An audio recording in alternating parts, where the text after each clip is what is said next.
The sonic gun's attack is not a missile. Even if its Aegis system is advanced, it can't intercept at all. If the aircraft can't get in or the warship can't get close, it's impossible to give up the operation easily. The commander of the coalition forces simply orders direct missile bombing.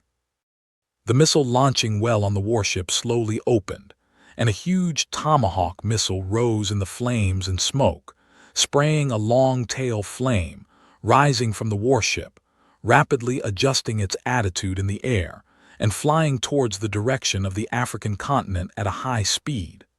But before they got out of the fleet's sight, they exploded in the air one by one. Apparently, they were successfully intercepted by the Wakanda fighters in the initial stage. The coalition was not willing to give up, but carried out a final struggle, launching intercontinental missiles from other bases. Unfortunately, none of these intercontinental missiles, which are expensive, technologically advanced and powerful, can cross the border of Africa. All of them have been found and successfully intercepted in the middle. Under the banner of the liberation of Africa, the Western coalition forces, which came with a strong momentum, were in a desperate situation. All the means of attack could not pose a threat to Africa. The technological advantages they were proud of had disappeared. Seeing that the force could not be solved, several countries simply changed other means. They don't recognize Wakanda's rule over Africa, economic sanctions, trade blockade, and condemn it at the United Nations. They want to completely isolate Africa, blockade it, and force Wakanda to comply with the soft knife. They don't know how many times they have used these means, and they have already mastered them. But this time, they seem to have miscalculated. In the past, as long as they mentioned it, most countries would stand up for them and let them stand on the position of justice and occupy the position of righteousness. But the development of this event was totally unexpected. Many countries, ignoring their demands, have come out to support Africa, recognize Wakanda's rule over Africa, congratulate on Africa's peaceful reunification, and successively establish diplomatic relations with the new kingdom of Wakanda. At the same time, they have launched various cooperation and exchanges to completely tear up the blockade of Africa by several major powers. Although the great powers are powerful, they can't be enemies of the whole world. The military intervention fails, the political means are ineffective, and the situation in Africa can't be reversed. Finally, several countries have to bite their teeth and admit defeat. The Kingdom of Wakanda has successfully completed the reunification of Africa under the siege of several powerful countries, making a new Africa and a new Wakanda stand on the world. The upheaval in Africa has come to an end. Not to mention that Wakanda began to build and develop the whole Africa according to Chen Mo's plan. Tony Stark and others in New York, after their initial shock, soon put this matter aside. Africa's affairs are too far away from them. The change of political power in a big land is not something they can intervene in, and for the African people, it is also a good thing. There will be no more wars in a unified Africa, and the advanced science and technology demonstrated by Wakanda will certainly improve the living conditions of the African people. They are not governments of all countries, and they are also happy to see this incident succeed. So, while the outside world continues to pay attention to the development of the situation in Africa, several people return to the laboratory again and officially start the construction of the super chariot. But this time, their living standards have improved greatly. Knowing that they couldn't take care of themselves, Pepper, who was busy managing Stark Industry, arranged a new life assistant for them. "Boss, it's time to eat." Along with a slightly hoarse, magnetic, lazy female voice, a beautiful and enchanting figure appeared outside the laboratory door. A fiery red wave curl set off her white skin like snow, and her delicate face is as beautiful and moving as the most perfect artworks. A pair of charming light blue eyes seem to contain a variety of customs. The sexy and full red lips are slightly raised, charming, attracting people's reverie. She was wearing a professional suit, but the shirt skirt couldn't cover her hot figure at all. The perfect S-shaped curve was concave and convex, sexy and hot, and the high chest seemed to burst the shirt. When her figure appeared outside the glass door of the laboratory, Tony Stark's eyes were attracted by her. She is Natalie Rushman, the new personal assistant of Pepper Boz for Tony. She comes from Stark's industrial legal department. Her real identity is Natasha Romanoff, the secret agent of Homeland Strategic Defense Attack and Logistics Support Bureau, the famous Black Widow of Avenger Alliance. She was ordered by director Nick Fry to join the Stark industry. The real purpose was to monitor Tony Stark, the Iron Man. Although she looks young and beautiful, only in her 20s, in fact, her real age is a little older than Tony Stark's, but for some reasons, her appearance has remained young, and her identity, said, quite complex. Originally, she was a spy of the Soviet intelligence agency KGB. She received special training in the secret department Red House of KGB since she was a child. She is a top-level agent with world-class fighting skills and comprehensive capabilities. Later, she betrayed the Soviet Union and joined the Shendan Bureau. Yes, it was Shendan Bureau, not the Land Strategic Defense Attack and Logistics Support Bureau, but no one else recruited her. It was Tony Stark's father, Howard Stark. After joining the Shendan Bureau, Natasha was secretly sent to the Homeland Strategic Defense Attack and Logistics Support Bureau to strengthen the Shendan Bureau's control over it. After all, after the end of the war, the Strategic Science Reserve, which had been under the full control of the Aegis, was reorganized and supervised by the newly established World Security Council. The head of the restructured Department of Homeland Strategic Defense, Attack and Logistics Support will also be appointed by the World Security Council. The full control of Shendan has been weakened. Now, the head of Shendan, Nick Fry, is not a member of Shendan. Therefore, in order to ensure the control of Land Strategic Defense Attack and Logistics Support Bureau, Shendan Bureau strengthened the control over the middle and lower-level personnel and institutions. In addition to the many Shendan Bureau personnel who had already occupied the key position, a large number of personnel, including Natasha Romanoff, have been sent successively, strengthening the control of Land Strategic Defense Attack and Logistics Support Bureau. The control of the department has always been firmly in its hands. So, although Nick Fry is the director appointed by the World Security Council, and seems to have complete control over the Homeland Strategic Defense Attack and Logistics Support Bureau, its real controller has always been the Shendan Bureau. So what happened to Natasha, our super agent, Black Widow, is that Howard Stark, the head of her boss S.H.I.E.L.D., sent her to Homeland Strategic Defense Attack and Logistics Support to monitor Nick Fry. And little boss Nick Fry sent her to Stark Industries to monitor her big boss Howard's son, Iron Man Tony Stark. Now, her current boss, Pepper, the president of Stark Industries, has directly sent her to Tony Stark as his personal assistant. Tony Stark has become her new boss in such a muddle. But is that the end of it? With the powerful intelligence ability of the Shendan Bureau, it is natural that all the intelligence material she has collected since she was a child should be complete before she was recruited. Her whole life experience has not been interrupted or had any problems.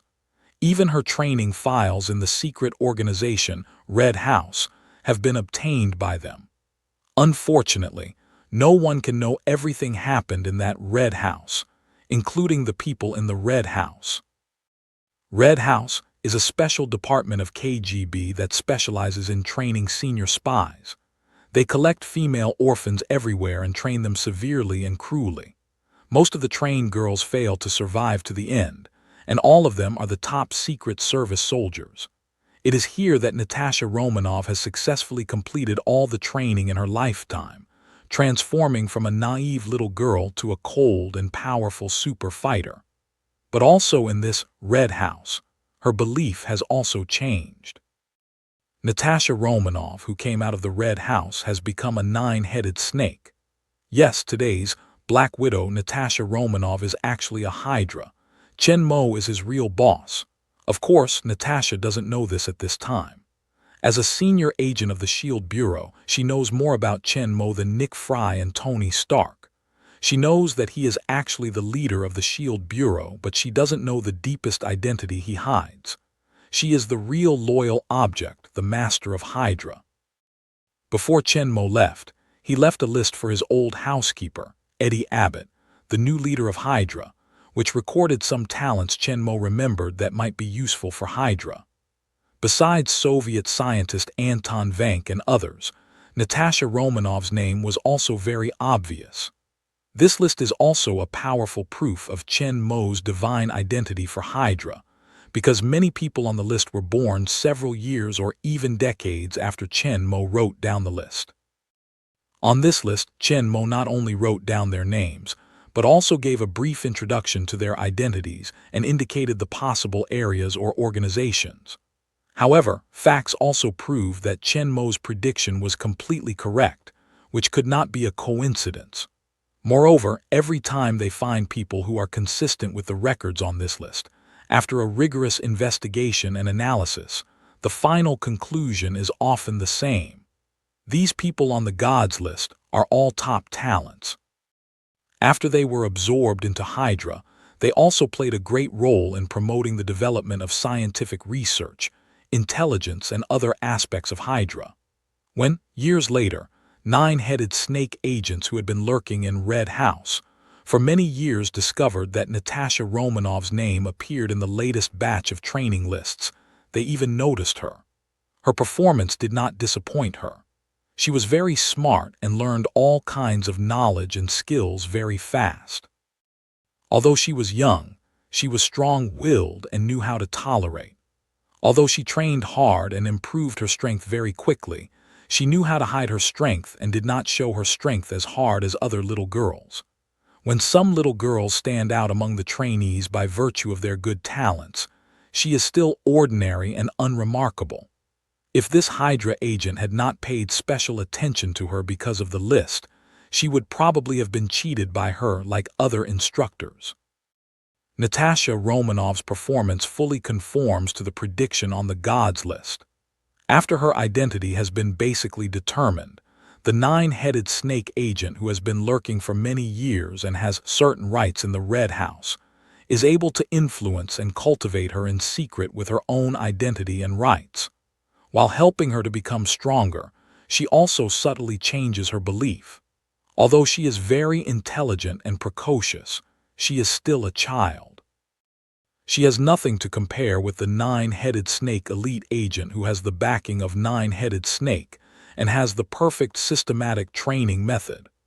After years of careful training, when Natasha Romanoff left the Red House, no one knows that she has become a nine-headed snake. In the laboratory, Tony Stark looks at the sexy figure of Natasha Romanoff outside the glass door and drops the tools in his hands. "Guys, it's time for us to eat." Tony Stark took a rag from the table, wiped his hands, and walked to the door to open it. The laboratory is a place of great importance for scientific research. Except for a few of them and Pepper, others have no access to it. However, Natasha Romanoff has no interest in the high tech in the laboratory. Her task is to monitor Tony Stark. As for the arc reactor, steel battle suit, and super chariot, she has not received the task. Moreover, the SHIELD chief is in it, so she is not in need of much. "What's delicious today?" Tony Stark looked at Natasha Romanoff in front of him with aggressive eyes and a rascal smile on his lips.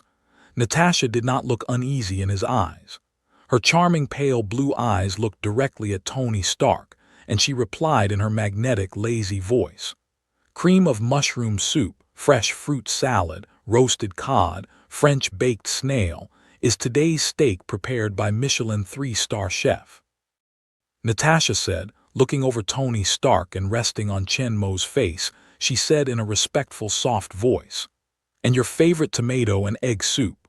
Chen Mo nodded softly. Natasha immediately turned up and left the lab without waiting for Tony to continue talking. Although her real identity is Hydra, Shield Bureau is not her enemy. She is full of respect for Chen Mo, the legendary hero who saved the world, Natasha Romanov. Take back his eyes from Natasha Romanov's enchanting back. Tony Stark turns to look at Chen Mo bitterly. After looking at him carefully for a while, he turns to ask the other two people, "Am I not as handsome as he is?" Chen Mo smiled at Tony Stark's question but did not speak. Dr. Ethan and Wang Jin turned to look at Chen Mo, who was tall and strong, with a cold face and extraordinary momentum. They turned to look at Tony Stark, who was full of frivolity. They looked at each other and nodded together.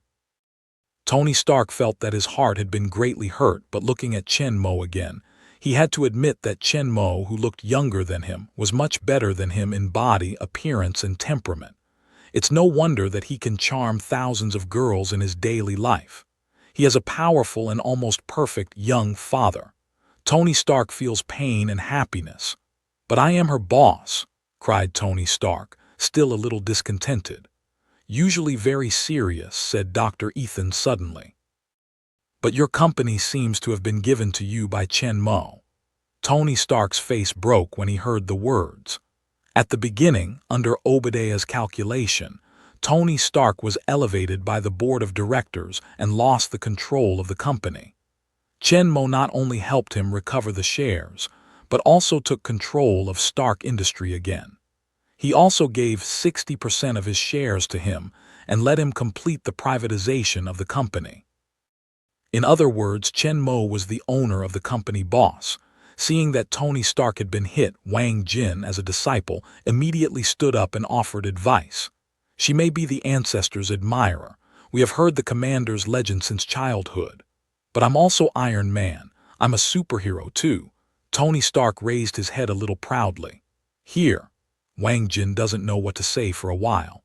He can't always say how can you superhero compare with your grandmaster. He almost lost in dealing with a mountain stronghold armor. Finally, he was rescued by his grandmaster. "You superhero, have some water." He's afraid Tony Stark can't think about it for a while. Hit him. But although he didn't speak, his eyes had already exposed his ideas. Tony Stark thought it over carefully and understood it. Yes, he could not compare with Chen Morgan. He killed a little terrorist at most and saved hundreds of people. Chen Mo killed the whole nine-headed snake and saved the world's legendary hero. The gap between them is too big.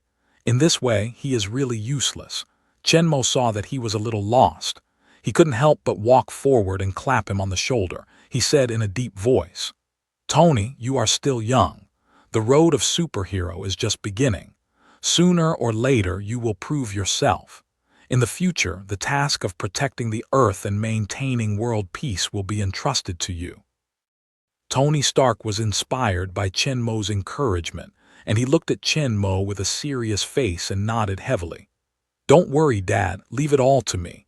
Gulu gulu. While Tony Stark was talking, a sound suddenly sounded on one side. Several people turned their heads to see Wang Jin, who was looking forward to Chen Mo's words just now, covering his stomach with embarrassment. "Well, I'm still growing." When Chen Mo, the Grandmaster, was lecturing, he cried in the stomach. He didn't give face. Chen Mo smiles. "Let's go. Let's eat our fill before we save the world."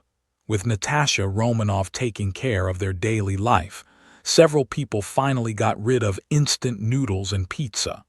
They are a bit like rich scientists. Their living conditions have come up. Even the production speed of Super Chariot has been accelerated a lot, and soon the assembly of the whole vehicle has been completed. This Super Chariot, designed by Wang Jin, modified by Chen Mo and Tony Stark, is parked in the middle of the garage quietly. Chen Mo and other people stand in front of the chariot and watch this Super Chariot with a cool sci-fi look, unwilling to move their eyes for a long time. The appearance of this car is similar to that of Batman, but the lines of the body are not so abrupt. The overall look is more smooth, and the sense of science fiction is more intense. It seems to be very similar to Tony Stark's style of steel war clothes. The sharp dark armor completely covers the whole chariot, giving people the feeling of massiveness, firmness, and power. It looks like a sci-fi fighter, making people have no doubt about its powerful speed. "Start testing," Chen Mo said to Wang Jin, who was surrounded by an excited face. He nodded heavily. Wang Jin raised his left wrist and gently put it on the bracelet. With the low sound of mechanical operation, the armor on one side of the cab in front of the chariot will be opened, revealing the inside of the cab, which is full of science fiction like the engine room of the science fiction fighter. With excitement, Wang Jin sat in the chariot.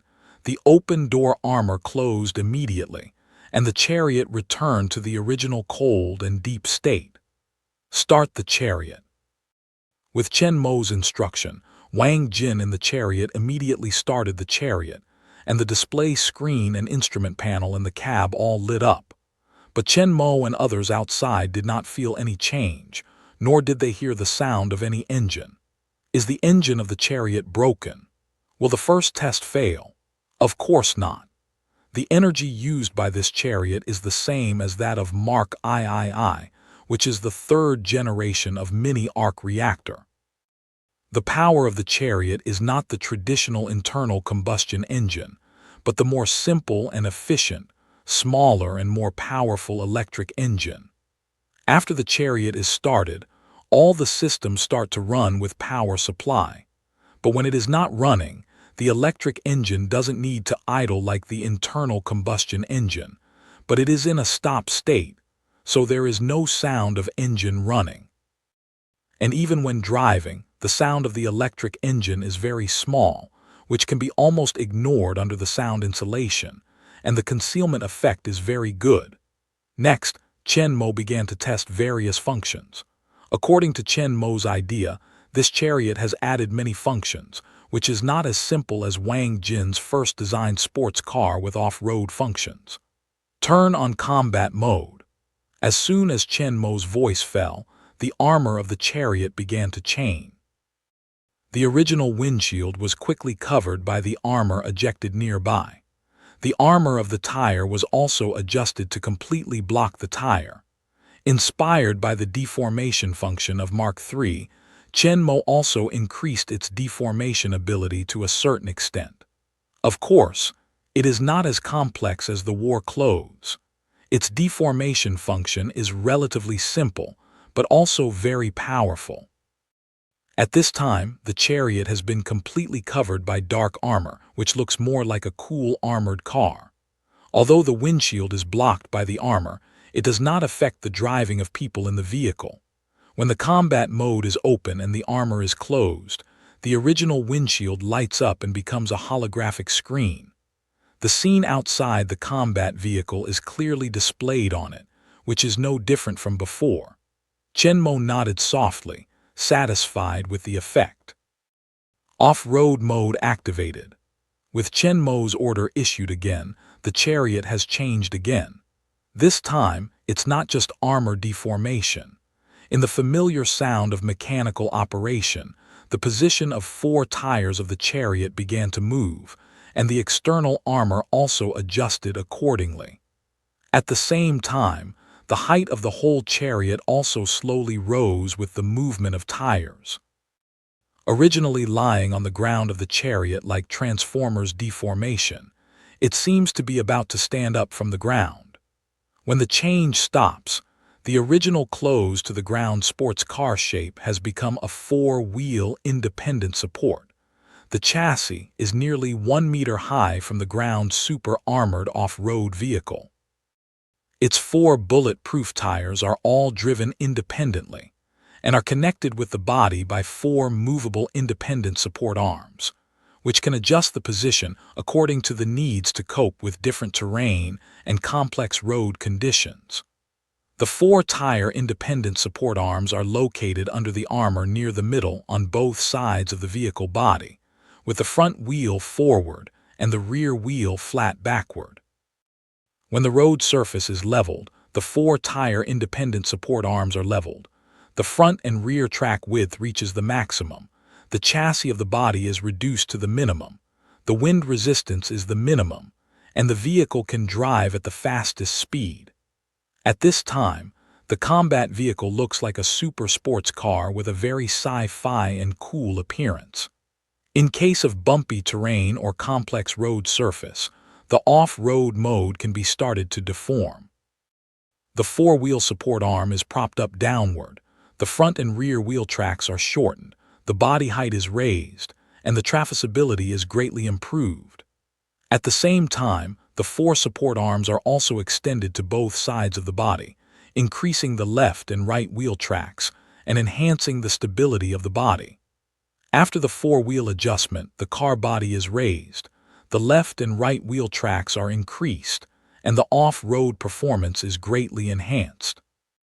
Even in the complex mountainous areas, it can pass smoothly. With the adjustment of the 4 support arms, the outer armor of the vehicle body will also be deformed to ensure the overall defense, reduce the wind resistance, and ensure the stability and speed when driving at high speed. The 4 support arms are like 4 legs of a chariot. They usually lie on their knees. When necessary, they can support the body to stand up and change from a sports car to an off-road vehicle. The function of these 4 support arms is not only to raise the chassis, but also to change the track width. As a 4-wheel independent suspension system of a combat vehicle, their greatest function is to reduce the vibration. However, their shock absorption method is different from that of the general suspension system. The chariot is equipped with intelligent computer and scanning equipment, which can scan and calculate the terrain. Through real-time and accurate adjustment of 4 support arms, the chariot can play the role of shock absorption and cross-country passing. Even if it drives at high speed on the rubble pile, the body can keep stable. And according to the driving track and direction, it can also make judgments and adjustments in advance. If a huge stone appears in the front direction of travel, the chariot can automatically lift the corresponding tires before hitting, according to the scanning boulder track. Let the chariot pass through the boulder smoothly without any bumps. At this point, it's similar to the way the Mars probe moves. Looking at the super chariot that has rapidly transformed from a cool sci-fi sports car to a powerful cross-country armored vehicle, Chenmo nodded his head with satisfaction, but he spent a lot of effort to transplant the deformation function of the Mark No. 3 steel battle suit. Good. Let's test the weapon system. Sonic gun. Wang Jin in the car woke up from the excitement of the deformation of the chariot just now, and quickly opened the sonic gun according to Chen Mo's instructions. As like as 2 peas, there was seen in front of the chariot. The armor quickly opened, and an egg was thick and thin, and the black gun barrel, which was more than 30 centimeters long, was slowly extended from the inside. If Wakanda's people found it here, the sonic gun was almost the same as the airborne acoustic gun equipped on their warplanes. This is in the villa garage. There is no way to test the power of weapons, but Chen Mo is very clear that this airborne acoustic gun can easily tear a heavy armored vehicle into pieces, and even the King of Land Battle's tank can't take a hit from the acoustic gun.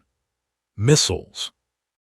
The other armor on the front of the car opened, and a micro-missile launcher was ejected, on which was fixed a high-explosive penetrator which was the same as the one loaded at the arm position of Mark III. This chariot is much bigger than Mark III, so it has enough space to carry more ammunition. So this powerful high-explosive armor-piercing bullet has 20 pieces. In addition to the acoustic gun launched by energy, the heavy firepower is quite strong. In addition, the chariot was equipped with 2 machine guns. A powerful machine gun is also located in the front of the car, with automatic aiming function, which can accurately attack a large number of enemies. In the roof position, A 6-tube heavy machine gun can be ejected, which is quite terrifying and can carry out large-scale fire suppression and cleaning. This powerful fighting vehicle, which combines the best technology of Hydra and Wakanda, is made by Chen Mo and Tony Stark. Its combat power is much stronger than the most advanced tank in the world, and its defense is also very terrible.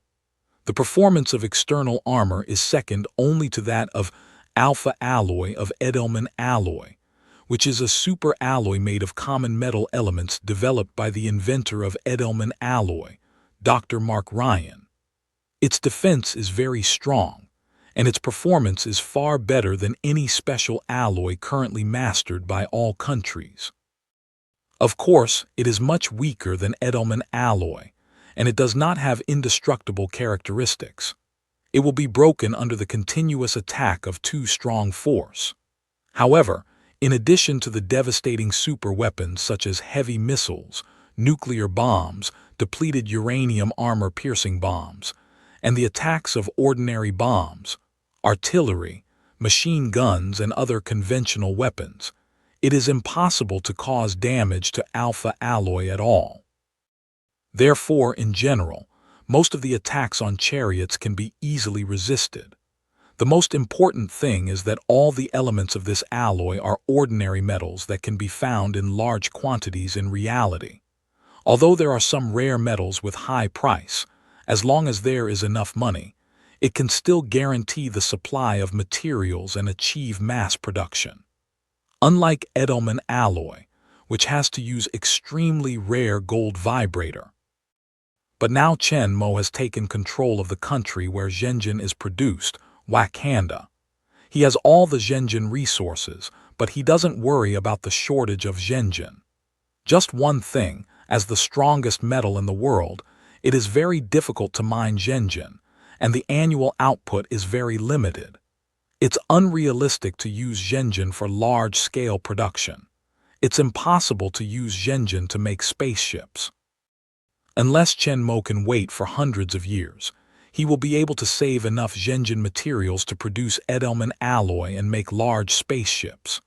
The alpha alloy armor, components, airborne acoustic gun, and super electric engine of the combat vehicle were secretly mobilized by the Shendan Bureau and Hydra.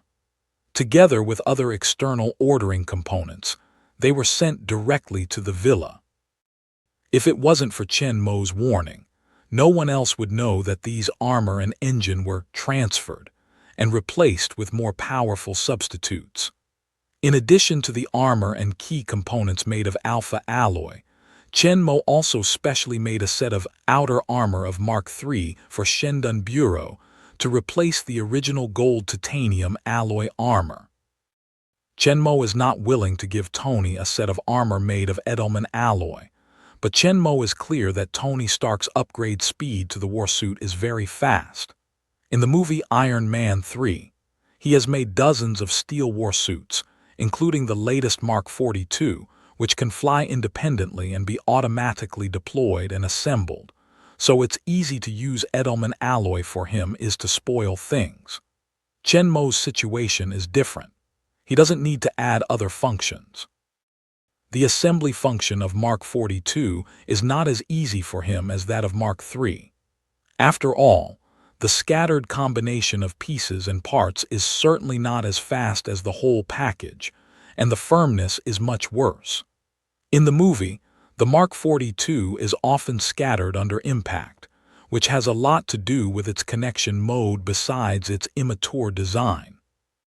Therefore, this set of Mark III is replaced with the Edelman alloy armor, which is enough for him to use for quite a long time, and does not need to be upgraded at all. Most importantly, in the short term, Tony Stark will not encounter a particularly fierce enemy. With the strong performance of alpha alloy, it is enough to ensure his safety and calmly deal with the battle. In addition to its alpha armor shell, which is second only to Edelman, Batman's power system is also powerful. The third generation of mini-arc reactor provides sufficient energy. The advanced electric engine from Hydra can generate very strong power.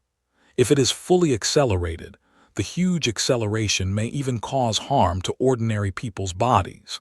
The specific data of 100 m acceleration and maximum speed have not been tested, but according to Hydra's engine data, it is absolutely necessary to kill any time what a supercar. This super chariot is designed by Chen Mo according to Wang Jin, which combines the Batman chariot and his own ideas. Although the shape and function are quite different from Batman chariot, one of the functions is the same. That is, a motorcycle can be disassembled and separated automatically. In case of special circumstances, as long as the button is pressed, the armor at the front of the chariot will be opened, and the two front wheels and support arms will be automatically separated from the vehicle body and recombined to become a super motorcycle. The front and rear tires of the motorcycle are just the two front wheels of the Bat chariot. Its body has an automatic balance and stability system. Even if the body loses balance, only the wheels roll, but the body is always in balance, and with the help of the roll of the wheels, it quickly recovers stability, with strong mobility. And like Batman motorcycle, the firepower of this super motorcycle is also very strong. When it is separated, part of the weapon system in the front of the chariot will be loaded on the motorcycle together.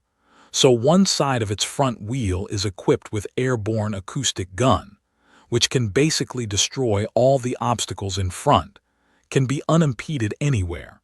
And the other side is the power of automatic aiming machine guns, can be used to hang a large number of enemies. In addition to the poor defense, this super motorcycle is no less weak than the chariot in terms of speed, mobility, flexibility, combat effectiveness, etc., and much more flexible. Basically completed the basic test, no problem, Chen Mo said to Wang Jin in the car. Well, let's go out and try. The specific performance and actual data can only be known after the test on the road. Wang Jin can't wait for a long time. The super chariot in his dream has finally been made, and it's even more powerful than he imagined. He can't wait to drive it to the top. As soon as Chen Mo's voice fell, two long strips of armor on both sides of the car's front bounced up, two narrow lights lit up in a flash, and two dazzling white pillars shot straight ahead. A low, inaudible low engine sound sounded, and the super chariot, which has recovered to the form of a sports car, instantly started, rushed forward with a very high acceleration, and soon rushed into the arc-shaped channel connecting the ground directly in front, and the speed did not decrease at all. In a harsh tire friction sound, along the arc-shaped channel, it quickly disappeared in the garage. This son of a bitch, I'm not afraid of hitting the wall. Tony Stark on one side thought Wang Jin would speed up slowly. Unexpectedly, he rushed at full speed directly. The powerful power made the chariot rush out like a fighter jet ejected from an aircraft carrier, scaring Tony Stark, who had no preparation at all. Chen Mo looks at the chariot figure disappearing rapidly at the end of the passage, with a smile on his lips. If ordinary people dare not drive this super chariot for the first time, they will drive at full power. If one of them is not well controlled, it is likely to hit the wall. But Wang Jin, who has injected super soldier serum, has the confidence and the ability to control the powerful super chariot. Tony Stark didn't know about it, and naturally thought Wang Jingang's move was too dangerous. While Wang Jin was driving a super chariot on the road, Chen Mo, Tony, and Dr. Ethan all came together to the computer screen on one side, which showed the real-time location and image of the chariot. On the open and uninhabited seaside road, the dark chariot is like a fighter, speeding at a very high speed. Although there is no engine roar, the place where the chariot passes is like the passage of a hurricane. The strong airflow rolls up all the fallen leaves and weeds on the side of the road. Even the tall trees on both sides of the road are shaking violently under the strong airflow. The dark car body and the night are integrated. It is difficult to see the real face like a ghost.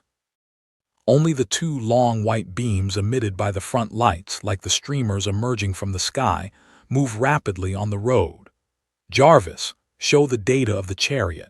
Looking at the fast-moving map cursor on the screen and the real-time images sent back by the chariot image acquisition system, Chen Mo said in a voice. Good master.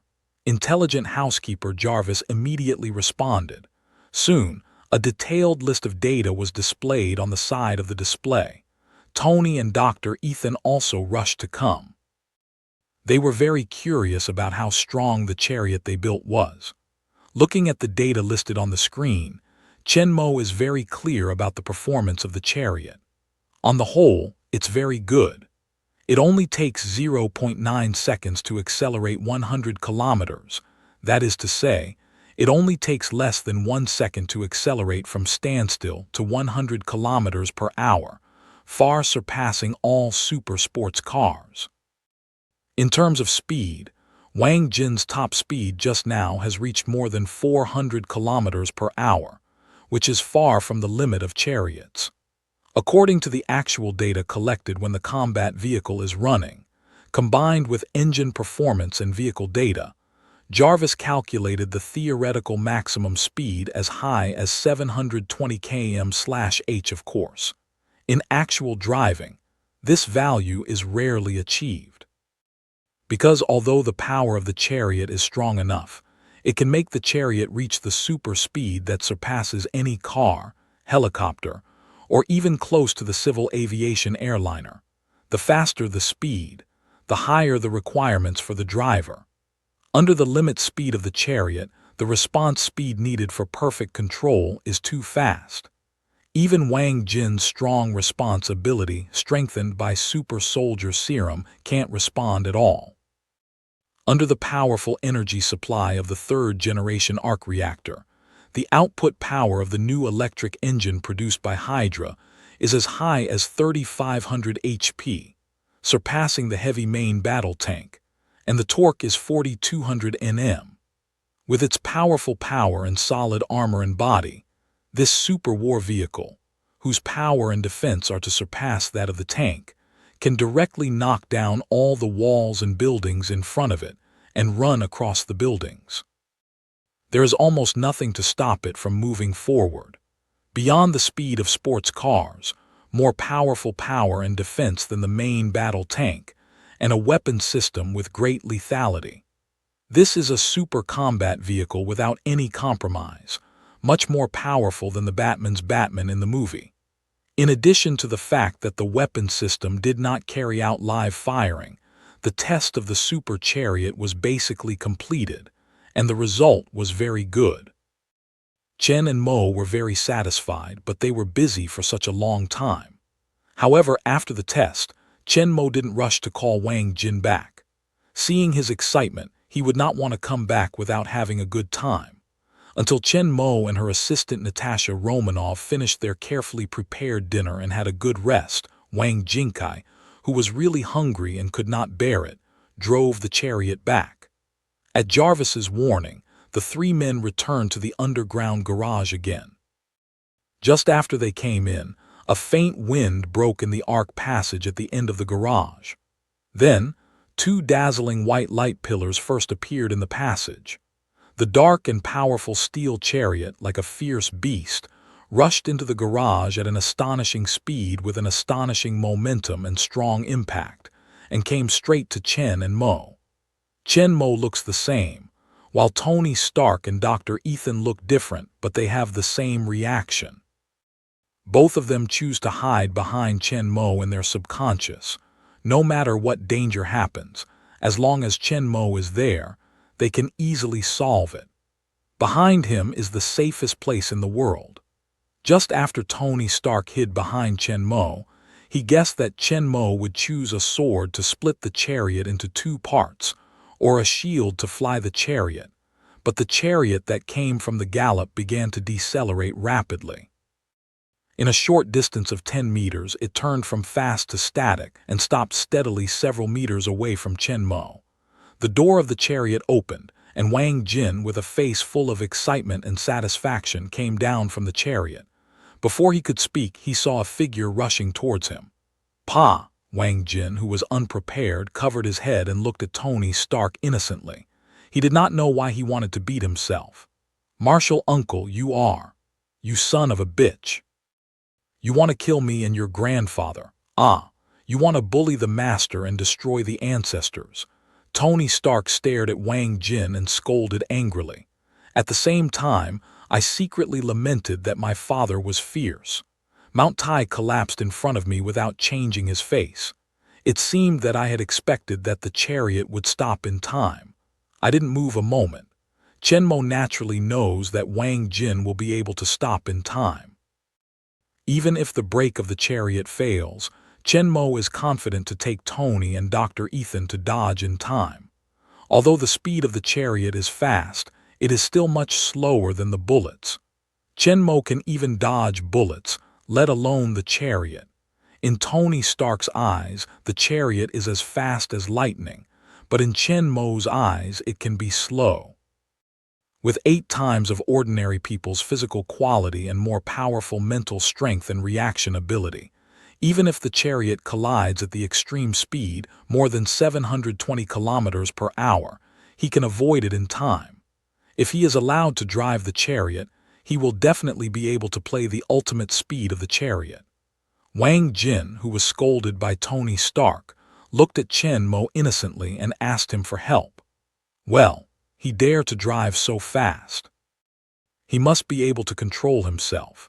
Didn't he even hide without watching me? Tony Stark looked at Wang Jin with disbelief. Although the speed just now was not as fast as Wang Jin was driving outside, it was at least more than 100 miles. Tony asked himself that he didn't dare to drive at this speed. He couldn't react at all. Did he insist on practicing martial arts and respond so fast? Anyway, since Chen Mo said that, he couldn't hold on any longer. After giving Wang Jin a hard look, Tony turned his attention to the chariot again. This car is so strong, shouldn't it have a name? Wang Jin's eyes brightened as soon as he heard this, and then he began to think with his head askew, and others helped him to think about it. How about steel chariots? Tony Stark first said. Iron Man, steel battle suit, steel chariot. Chen Mer gave him a look and ignored him. It seems that Tony's talent is all on weapon development, and his talent in name is about nothing. It's almost integrated in the night, and the sound of the electric engine is very small. It's hard to be found at night. It's like a ghost at night, so it's better to call it a ghost chariot, said Dr. Ethan suddenly. Wang Jin, who was thinking hard but had no clue, could not help but see his eyes lit up and was about to nod. Chen Mo suddenly pointed to the chariot and said, "Do you think it doesn't look like a bat?" When the 3 men heard this, they looked at the chariot together, looked at it carefully, and compared it with the image of the bat in their mind, but they couldn't find any resemblance. Is it the color? Tony Stark turned his head first and was about to speak when he suddenly felt a sharp, cold look stabbing at him, which made him feel cold. Under Chen Mo's eyes, Tony Stark's words were swallowed by him. What a likeness! Why didn't I just find out? Tony Stark's response was immediately exaggerated. Dr. Ethan turned to Tony in surprise. His eyes were full of confusion. Are you blind? In shrapnel? Do you need me to operate on you again? Tony Stark didn't know that in Dr. Ethan's mind, he was thinking of putting 2 glowing miniature arc reactors on his eyes, but he was also uncomfortable with his strange eyes and hurriedly winked in the direction of Chen Mo. Dr. Ethan put down his thoughts and gave a look at Chen Mo, then quickly turned around and said in a righteous voice, "Yes, this is just a steel bat." Wang Jin, who is still looking hard at the chariot and looking for the similarity between it and the bat, finally turns around and looks at them doubtfully. Like. Finally, Wang Jin, with a deep suspicion of his own eyes, named the chariot Bat Chariot. The corner of Chen Mo's mouth brought up an interesting smile. A few days later, Chen Mo, Tony, Wang Jin, and Dr. Ethan, who had nothing to do for a while, were sitting around the table in the corner of the living room at Tony Stark's seaside villa after the Bat Chariot was made. Their faces were very serious. "Pa!" Tony Stark slapped his hand heavily on the table, and his eyes swept slowly across the other 3 faces. Touch yourself. Who? Ha ha ha ha. Tony Stark's serious face burst out with a smug smile, and he reached out his hand to urge several people. Give me money. Shit, you can touch the last card. Shit luck. Come again. The clattering shuffle rang again. 10,000. Touch. 2 cakes. East wind. Yes, under Chen Mo's wise leadership and organization, 4 elites and tycoons gathered together for a table of mahjong and fought vigorously. And Natasha Romanoff, a beautiful, sexy, and powerful super agent, is serving with tea and water. After the Bat Chariot was completed, Wang Jin didn't rush back to the martial arts school. He still lived in the villa. He practiced martial arts with Chen Mo every day and drove the Bat Chariot out to have a wild run in the evening. Chen Mo taught himself that, although it was only a few days, Wang Jin's kung fu, especially swordsmanship, had made great progress. Tony Stark's eye heat also joined in. 1 sheep was also released and 2 sheep were driven. Chen Mo simply brought Dr. Ethan and Natasha Romanoff. With Chen Mo, the most powerful man in the world, under the guidance of the master of fighting and swordsmanship, Natasha was naturally delighted. Except for Dr. Ethan, who had helped Tony escape from the cave in Afghanistan and never fought with anyone before, she was at a loss. But since other people have learned together, he will experience it with you. It seems that they have a strong feeling when they compete. In this way, Dr. Ethan, who used to be a pure scientist and a gentle man, was forced to take a violent road by Chen Mo. Chen Mo remembers that in the movie, in the cave of the terrorist base in Afghanistan, Dr. Ethan, in order to give Tony Stark time and sacrifice himself, drove a group of terrorists away with a rifle. Ethan is not short of the most important courage to become a strong man. He is kind and honest and has the spirit of sacrifice. Since he has got rid of the fate of dying in the cave, why can't he go further? Chen Mo is confident that he will become a powerful warrior and a superhero to protect the world.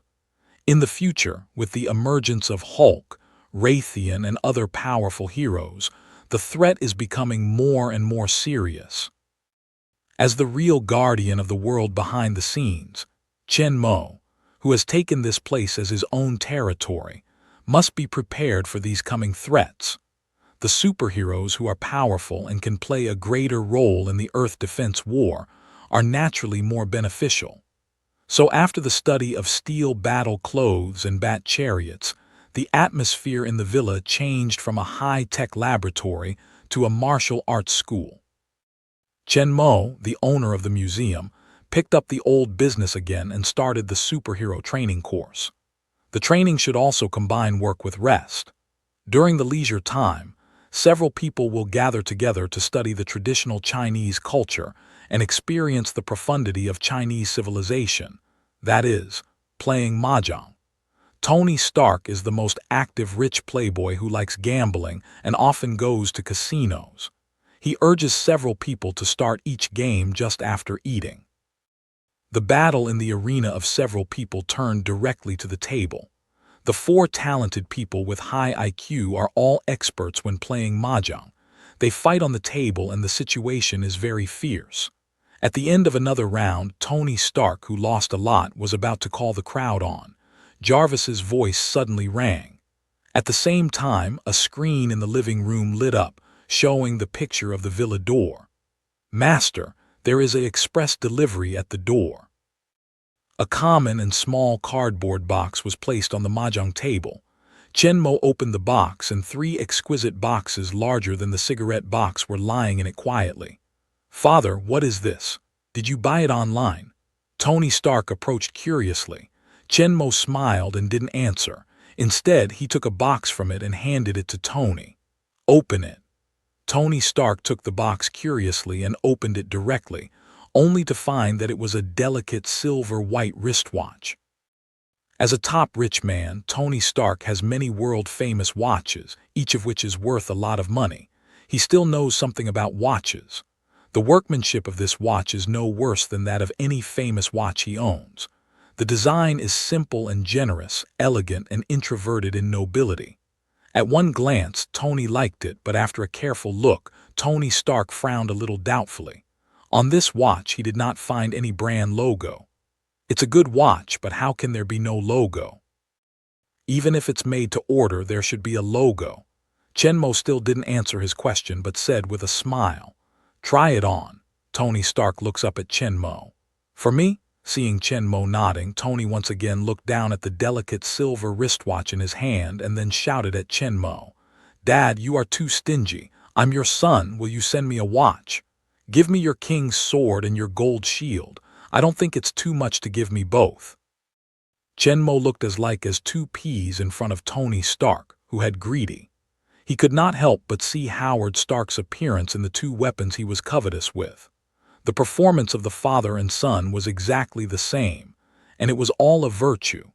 How strong Howard's desire for the sword of the king and the shield of gold has passed on to the next generation.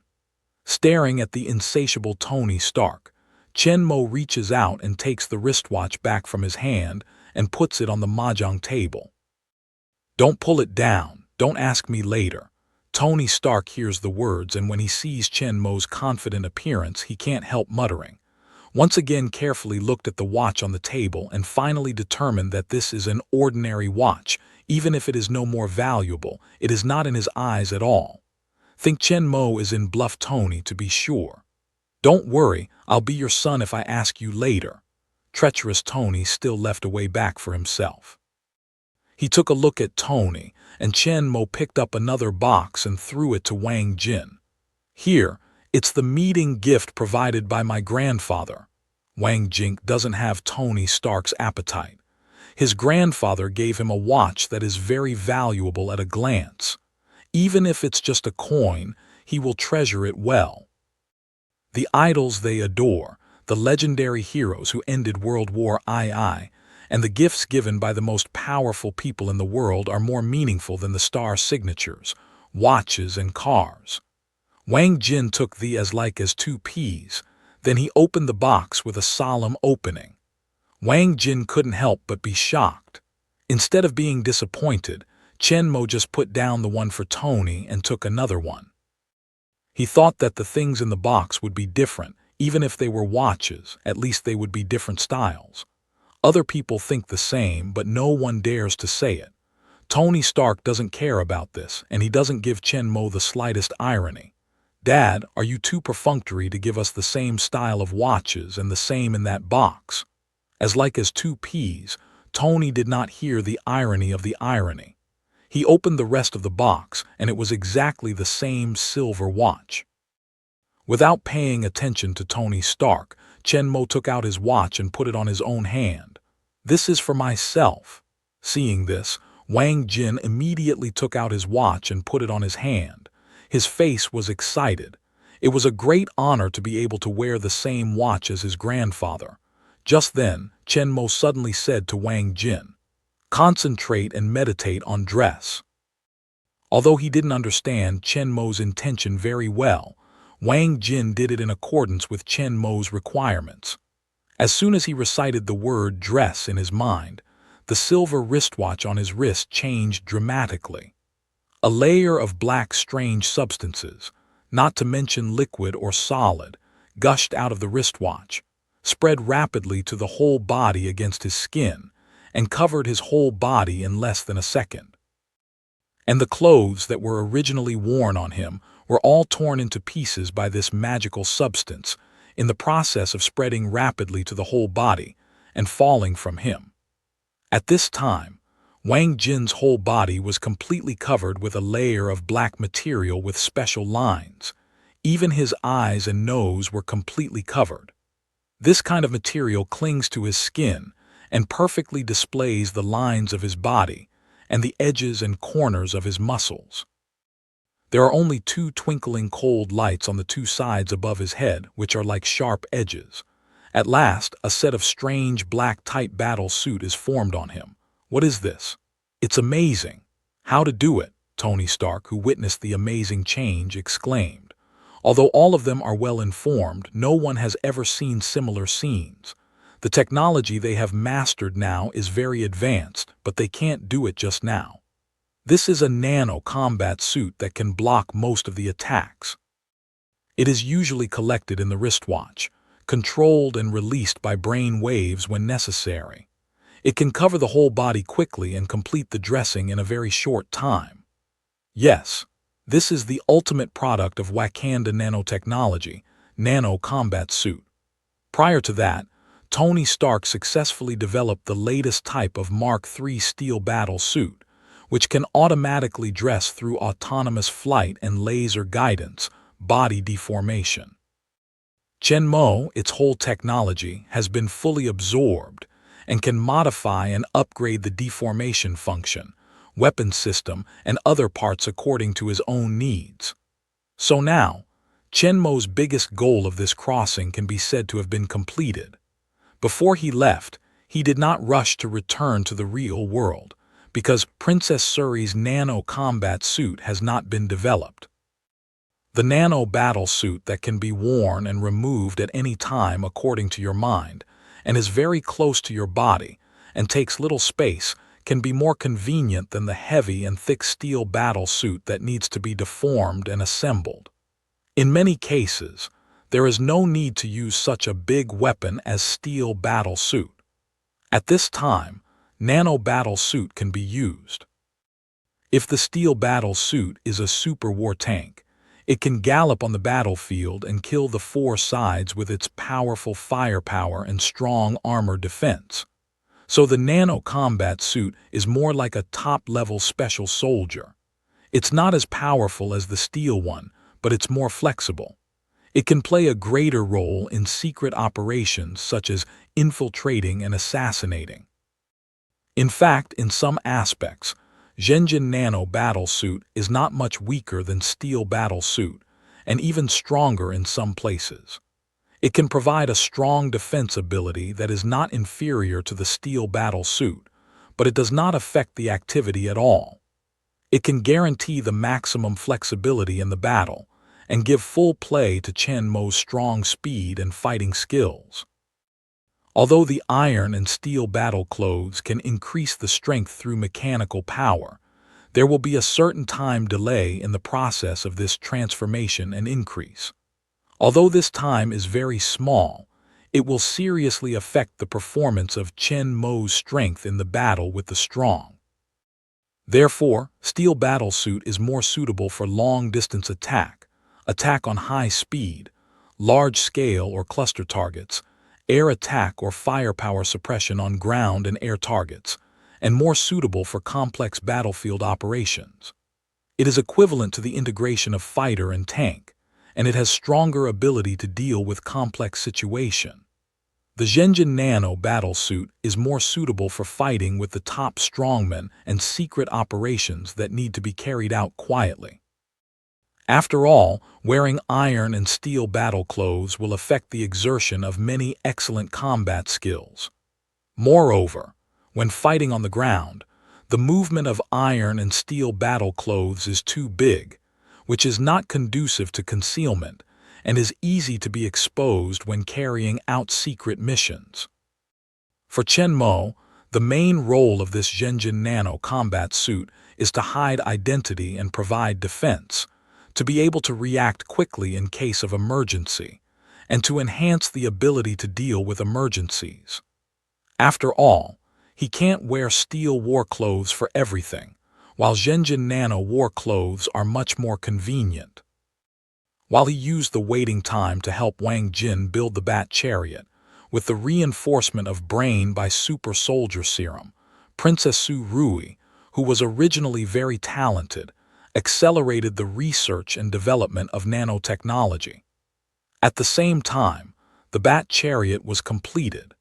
In the cutting-edge science and technology laboratory in Wakanda Gold Mine Cave, it can be included in the necklace as in the movie. When it is needed, the Zhenjin Nano combat suit covering the whole body quickly has finally been successfully produced. Chenmo, who received the news, was about to pass on several drawings that he had already prepared. In the storage and trigger device of Nano combat suit, Chenmo did not choose the leopard tooth necklace full of Wakanda national style, but changed it to a more modern wristwatch. In addition to the Zhenjin Nano combat suit, this watch also integrates some functions of Kimoyu bead, which can be used as an intelligent computer for auxiliary communication, holographic projection, and information processing. The exciting mode of Zhenjin Nano combat suit is also very simple and convenient. The wristwatch can directly detect the set brain wave signal. As long as the dress is recited in the mind, it can be directly excited, release the Nano combat suit stored in the wristwatch, and quickly cover the whole body in a short time to complete the equipment. It can also be partially undressed or completely folded up as required, and all of these can be controlled by brainwave only by the command set in mind. Wang Jin looked at the black tight combat suit covering his body instantly, and tried to fight and kick in place, but found that there was no sense of blocking, no impact on the battle, and he was excited to shout, "Cool! I just think about it, it quickly wraps me up and doesn't affect my actions at all." Tony Stark witnessed the unique way of wearing Nano combat suit, and couldn't help but stare at Wang Jin's black combat suit with strange patterns. The combat suit released from the watch is not a simple black tights. In addition to the sharp edges on both sides of the head, the peak of the fists, as well as the knees and elbows, all have sharp edges and corners of hard armor, which can play a strong destructive role in close combat. In addition, Wang Jin worked hard to build up his strong muscles and perfectly supported his battle suit.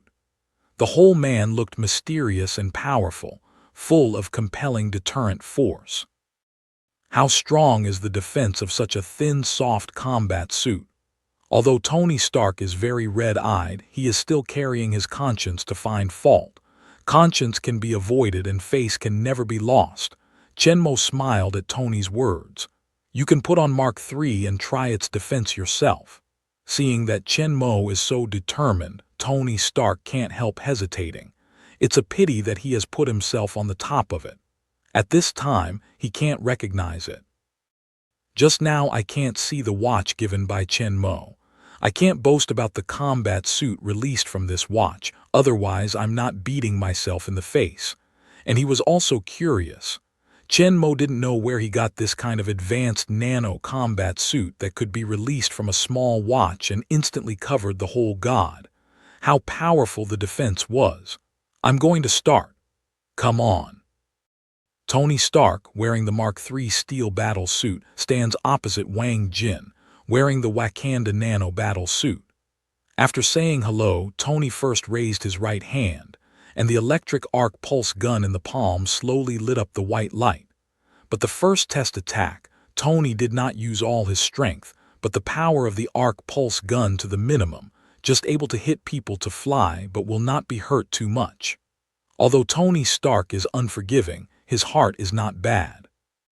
It's impossible for him to go all out in spite of the consequences in order to prove what he said is right. This is also the reason why Chenmo let him go. He still has some proper measures.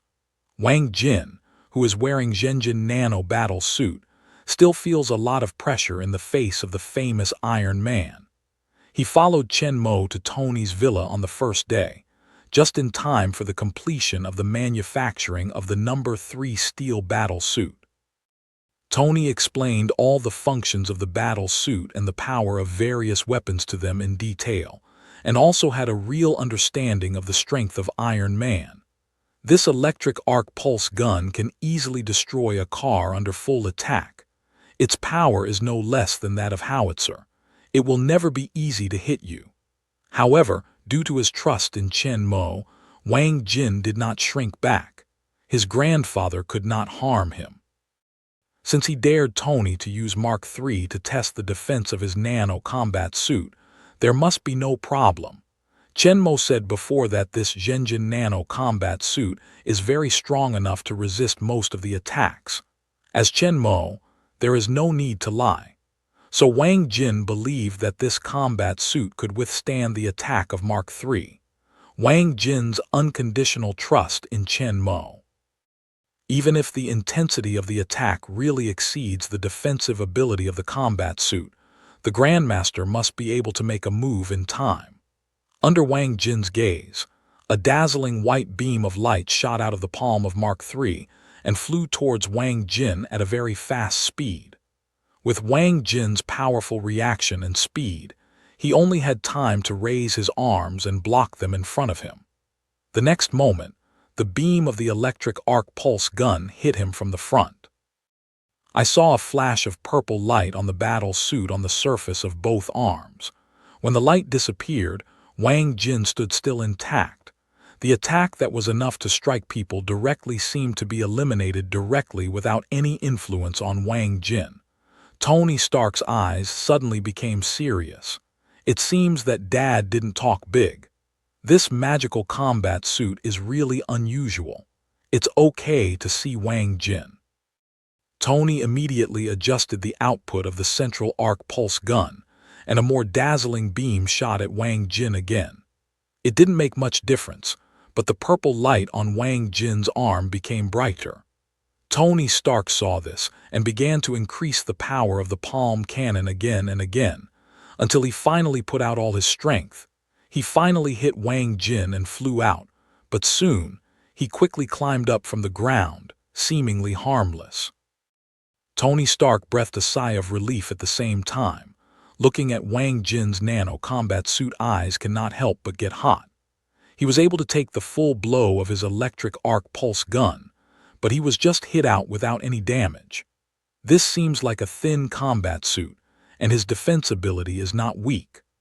Although there has been a steel battle suit with stronger attack power and can fly and carry, the volume and weight of Mark III make it impossible for him to take it with him every day. Even with the laser guidance and tracking rapid deployment system, it will not take a short time from sending out instructions to finishing dressing. However, with his own strength, it is really difficult to support the arrival of the battle suit in case of danger. However, the nano combat suit in front of him can make up for his weakness. He doesn't need anything else. As long as he can rely on his defense ability to support the arrival of Mark III, he is not afraid of anyone. For him, the nano battle suit is the best equipment to protect his life. Just now, because his mouth is so cheap, Chenmo took back the battle suit he had already acquired and lost the good base card to protect his life. Tony Stark can't help but slap his two big mouths and call you mean. Wang Jin, release. When Tony Stark secretly regretted, Chenmo suddenly shouted to Wang Jin. For Chenmo's order, Wang Jin did not hesitate to do so. Release. As Wang Jin hit the spirit, his mind was silent and released. The purple glow on the nano combat suit suddenly bloomed, and a strong shock wave broke out. Tony Stark, who was only a few meters away from Wang Jin, was the first to bear the brunt. He had no time to react, so he was directly lifted out by the strong shock wave. Chenmo and Dr. Ethan, as well as Natasha Romanoff, who were allowed to enter the garage with Chenmo's permission, were led by Chenmo, who had foresight or premeditated before Tony started to attack, and stood far away at the other end of the garage. Tony Stark, dressed in steel battle suit, threw himself into the air and fell into the middle of a pile of luxury cars parked at the garage wall behind him. Seeing that he was about to crash into the car, the thrusters at the foot, hands, and back of the steel battle suit suddenly started at the same time and stopped the falling trend. Before hitting his beloved car, he hovered steadily in the air, adjusted his figure in mid-air, and Tony Stark controlled the battle suit, slowly landing on the ground. Looking up at Wang Jin, who was stupidly standing there opposite, he was obviously shocked by the scene just now. Tony Stark's eyes became even hotter. He didn't expect that he had a strong attack power even though he was wearing a fast and strong nano combat suit, which made him more eager for the watch Chenmo gave him before. Click, click, click. With a rhythmic mechanical movement and metal collision sound, the front armor of Mark III rapidly deformed and unfolded, revealing Tony Stark inside. After opening the war suit, Tony came out of it and walked quickly to Chen Mo, with a bright smile on his face. Without waiting for Tony to speak, Chen Mo directly ignored his existence and began to introduce his nano combat suit to Wang Jin.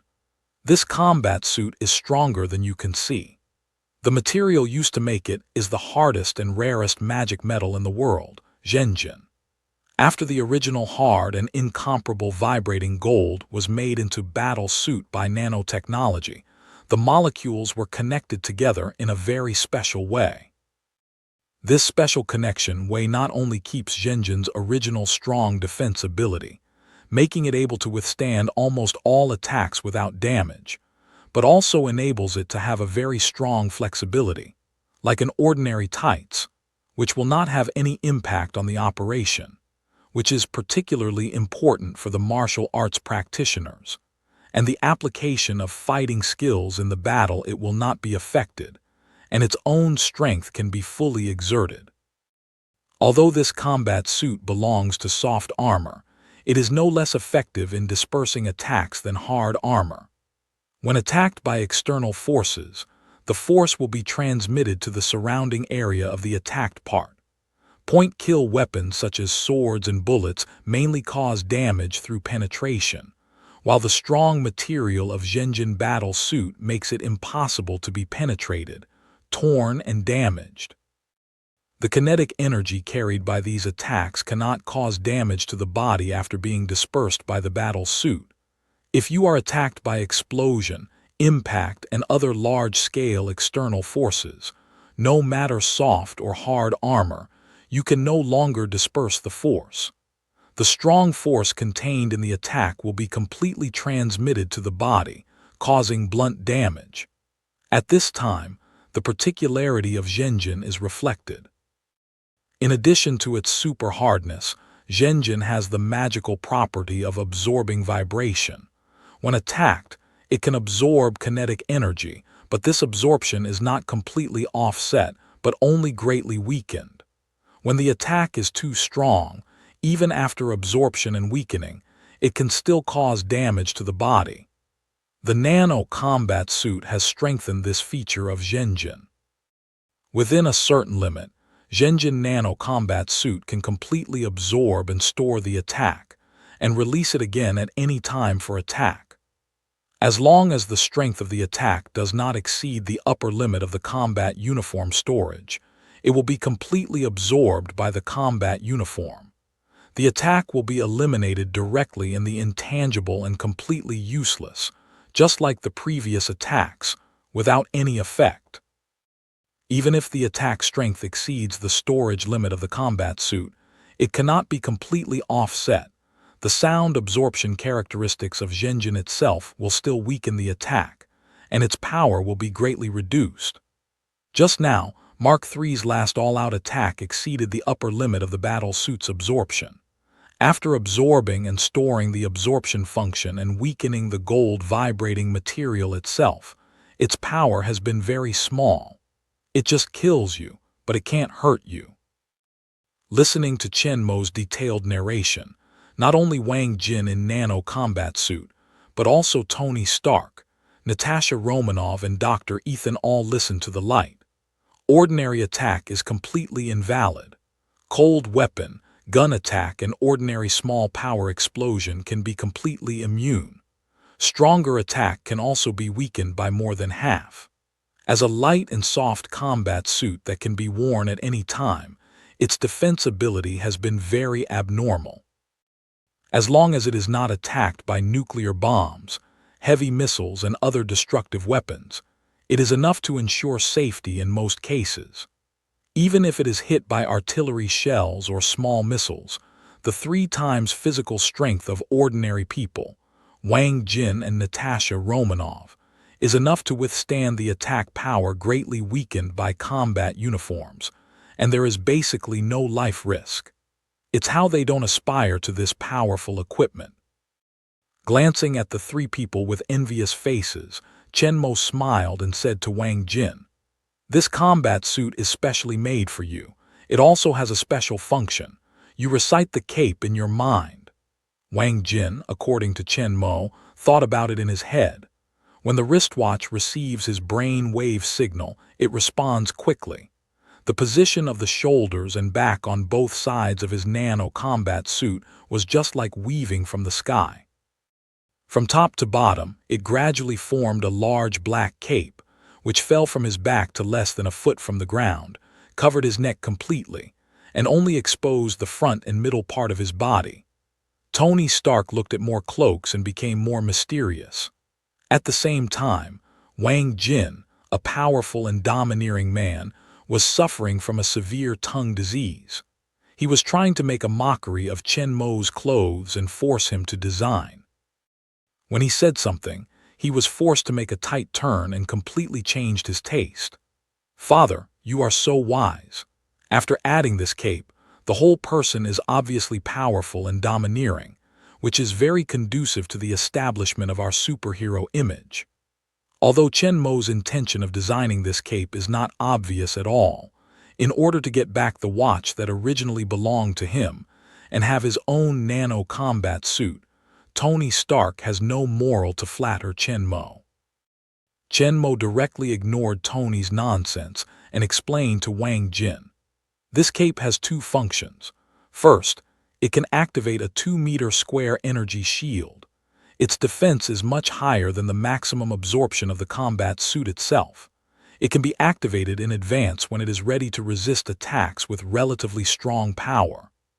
Another function of the cape is to unfold and harden on both sides to form a paraglider, which can glide in the air and walk calmly between buildings. Even if you jump directly from a high-altitude aircraft, you can land safely on the ground. Now Tony Stark's eyes are almost red. "Now you are really a bat, you can fly. In the future, just call it Batman. It's very suitable for your bat chariot." "Batman." Wang Jin looks down at his black combat suit, grabs a corner of his side cape with his hand and pulls it up. The flowing bottom of the cape falls in a fan along the position he grabs. It's really like a bat wing. When Chen Mo saw Tony Stark saying what he thought for him, he finally gave him a good face, which made Tony Stark, who had been watching Chen Mo's face carefully, secretly happy. It seems that there is a play to take back the watch that was given him. Seeing that Wang Jin was still thinking about Batman's name, he didn't nod his head. It seemed that he was thinking about other more domineering names. Chen Mo turned to look at Tony Stark. "Tony, take Wang Jin to experience it," Chen Mo said, giving Tony a meaningful look. Tony Stark immediately realized that he had a good chance to perform. "Give it to me, Dad." Tony swears to finish, turns back and stands in the open Mark III. The war suit is soon closed again. Tony Stark, wearing the war suit, walks to Wang Jin, who is throwing himself behind him. His hands dragged him from his armpit. When Wang Jin responded, the thrusters at the foot and back of the war clothes started at the same time. The war clothes quickly lifted off and flew out along the arc passage of the garage together with Wang Jin. Dr. Ethan didn't respond. She looked at Chen Mo in disbelief. Natasha Romanoff thought of what Chen Mo had said to Tony just now. She was thoughtful and full of sympathy for Wang Jin. She asked for more.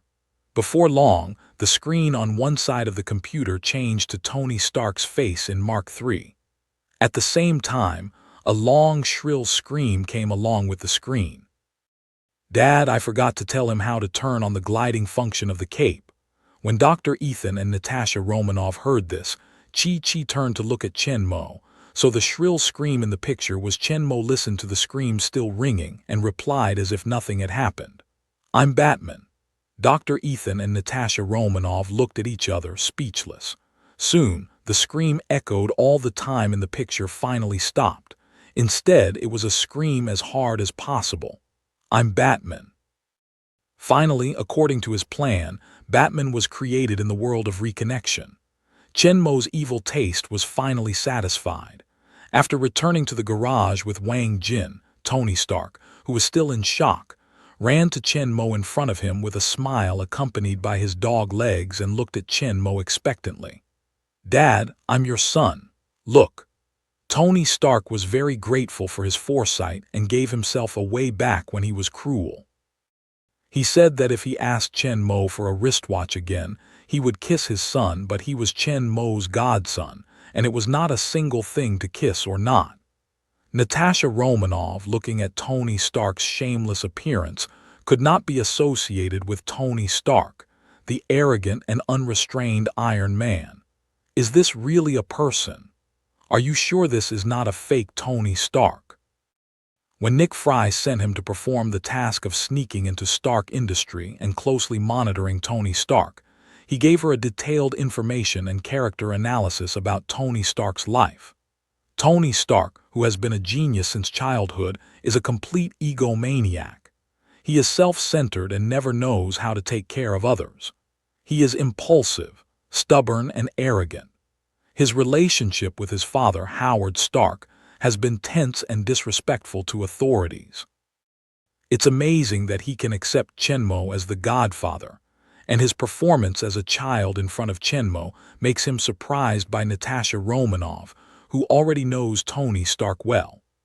Tony Stark's performance in front of Chenmo is more like a kid playing tricks on his father. His childish, simple and frank side is completely unfolded in front of Chenmo without any disguise. It seems that this is the real Tony Stark, while the arrogant and unrestrained tycoon in front of the media, the superhero, Iron Man, seems to be just one of his layers mask. She really couldn't understand how Chenmo did it. She asked Tony Stark to put down all the disguises and defenses in front of him and fully expose the most real self, which Tony's father Howard didn't do. It's worthy of being the founder of Shendan Bureau, a legendary hero who has turned the world's situation with one man's power. As a multifaceted spy and the world's top super agent, the vision of Black Widow Natasha Romanoff is very poisonous, but for Chenmo, she really can't see through.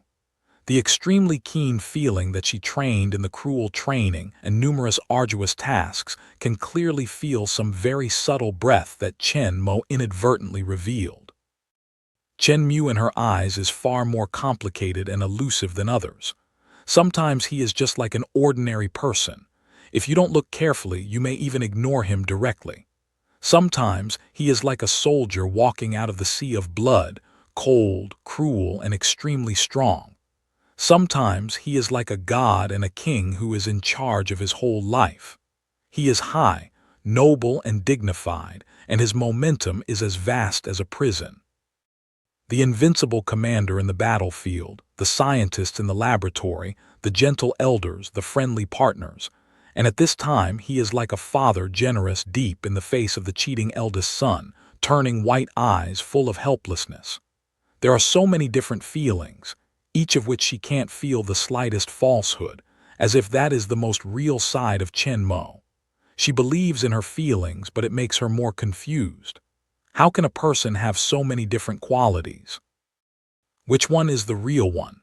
Turning his head gently, the deep and beautiful light blue eyes like diamonds fixed on Chenmo's tall and great bank, but seemed to be shrouded in the fog.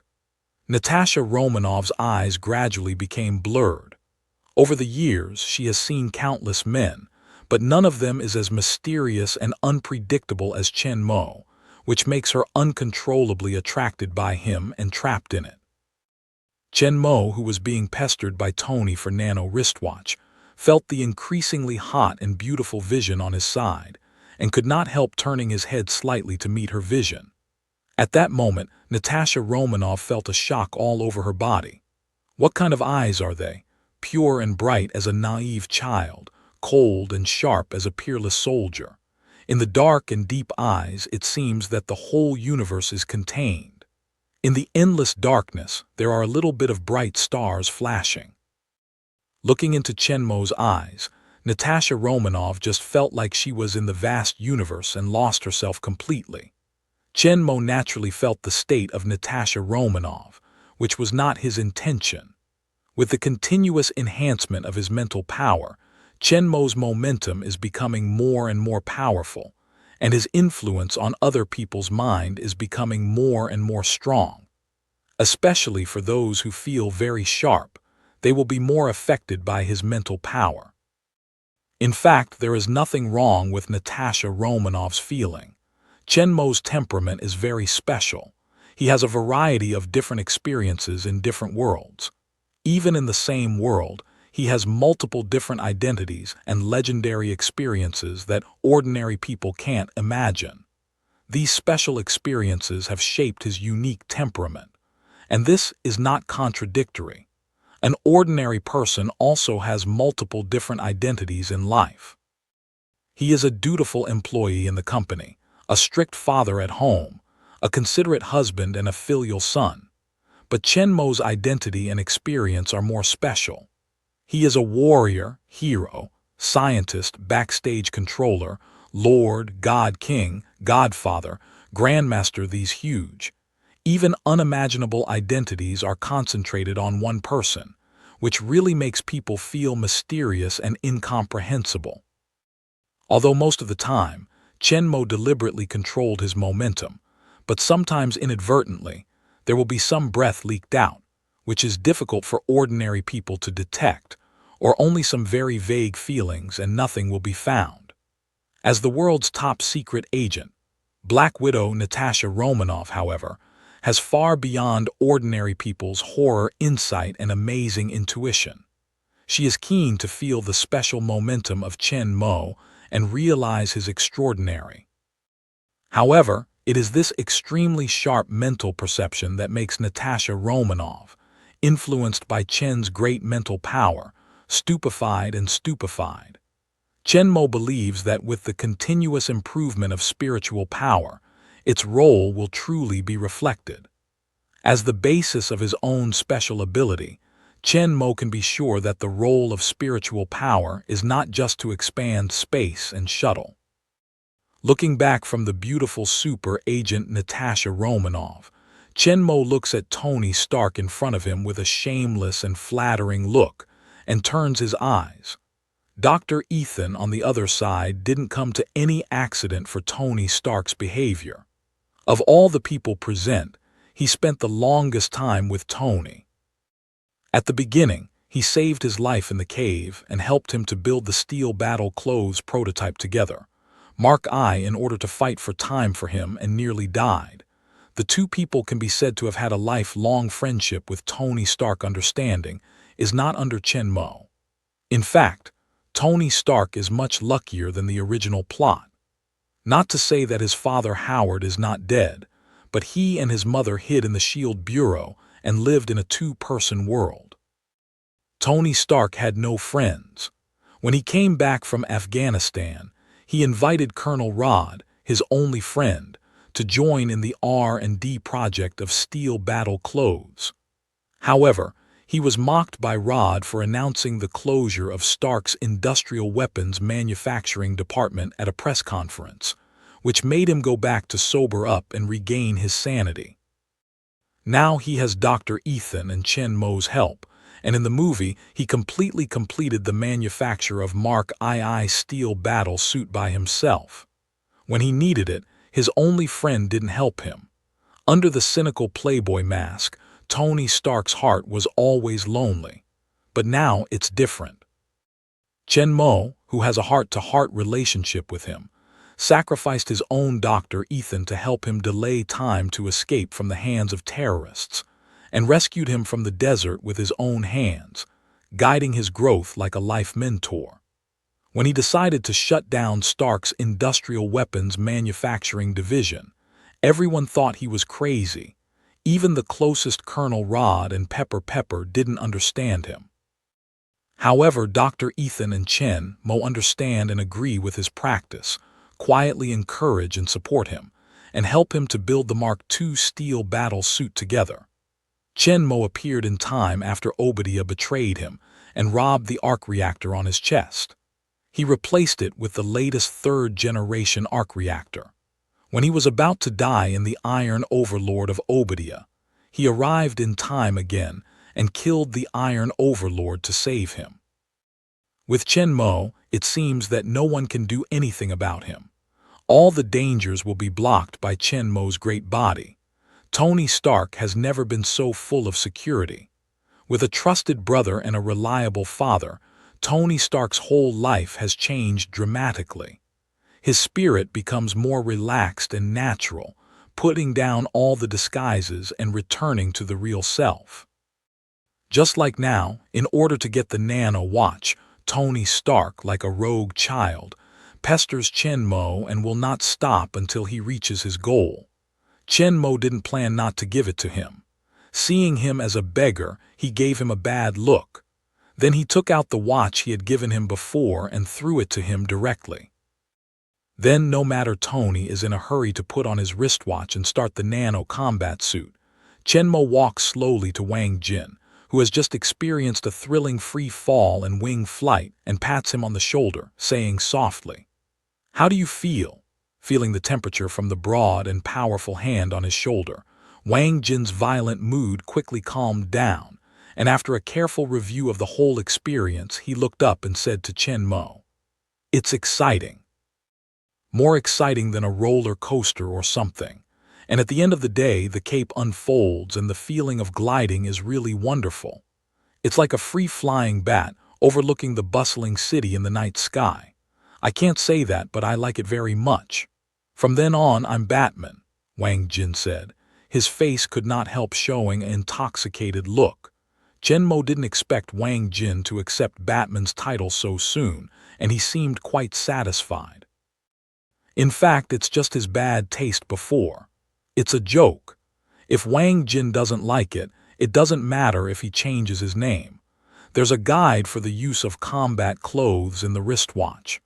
The instructions for various functions can be changed at will according to his habits and preferences, even if he wants to shout Altman changes. No problem.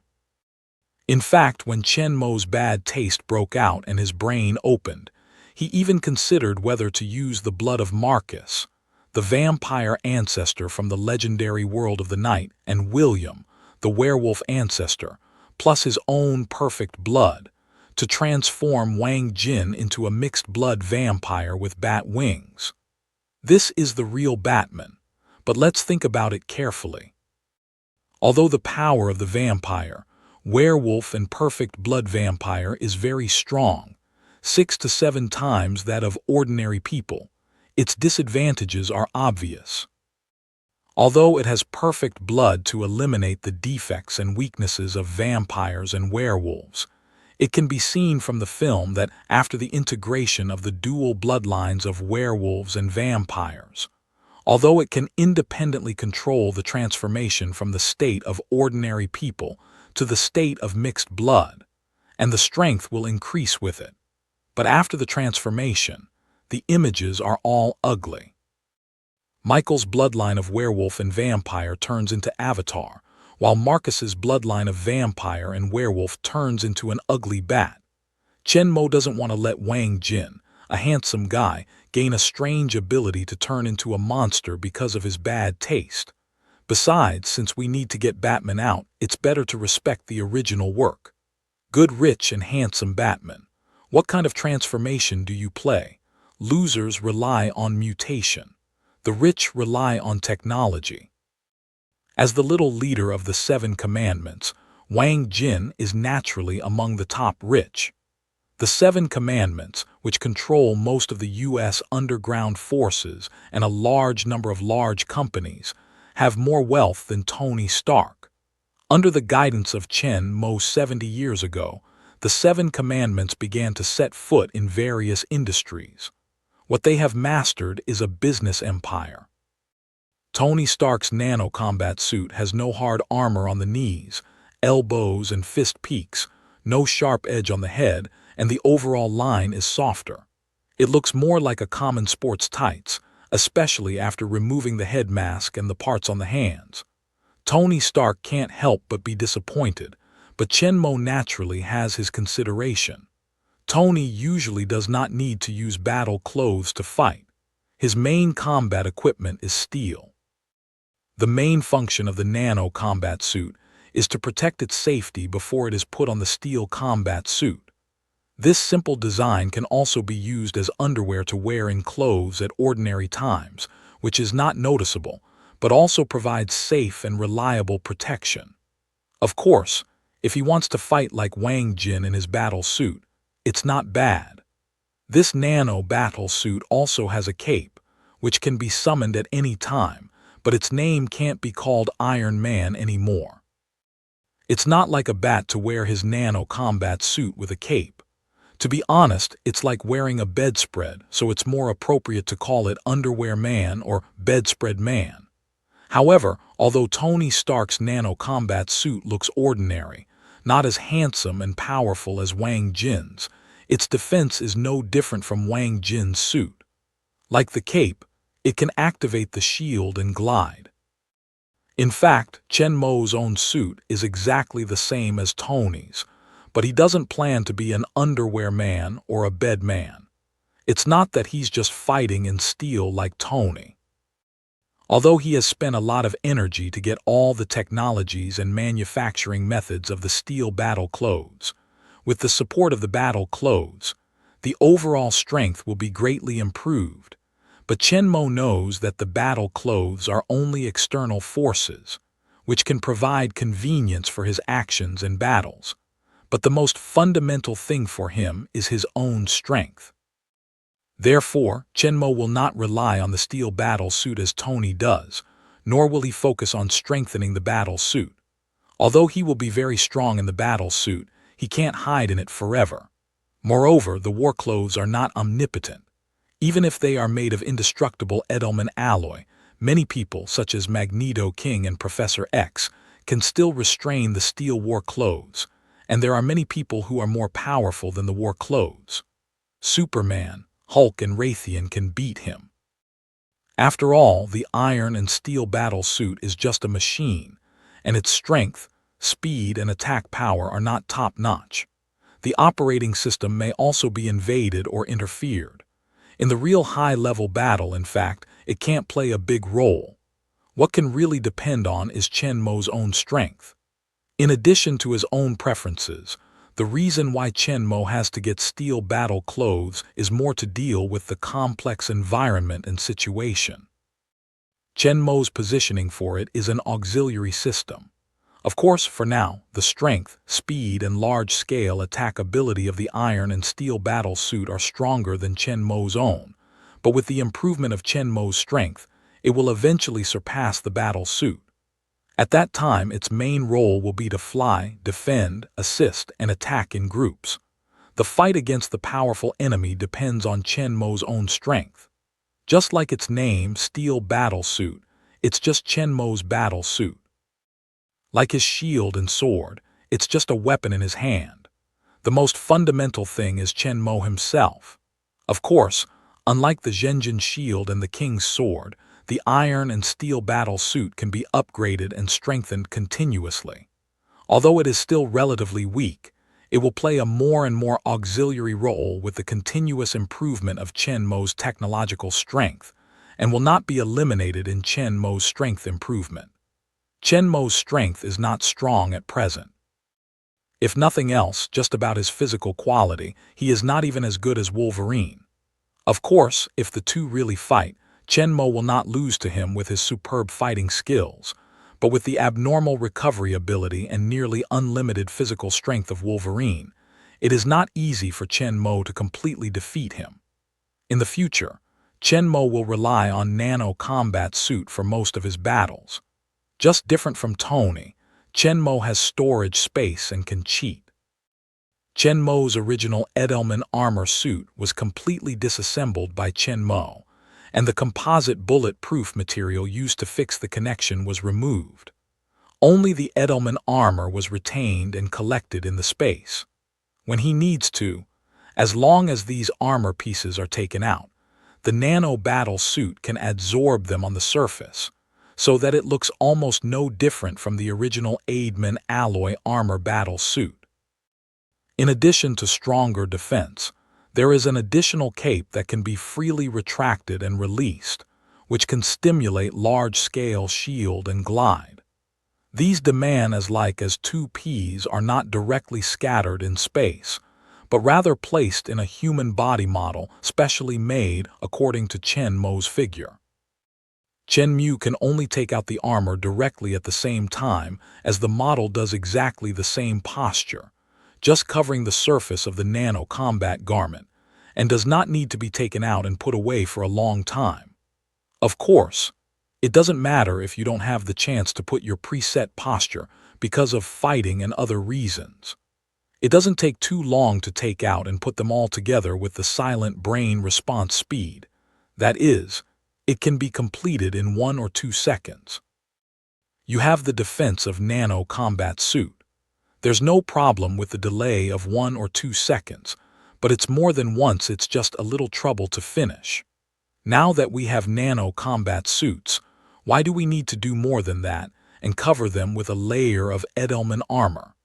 This will start with the difference between Edelman alloy and Zhenjin alloy. The most important function of vibrating gold material is to absorb kinetic energy and weaken attack. Although its hardness is stronger than all other metals, its defense is very strong, but it does not reach the indestructible level. When the strength of attack exceeds the limit that vibrating gold can bear, it can be torn and destroyed. Different from galvanometer, the hardness of Edelman alloy is stronger than galvanometer, reaching an indestructible level. Even a nuclear bomb can't destroy it, but its ability to absorb kinetic energy has become weak, which can be ignored. The original Edelman alloy used to make Chenmo's shield, however, strengthened the ability of vibration gold to absorb kinetic energy and hardness to the extreme, which can completely offset the attack and make all attacks invalid while being indestructible. Unfortunately, since Dr. Marklane fell asleep in the experiment and accidentally made the original Edelman alloy, he could not duplicate that process again. That shield is the only original Edelman alloy in the world. This set of Zhenjin Nano combat suit, which combines the highest technology of Wakanda and is made of Zhenjin, strengthens the ability of absorbing kinetic energy on the basis of Zhenjin itself.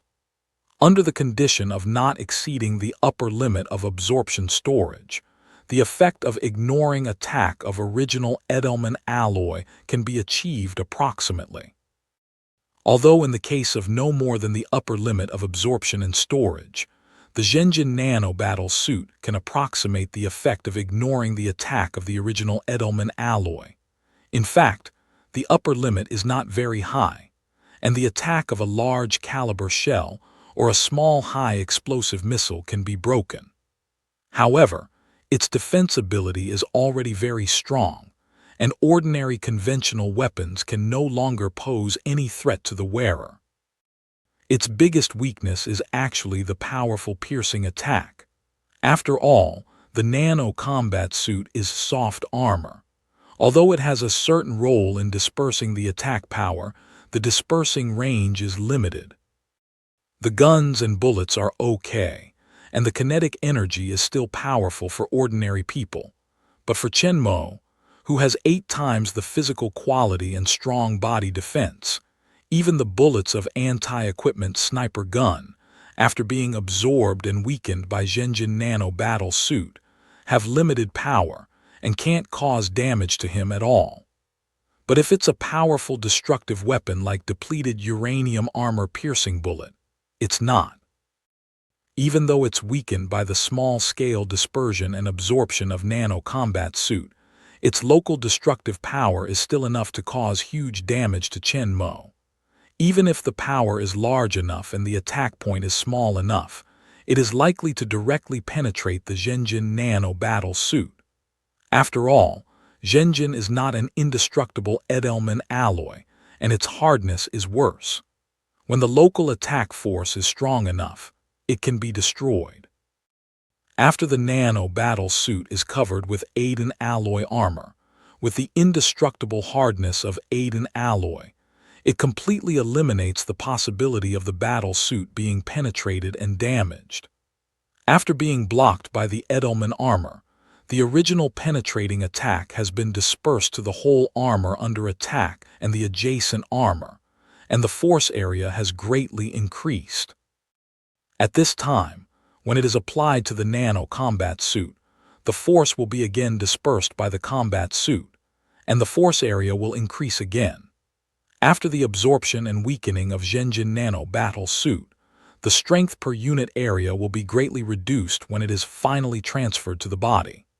With the indestructible absolute defense and dispersion of attack power of the Edelman armor, the combat suit's ability to deal with strong attack will be greatly enhanced. Among the enemies Chen Mo will encounter in the future, there will certainly be a stronger presence. Not to mention the other enemies. If the Hulk with destructive force inserts a hard and sharp spear, it is likely to directly pierce the Nano combat suit. With the help of the alloy armor, the attack will be blocked by the indestructible alloy armor, and it is impossible to be pierced at all. The attack force the amount will also be spread throughout the body. Even if it is the attack of the most powerful person with more powerful strength than him, it can't break through the Edelman alloy armor. After many times of dispersion and substantial absorption and weakening of Zhenjin Nano battle suit, Chen's strength is 8 times that of ordinary people, which is enough to bear safely. Wang Jin has become Batman with Batman's battle suit and Batcar, while Tony Stark, the Iron Man, has his life-saving underwear. Dr. Ethan and Natasha Romanoff can't help but feel a little hot. It's not that Chen Mo is stingy, he won't give them both. Natasha Romanoff is now an agent of the Bureau of Homeland Strategic Defense, Attack and Logistics Support, who is ordered by Director Nick Fry to monitor Tony Stark, the Iron Man. If the suspicious Nick Fry finds out that she has obtained a mysterious, powerful and high-tech Zhenjin Nano combat suit, she will be doubted, even if to give not now. As for Dr. Ethan, he is now a logistics researcher. To give him Nano combat suit is a waste. Zhenjin Nano battle suit not only has high technology content and precious manufacturing materials, but also has trouble in the whole manufacturing process. It has high requirements on all aspects and is quite difficult to manufacture, so it cannot be mass-produced at all. Although Wakanda has mastered the processing methods of Zhenjin meteorite vein and Zhenjin, due to the particularity of Zhenjin itself, no matter mining or processing, it is very difficult and inefficient, and the annual production of Zhenjin is very limited.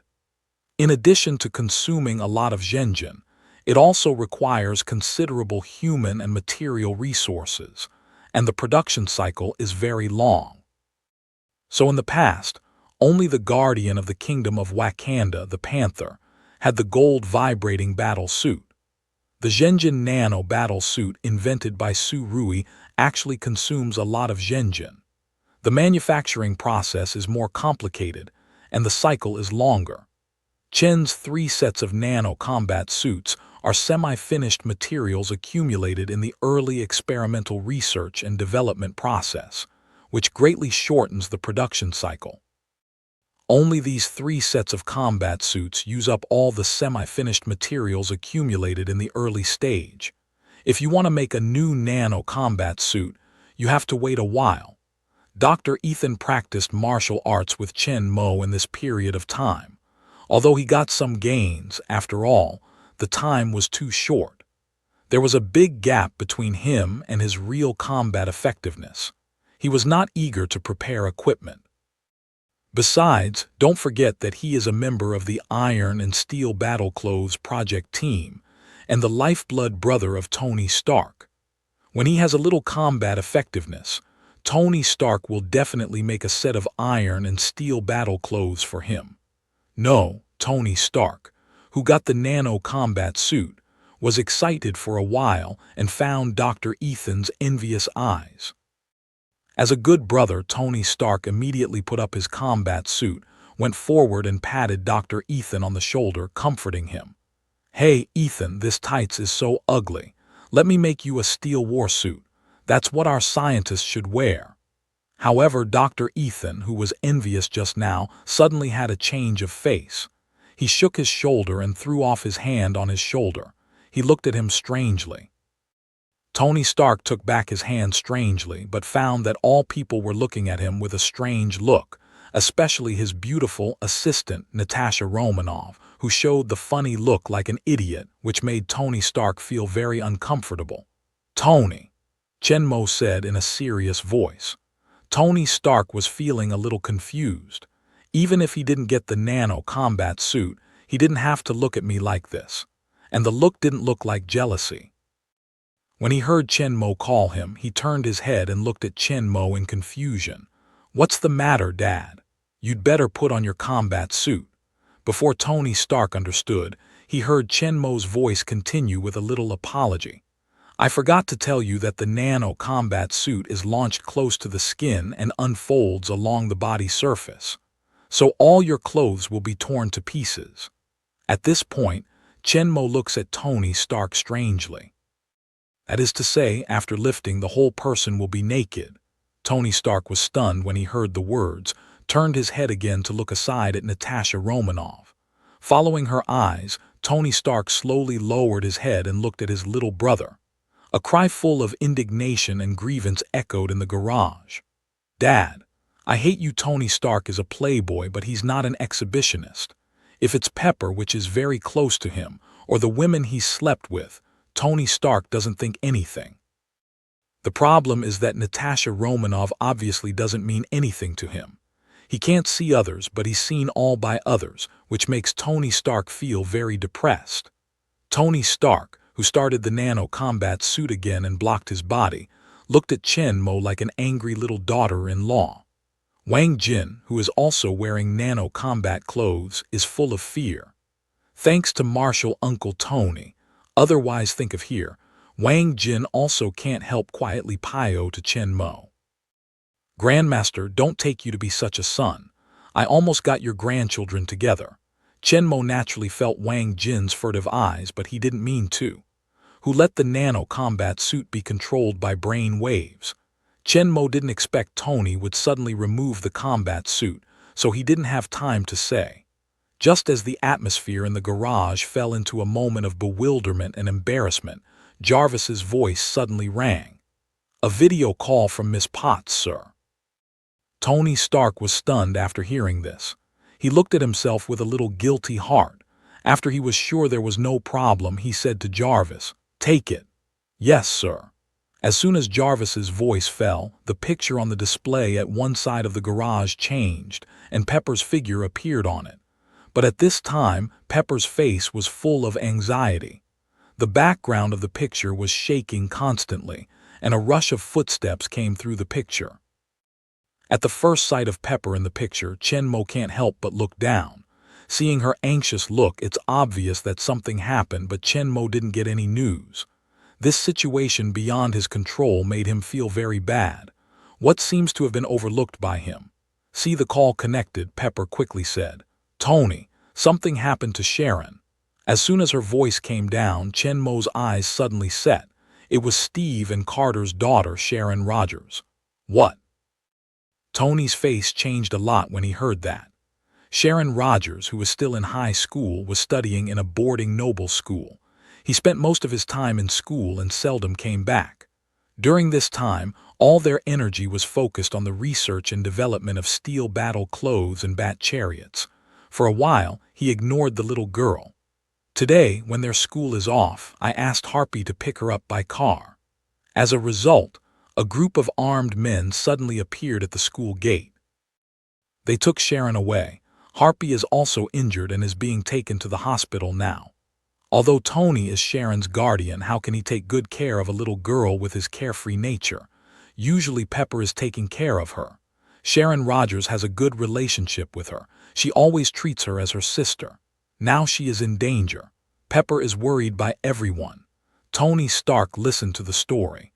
His face was gloomy and he could dribble out of the water. Chenmo's eyes flashed a sharp, cold light. Someone dared to move him. This is also what he neglected. No one knows the real identity of Sharon Rogers except Howard, and few people even know that her guardian is Tony Stark. So neither Howard nor Chenmo has ever thought about setting up a protective force for her.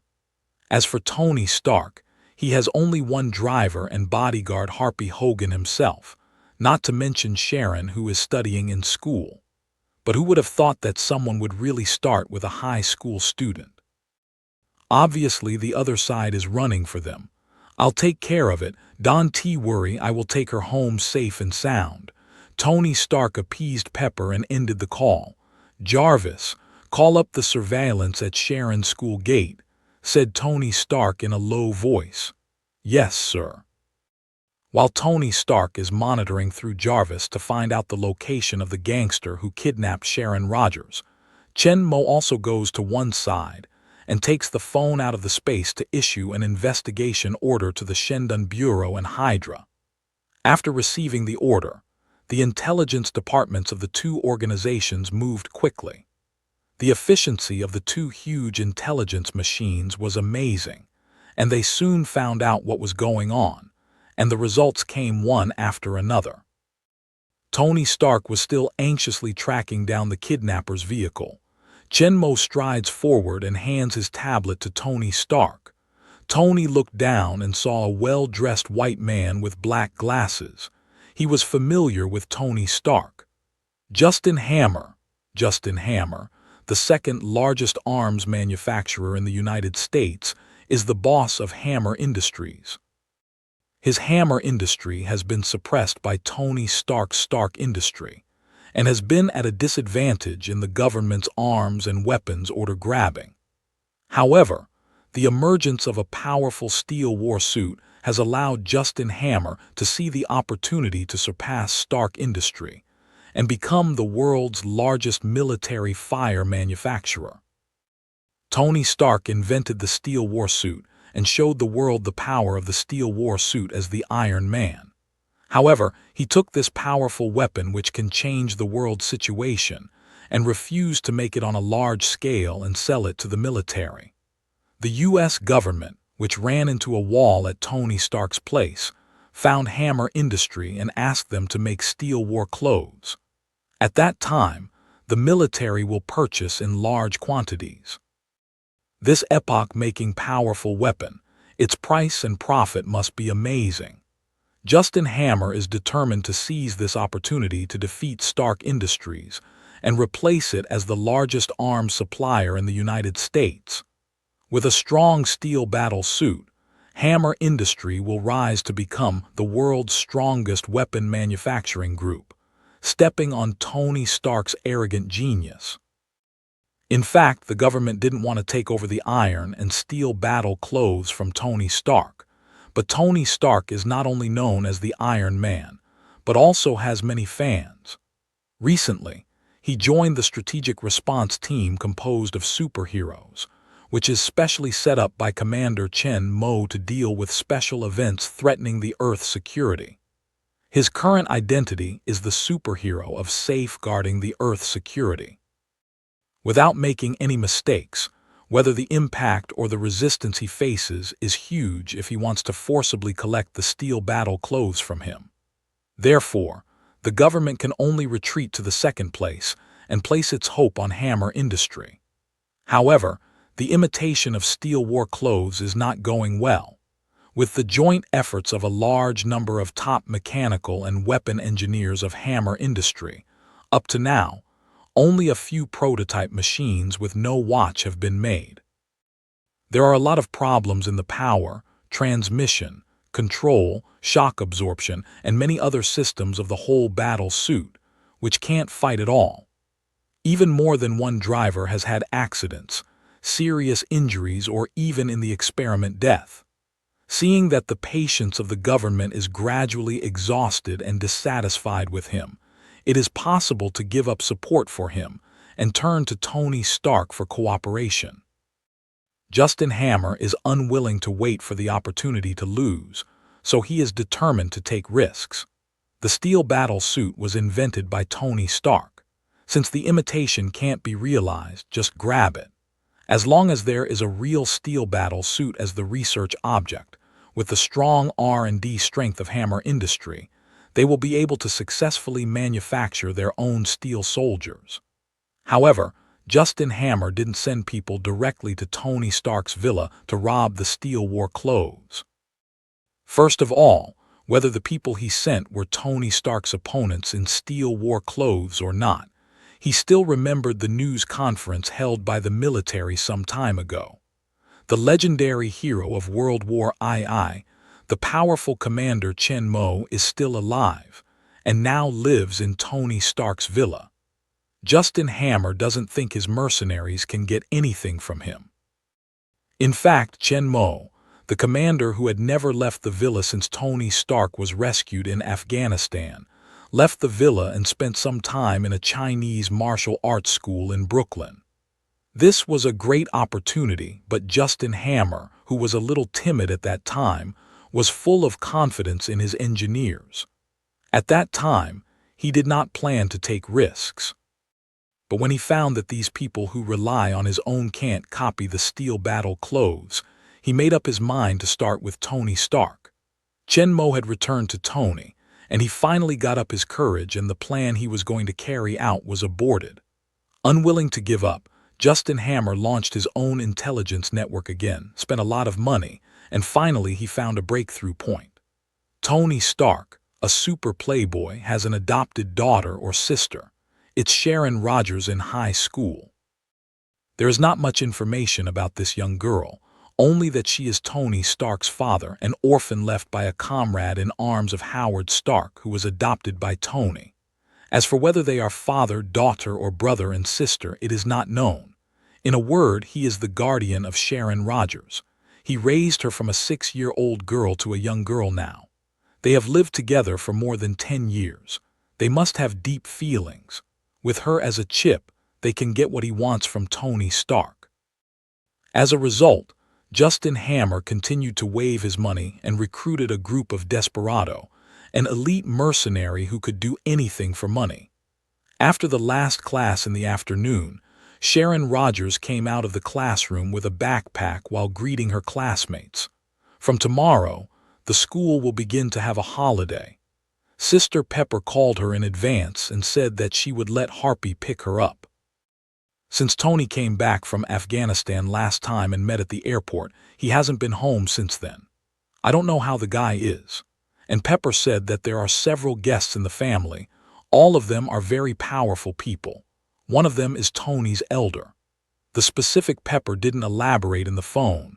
Tony's arrogant guy, except for women, never left people to stay at home for the night. But these people lived in the villa for many days, which made her very curious about these people. Sharon guessed the identity of these guests curiously and walked towards the school gate with her backpack on her back. Happy should have been waiting for her there. Thinking about walking, Sharon Rogers quickly walked to the parking lot on the side of the school gate. This is a well-known noble school in New York. The students here have good conditions at home. The parking lot is full of famous cars. Sharon Rogers's little pink Beetle is not noticeable among these luxury cars. Although he has no blood relationship with Tony Stark, Tony really treats her as his own sister, and naturally will not be reluctant to pay for her. In the underground garage of the seaside villa, many antique cars and a red sports car in the top super run are bought by Tony Stark for Sharon. It's just obvious that Sharon doesn't agree with Tony's vision. She prefers the cute Beetle to the cool sports car. Sharon, who is precocious in mind, doesn't like to compete and show off like other students, and she never mentions her relationship with Tony Stark in front of her classmates. So in the eyes of her classmates, she is just a girl who is beautiful but has a common family background.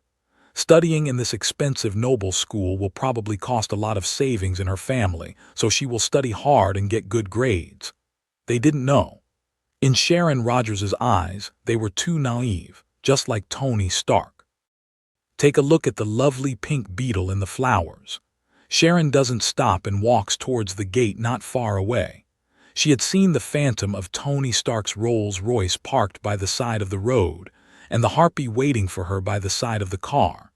When she saw the Harpy sent by Pepper to pick her up, Sharon was about to speed up, when a bright orange Porsche convertible suddenly came close to her and slammed on the brakes. Squeak! A handsome boy in the driver's seat turned around and shouted at Sharon Rogers as if he were smart. "Hi, Sharon. Is your car broken? Do you want me to take you?" The beautiful Sharon Rogers has many pursuers in the school. The boy is obviously one of them. "No, I'm being picked up." Girls are precocious than boys. Sharon Rogers is more mature than her peers. She doesn't have the heart to play any emotional games with these naive boys. After a word, she plans to continue to walk towards the gate. But before she could get out of the way, there was another girl's cry from behind. "Sharon, you did escape. No justice, you traitor. We said we would go to Shirley's house to have a party tonight and you'd sneak away first." Sharon Rogers hears the words and stops helplessly, turns around and looks at the back. Her good friend Amy and other little sisters are rushing towards the parking lot. Amy, with sharp eyes, finds Sharon in front of her and starts shouting directly. Before their holiday, they planned to go to Shirley's house to have a party tonight. Sharon was not very interested. After receiving Pepper's call, she wanted to go home early to see Tony and some of his mysterious guests. Sharon knows that with the character of her little sisters, if she directly says she wants to go home and doesn't go to the party, she will surely be haunted and beaten by them. Amy usually lingers for a long time after school, so Sharon takes the opportunity to go first. When it's too late, she calls them and says they can't go for a temporary job.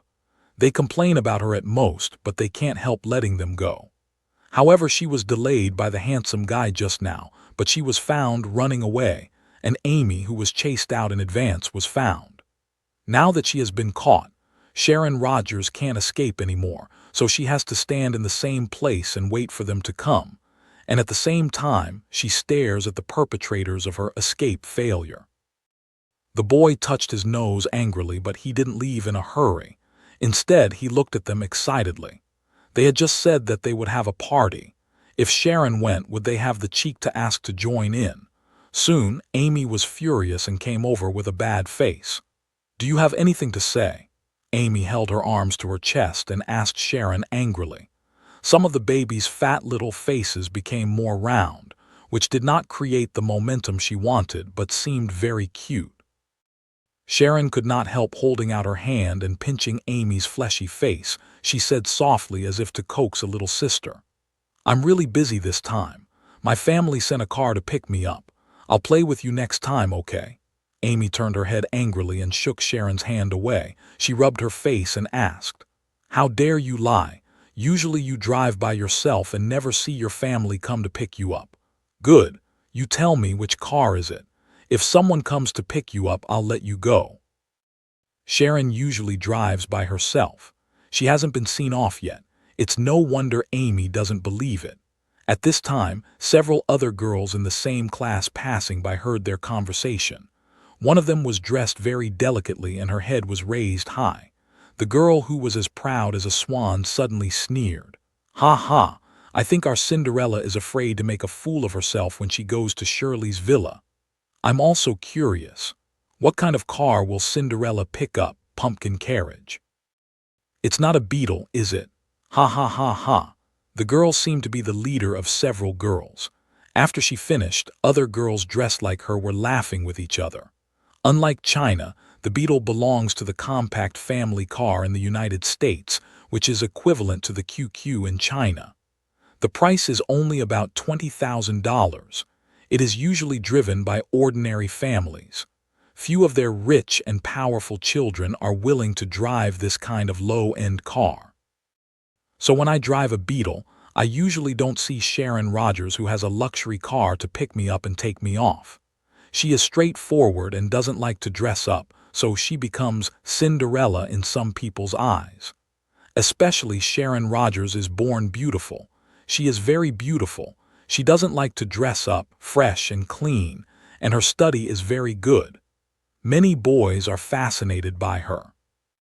Even Amy and other girls are attracted by her straightforward, cheerful and mature personality and gather around her. Although most people think that the family background is ordinary, but the popularity in the school is very good. Many proud princesses are envied by her. At this time, they are not easy to catch an opportunity. Naturally, they make unrelenting efforts to ridicule. Sharon Rogers was too lazy to take care of these naive girls, even to look at them, and ignored the peacocks. But Amy, who was also a little girl, couldn't bear it, even though she rolled up her sleeves to quarrel with them. "Jessica, you," Sharon Rogers saw this and waved to stop Amy. "Well, what can I do for them? Look over there, that car is coming to pick me up." Sharon Rogers reached for the black Rolls-Royce Phantom parked at the door, and the waiting harpy saw Sharon point to her, waved at her and shouted, "Miss!" Amy saw something unexpected. She thought Sharon was lying to them. She just didn't want to find an excuse. She didn't expect someone to pick her up. What's more, she drove a Rolls-Royce Phantom and called her Miss, which was totally different from their previous speculation. Turning around, Amy stared at Sharon Rogers with big eyes. "Sharon Rogers, you're hiding deep. If we didn't run into you today, when are you going to cheat us?" Other people also looked at the luxurious Rolls-Royce and the tall driver next to it, and then looked back at Sharon Rogers. If the driver didn't call her Miss just now, they couldn't have imagined that Sharon Rogers, who usually drives a Beetle in a low-key way, was also a rich lady of extraordinary origin. Sharon Rogers shrugged calmly in the face of questioning from her friend. "I didn't cheat you." "Not yet." Amy's round little face puffed and said angrily. "Then why do you drive a Beetle?" Sharon turned to look at the distinctive little pink Beetle in the luxury car group and said fondly, "Because I like sports cars and so on. Don't you think my little Beetles are cute?" Amy couldn't help but look at Sharon's Beetle car, attracted by its pink color and lovely shape, and her heart came out of her eyes and she said with a small head, It's lovely." Shirley, who was next to her, couldn't help but roll her white eyes and pinched her arm hard, which made her wake up. She immediately stared at her eyes again, put her hands in her waist and shouted at Sharon Rogers. "Even so, why have you never said anything about your family? You never asked." Sharon's words left a few people speechless. It's really no wonder that Sharon Rogers thought that Sharon's family was in general condition. In order to take care of her self-esteem, they never asked about her family. Then why hasn't there ever been a car to pick you up before? Amy's eyes wandered for a long time and then came up with another question. "I can drive by myself. Why do I need to be picked up? This time my family sent someone to come here in advance, or I will drive back by myself." Then, Amy had no problem this time. After thinking for a long time, she finally let go of her arm. "Well, you're right." Sharon Rogers could not help touching Amy's head when she saw it and said fondly, "Well, I didn't mean to hide it from you. There was nothing to say. We played together. It had nothing to do with our family background." Amy heard the words and nodded her head with approval. "Well, that's it." Just then, Jessica on one side suddenly stared at the license plate of the Rolls-Royce Phantom. "What's your relationship with Tony Stark?" Jessica turned her head sharply, looked at Sharon Rogers with a complicated face, and asked excitedly. Amy was stunned at the words. "Tony Stark? Are you talking about Iron Man?" some people asked in doubt. "Yes, Tony Stark, the Iron Man," Jessica said, reaching for the black Rolls-Royce Phantom. "Look at the license plate of that car, Stark 5. That's Tony Stark's car." Hearing this, people turned around and found that the license plate of the Rolls-Royce was indeed Stark 5. Jessica is a big fan of Iron Man. She pays close attention to many news about Tony Stark. She once saw the introduction of many luxury cars owned by Tony Stark in a magazine, which focuses on several cars he often sits in. One of the biggest characteristics of them is that the license plate numbers all start with Tony Stark's surname, Star, and Stark 5 is just a black Rolls-Royce Phantom. At that moment, all the people on the scene burst into flames. What does Iron Man's car mean? Amy and Shirley rushed to Sharon Rogers and grabbed her arm. "Sharon, you are honest. What's your relationship with Tony Stark?"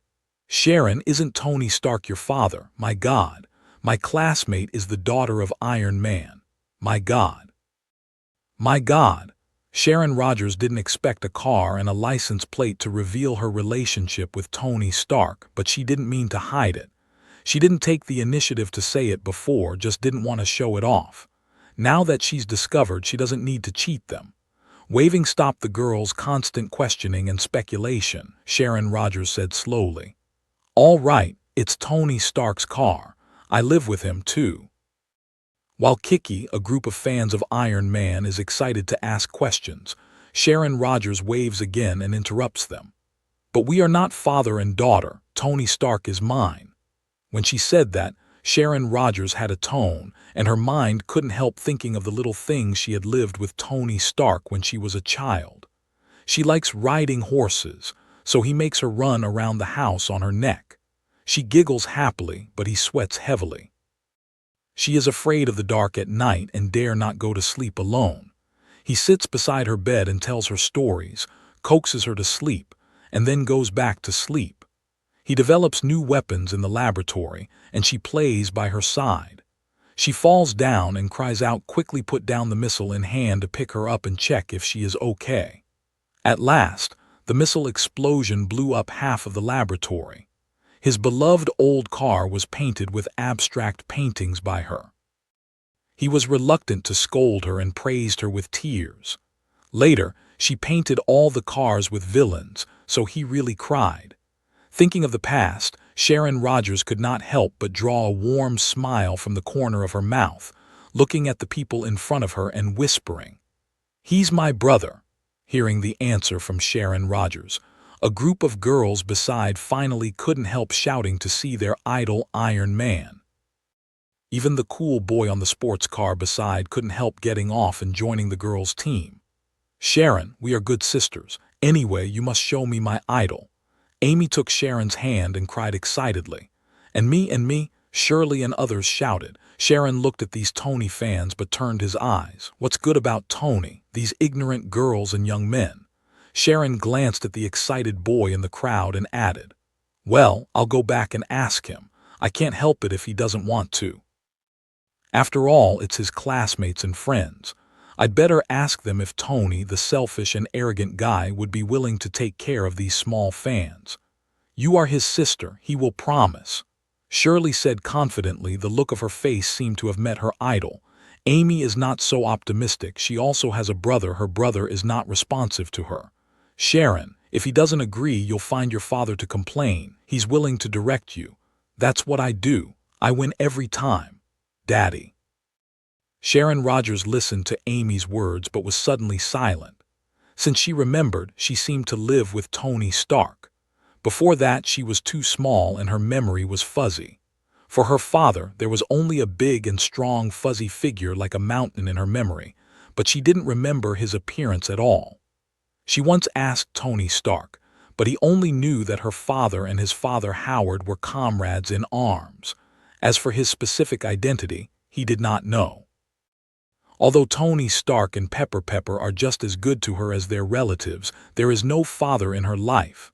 At this time, Amy mentioned that she was lost. She never had the chance to report to her father. She didn't even know who her father was. "What's the matter, Sharon?" Amy saw that she was suddenly in a trance and couldn't help shaking her arm. She asked strangely, "Oh, nothing. I'll go back first." Sharon came back to her senses, quickly explained, and then turned directly to Harpy, who was waiting for her at the school gate. "Don't forget what I taught you. We must succeed." Amy called out with a small fist in the back. "I see." Sharon turned and waved to them. Then she turned and pulled the shoulder belt of her backpack. She picked up her mood and walked towards the door. Happy saw Sharon finish talking with her classmates and came to this side. He opened the door for her in advance with a smile and was ready to welcome the noble little princess home. Just as Sharon came to the door, Harpy was planning to greet her with a smile. Two black, unlicensed SUVs suddenly rushed out of the stab and stopped in front of Sharon Rogers in a harsh sound of braking. Before the car stopped completely, the doors of the two cars were opened. Several fierce men in black combat suits and skull masks jumped out of the car and rushed to Sharon Rogers, who was standing at the door. Happy was shocked. He pulled out a pistol from his waist and pointed it at the unknown armed men. "Hey, what are you doing? Stop! Stay there! Don't move!" His warning didn't work. Two masked militants who were closest to him had already found him. When he raised his gun, they raised their long automatic rifles together and pulled the trigger without hesitation. "Shedder!" Happy was shocked and jumped to the back of Rolls-Royce. Then, the rain like bullets strafed over and hit the body of Rolls-Royce, splashing a spark. Harpy leaned down and hid behind the car, feeling the constant vibration of the car body under the shooting of rifle bullets. From time to time, bullets flew over his head. For a while, he was completely suppressed behind the car and could not stand up. Students, teachers, and parents near the school gate all screamed and hugged their heads to escape when they heard the sudden gunfire. The U.S. campus shooting is poor. Everyone's first thought when they heard the gunfire was to run. Everyone else can run, but Harpy can't. He can't even hide behind the car all the time. These people obviously go to Sharon. If they drag them down, Sharon will be in danger. No more waiting. Harpy squatted behind the car, glanced around, and found that there was also a car parked not far away. The distance between the two cars was about 3 or 4 meters. At this time, he could not care too much. He bit his teeth, held the pistol tightly, breathed deeply, and rushed out from the side of Rolls-Royce. The two armed men have been defending him against the counter-attack, and the bullets are pouring into his hiding position, but without protection, he will suddenly burst out from the side, completely exposed to their muzzle. The two men immediately turned their guns and tried to kill the bodyguard who was in the way, but before they could aim, Harpy, who was a step faster, pulled the trigger. Bang, bang, bang, bang. After 4 shots in a row, 2 armed men were shot together. One of them snorted, and the rifle in his hand fell down, but the other just shook his body twice, and then continued to face Harpy if nothing happened. It was only seen that the battle suit on the chest of the 2 men had been shot 3 holes by the bullet, but the bullet did not go in, but was embedded in the bulletproof vest on the inner layer, which did not hurt them. Instead, the shot hit one of the men's arms, making him temporarily lose his combat effectiveness. Happy saw that the attack failed to kill 2 people, and a rifle pointed at him again. He had no time to continue the attack and rushed to the car next to him. The bullet from the unharmed gunman's rifle after Harpy's back hit the ground and the car body, hitting pieces of sparks, but Harpy managed to hide. Hiding in the back of the car, Harpy's chest heaved violently. His breathing was very heavy. Although it was only a few meters away, he almost exhausted his strength. Just past in front of the ghost gate, Harpy didn't choose to hide behind the car, but he didn't even have time to breathe. So he jumped out of the car again and raised his gun to shoot the 2 militants in front. Because when he just jumped out of the back of Rolls-Royce, he saw that several other masked militants had approached Sharon Rogers and started to fight against her. Sharon Rogers often followed Tony Stark to the Chinese martial arts school when she was a child, and also learned some simple fighting skills. It's easy to deal with ordinary little gangsters, but she was just a little girl after all. She was too weak. When she met these elite mercenaries, her resistance seemed weak. Soon she was forced by the system to walk towards the SUV parked nearby.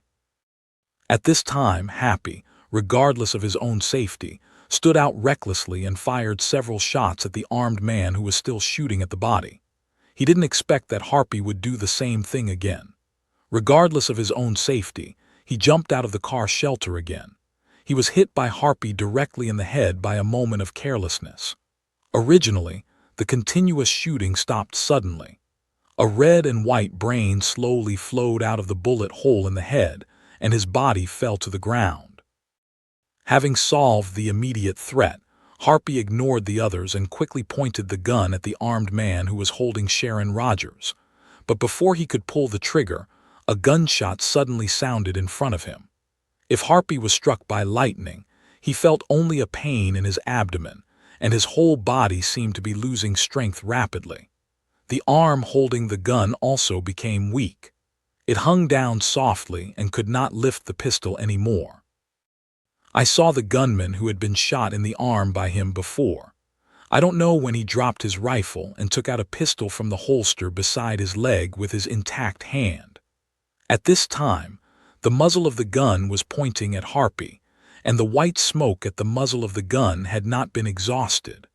Harpy Hogan, covering the belly of the bullet, leaned back against the bullet-riddled car and fell to the ground slowly. While the gunman, who was wounded by Harpy, was planning to continue shooting and kill Harpy directly to avenge himself and his companions, Sharon Rogers, though struggling, was dragged into the SUV. The leader of the mercenary team, seeing that the task is completed, directly ordered a quick evacuation. Their original plan was to take her away directly after the target appeared and evacuate quickly. When the people around reacted, they had already escaped. But Happy's accident disrupted their plans and triggered an unexpected gunfight. The police were probably on their way. They had to evacuate quickly. Receiving the captain's order to evacuate, the mercenary in front of Harpy had to throw Harpy down and run quickly to the car. However, he knew their team leader's style of action.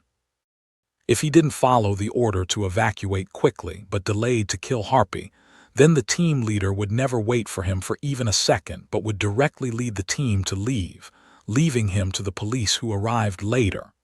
As for whether he will reveal their identity and whereabouts, first of all, he has never seen the real face of the captain. He does not know where they are going to send the bound targets. The whole plan is only clear to the captain. They are just obedient. Even if they are caught by the police, they have no impact on other people.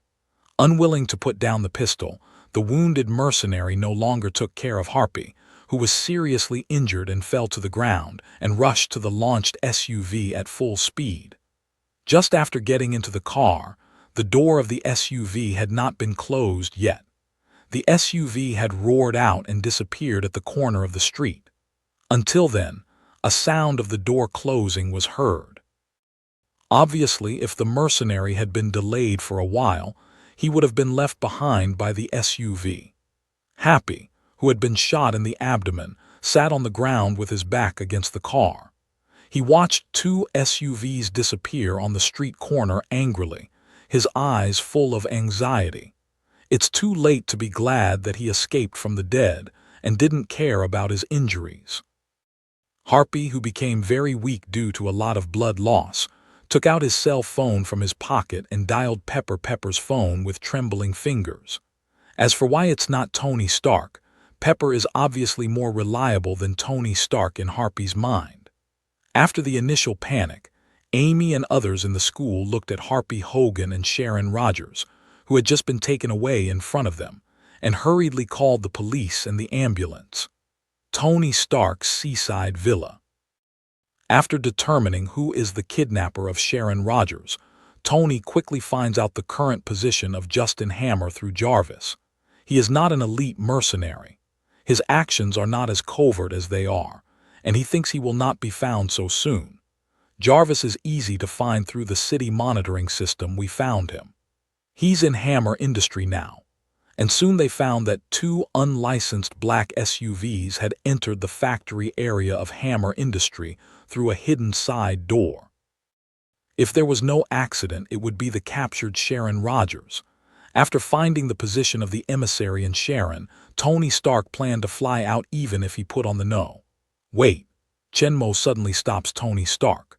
Tony Stark, who was flying to the garage passage leading to the ground, stopped in the air, hovered in the mid-air, turned around and looked at Chenmo doubtfully. Hammer Industry is so big. Do you know where they hid Sharon? Chenmo's question stunned Tony Stark. Yes, as the second largest arms supplier in the United States after Stark Industry, Hammer Industry is not much smaller than Stark Industry. It covers a very large area with many factories, office buildings, and other buildings. If they hide it deliberately, it's hard for him to find it for a while. Although the power of Mark III is strong, it's useless to find the target. In many cases, it's not enough just to have power. The monitoring system of Hammer Industry is independent and not connected to the internet, so Jarvis can't invade. Previously, through intruding into the urban monitoring system, he only knew that Justin Hammer entered Hammer Industry and didn't come out, and didn't find his specific location. The same is true for the two SUVs that kidnapped Sharon Rogers. They just found that the vehicles had entered the hammer industry through the monitoring of the outside of the hammer industry, but they didn't know where they finally went. The hammer industry is so big that it's unrealistic to look for a little. Then what? Tony Stark asked anxiously.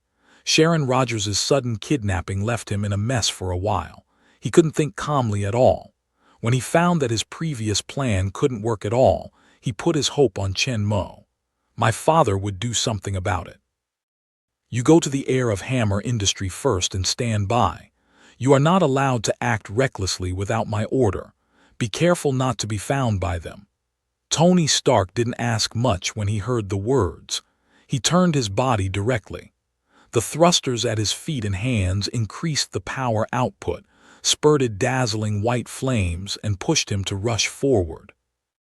He quickly flew out along the arc garage passage, crossed a beautiful arc in the mid-air, and rushed to the position marked on the map at full speed. He believes that Chen Mo will arrange the later affairs. What he has to do is to act according to Chen Mo's instructions. Chen Mo, the legendary hero with great prestige and commander, will lead them to save Sharon Rogers successfully. After Tony left, Chen Mo looked at Wang Jin and Natasha Romanoff. Wang Jin. You take Natasha to the outskirts of Hammer's industry in a bat chariot and stand by outside. Don't expose it. Chen Mo looked at Wang Jin, who was still a little immature, and said in a deep voice, "Yes." Wang Jin's excited face turned red, and he responded with a very excited voice. He's going to fight with Iron Man and Commander. What he had always dreamed of came true so soon. Chen Mo looks back at the sexy and beautiful super agent, the Black Widow Natasha Romanoff.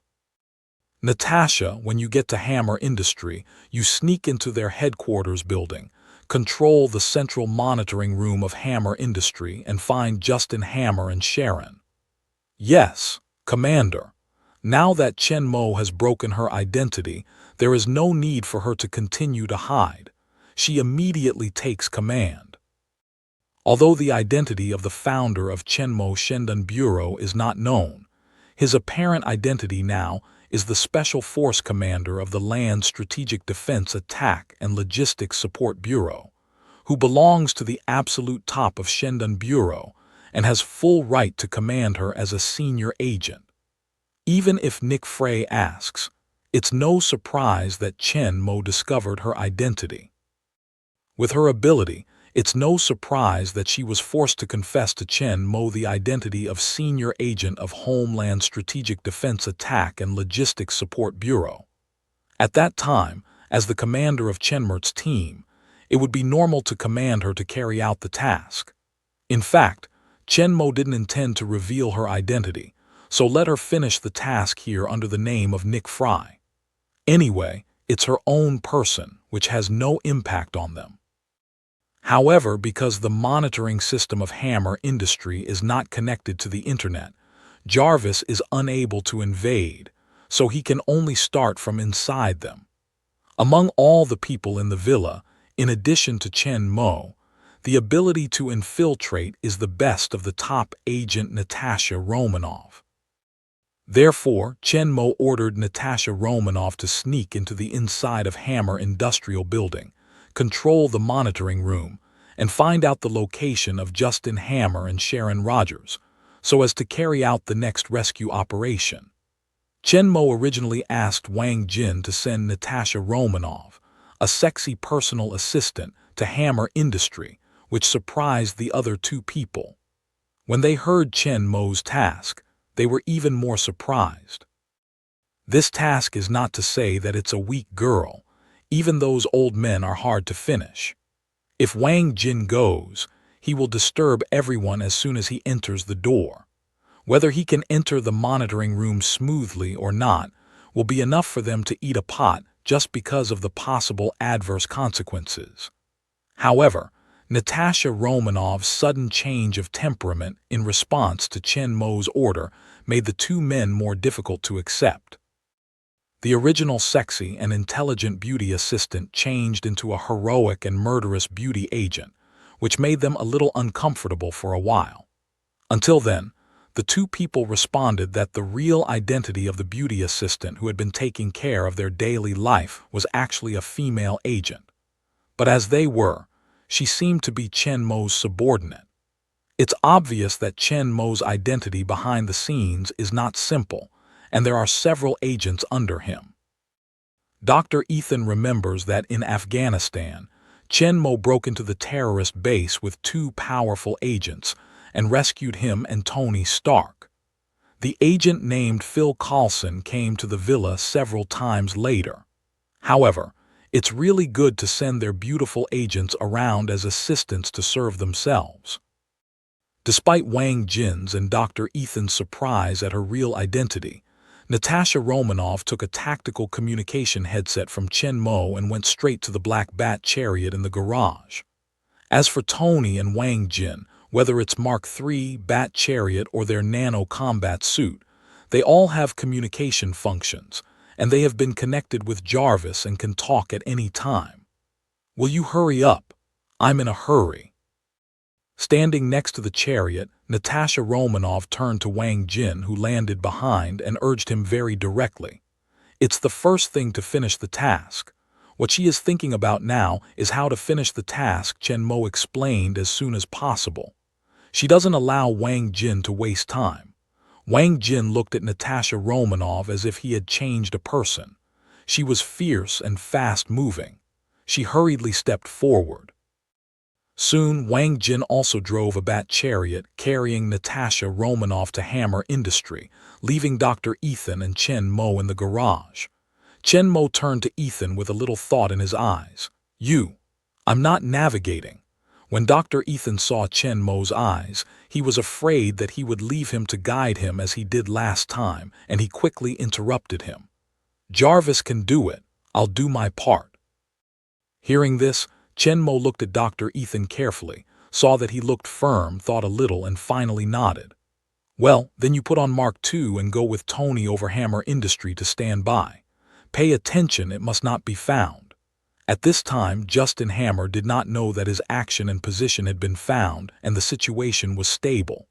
Once found by him, he would certainly make a fuss, bring adverse effects to the next rescue operation, and even cause danger to Sharon. "Don't worry." Dr. Ethan got Chen Mo's approval, nodded happily, and promised that he had the chance to take part in the action at last. To Dr. Ethan, Chen Mo was relieved and nodded. Chen Mo said to Jarvis, "Jarvis, equip Ethan with Mark II." "Yes, sir." When Dr. Ethan, who was equipped with the number 2 steel battle suit on the dressing platform, stumbled back to Chen Mo was already sitting in a silver Audi R8 convertible car and was ready to start. "Can you?" Looking at the way Dr. Ethan walked, Chen Mo asked uneasily. "No problem. I'm not used to wearing it for the first time. Just get used to it." Dr. Ethan's confident voice came from the speaker of battle. Then be safe and remember, don't expose it." Chen Mo again cautiously asked, and Dr. Ethan nodded his head hard. Just then, Tony Stark's voice suddenly sounded in the two men's communicator at the same time. "I've arrived over Hammer Industries and I don't see the target." "Stand by," Chen Mo said to Tony, turned to Ethan in his steel suit and said in a deep voice, "Go." After Chen Mo finished, he started the sports car and started. As Dr. Ethan saw it, he also turned on the thruster at the foot of the steel battle suit and the flight stabilizer of the palm. Although it was shaking, it was still slowly suspended in the air. Ethan saw that he was very satisfied with his operation ability. When he adjusted the direction, increased the power and flew towards the garage exit. However, although Dr. Ethan participated in the R&D and upgrading of the steel battle suit, after all, he didn't personally operate it, so he didn't estimate the powerful power of Mark II. Dr. Ethan, who first operated the steel battle suit for flight, exerted too much force in adjusting the power of the propeller. The propeller, which was originally suspended at the foot of Mark II in mid-air, suddenly shot out 2 hot white flames. The powerful thrust accelerated the battle suit, hit the ceiling above the garage exit, and then bounced back towards the garage floor. It smashed down. Bang! There was a heavy metal crash in the garage, and at the same time there was a sound of metal rubbing, tearing, and breaking. Under the protection of the war suit buffer system, Dr. Ethan didn't have anything to do. He shook his dizzy head in the impact and rolling just now. Ethan looked up and saw that his eyes were right on Chen Mo's. Sitting in the driver's seat of the sports car, Chen Mo, who was holding the steering wheel with both hands, stared straight ahead. The coldness in his eyes made Ethan Bo the scholar couldn't help being cold. This prospective doctor Ethan looked down and found that he was trapped in the front of the sports car driven by Chen Mo, and the whole front of the car was smashed flat by him. While he looked down, a creak of metal twisted sound sounded again, and the car body followed another shock, suddenly sank down a section, and the chassis hit the ground with a bump. Then in Dr. Ethan's vision, a round black object suddenly appeared, moving slowly towards one side. Ethan looked up and saw that it was a tire. However, one of the front wheels of the sports car just fell off the sports car and rolled slowly towards one side. Bang! Under Ethan's gaze, the tires rolled to the side of several luxury cars parked beside the garage and hit the bumper of a Lamborghini. The rolling tire finally stopped, but the Lamborghini, which had been slightly hit, suddenly broke up with a bang. The bumper fell half off, the rear view mirror fell off, and the chassis sank a lot. Then, like a chain reaction, all the cars were in a continuous bang, and they sprawled. Dr. Ethan, still trapped in the front of Chen Mo's car, watched the magic scene, and his heart was full of 10,000 horses. In fact, it's not that the power of this tire is so huge, but these cars were all disassembled during the development of bat chariots. Many parts have been removed. Tony has never given the time to repair them. So now it's just an empty shelf and the connecting bolts are just screwed on, not tightened at all, so it's just a slight hit, it just broke up. In the whole garage, only the Audi R8 driven by Chen Mo is in good condition and can be used normally. Of course, that was before, and now, the only survivor of the Audi R8 is also sitting on the back of Dr. Ethan. Chen Mo opened the door with a cold face and got out of the car. He stood in front of the car and stared at Ethan. Ethan, who was uneasy from Chen Mo's eyes, hurriedly climbed out of the car and stood in front of Chen Mo after a sharp metal twisting sound. "That otherwise I won't go. You can fly over in Mark II. Dr. Ethan's face was red under his helmet. He was confident and said that it was okay. Before he went out, he made such a big dragon. They are going to save people. They can't delay their time because of him. Now the sports car is broken. The best way is to let Chen Mo change into Mark II and catch up." Chen Mo gave Dr. Ethan a fierce look and saw that he quickly lowered his head, like a child who had done something wrong and did not dare to talk. "It's too late. Mark II is not the Mark III that can be deployed quickly. It needs to be disassembled and assembled one by one on the dressing platform to wear and unload, and it will waste a lot of time to wear and unload. Tony has arrived first. Wang Jin and Natasha Romanov have also started for a while. At their speed, it's almost time to arrive. When Natasha Romanov sneaks into the control center, they have to start immediately. At this time, Sharon Rogers is in the hands of the other party, and every delay may be dangerous, so Chen Mo does not intend to waste his time on it. Now there is only one way. Chen Mo glanced at Dr. Ethan's car, which had been smashed into scrap iron, and looked at Dr. Ethan, who was in armor but was at a loss with a strange face. "If you do something yourself, then you have to bear the consequences." Dr. Ethan was numbed by Chen Mo's strange eyes. His intuition told him that smashing Chen Mo's sports car was the most wrong thing he had ever done in his life. Chen Mo's next words gave him a very bad premonition, as if a very bad thing was about to happen. In the strange eyes of Chen Mo, Dr. Ethan asked in a low, uneasy voice, "What are the consequences?" "Commander, we have reached the outskirts of Hammer Industry." Agent Natasha Romanov's voice rang in Chen Mo's ear. "Good, everything goes according to the original plan. Wang Jin stands by in situ, pay attention to concealment. Natasha sneaks into the control room. Tony, find the location of the control room and guide Natasha. I'll be there later. Chen murmured an order of action. Yes, yes, yes. Wang Jin, Natasha Romanov, and Tony Stark in the ground chariot should be in unison. In a monitoring dead corner not far from Hammer Industry, there is a dark shadow cast by buildings all around. A black chariot, like a ghost in the dark, is quietly crawling in the shadow. It has clear edges and corners. There is no light on the powerful and heavy body. If you don't look carefully, you can't find it from afar. With Chen Mo's order, the armor on one side of the car suddenly opened, and a graceful and vigorous figure quickly emerged from the car. Under the cover of the terrain, it quickly disappeared in the distance. After Natasha Romanov left, the open-door armor slowly closed and everything returned to its previous state. The dark bat chariot creeps quietly in the dark, ready to go, ready to rush out of the dark and fight. Jarvis, call up the layout of Hammer Industrial Park and the department distribution of headquarters building, and find the monitoring room. Yes, sir. Although the monitoring system of Hammer Industry operates independently and is not connected to the internet, their park design drawings and department distribution can be found on the internet. With Jarvis's invasion ability no less than that of top hackers, he soon found what Tony needed. Hammer Industrial Headquarters building is located in the southwest corner of the park. The monitoring room is on the 12th floor of the building, at the end of the corridor.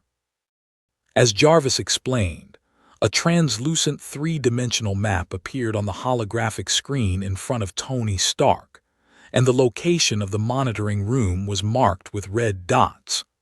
With Tony looking down at the Hammer Industrial Park at his feet, the three-dimensional map was automatically combined with the Hammer Industrial Park below under the control of Jarvis. Originally, Tony saw some blurred overhead pictures from high altitude, which were automatically zoomed in, becoming a clear three-dimensional picture. The red dot indicating the location of the monitoring room was also moved to the park on a grand building in the southwest corner. At the same time, the figure of Natasha Romanov, who just crossed the wall and dived into the inside of Hammer Industry, clearly appeared in Tony Stark's sight. All the outdoor human beings in the whole park were clearly displayed and marked. Tony Stark, who hovers over Hammer Industry in steel battle clothes, is like a spy satellite. He can see all the external conditions of Hammer Industry below at a glance. Natasha. The monitoring room is at the end of the corridor on the 12th floor of the building 270 meters away from you at 3 o'clock. Tony Stark, the humanoid reconnaissance satellite, reports the location of the destination to Natasha according to the data calculated by Jarvis. Yes. Natasha, who was crouching behind a flower bed to avoid two patrol guards, whispered back. Watching the two guards go away, Natasha slowly gets up, is preparing to walk around the flower bed from the right to the destination. Tony Stark's voice suddenly rings again. Wait, there are many guards patrolling in that direction. Go from the left, and there is a path that can be crossed 70 meters away. Natasha's body shape turned to Tony's direction. There seemed to be a path there. Without hesitation, Natasha turned directly and rushed to the left quietly. Under Tony Stark's precise guidance, Natasha Romanov, as a top-secret agent, easily dodged all the guards and surveillance, and without being found by anyone, approached the Hammer Industrial Headquarters building where the monitoring room was located. But the real difficulty lies in the back. How to sneak into the building quietly and control the monitoring room in secret. This is the place to test the sneaking ability of the Black Widow, super spy. Tony Stark couldn't fully grasp the details of the building, so she had to rely on herself.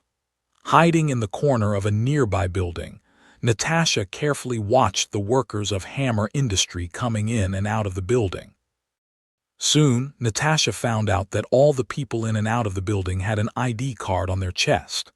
The entrance of the building is not an open door, but a row of automatic gate like the subway ticket gate, which needs to be swiped before entering. Fortunately, although there are 2 guards standing at the door, they just stand there and don't check whether the photos on the ID card match with me one by one. After finding out the situation, Natasha took direct action without further delay. After finishing her clothes, Natasha stepped out of the corner and walked towards the building door. At this time, Natasha Romanov didn't wear her iconic black tights, but the full set of professional clothes she usually wore in the villa, which was no different from the people in and out of the Hammer Industrial Building. Not far ahead, there was a blonde professional girl who had just walked out of the building, holding some documents and facing Natasha. There seems to be something in a hurry. This female staff member walked very fast and didn't pay much attention to Natasha, who was walking in front of her. Natasha glanced at the ID card on her chest. The speed at her feet remained the same, and she continued to walk towards the door of the office building. Soon, they passed each other and went on.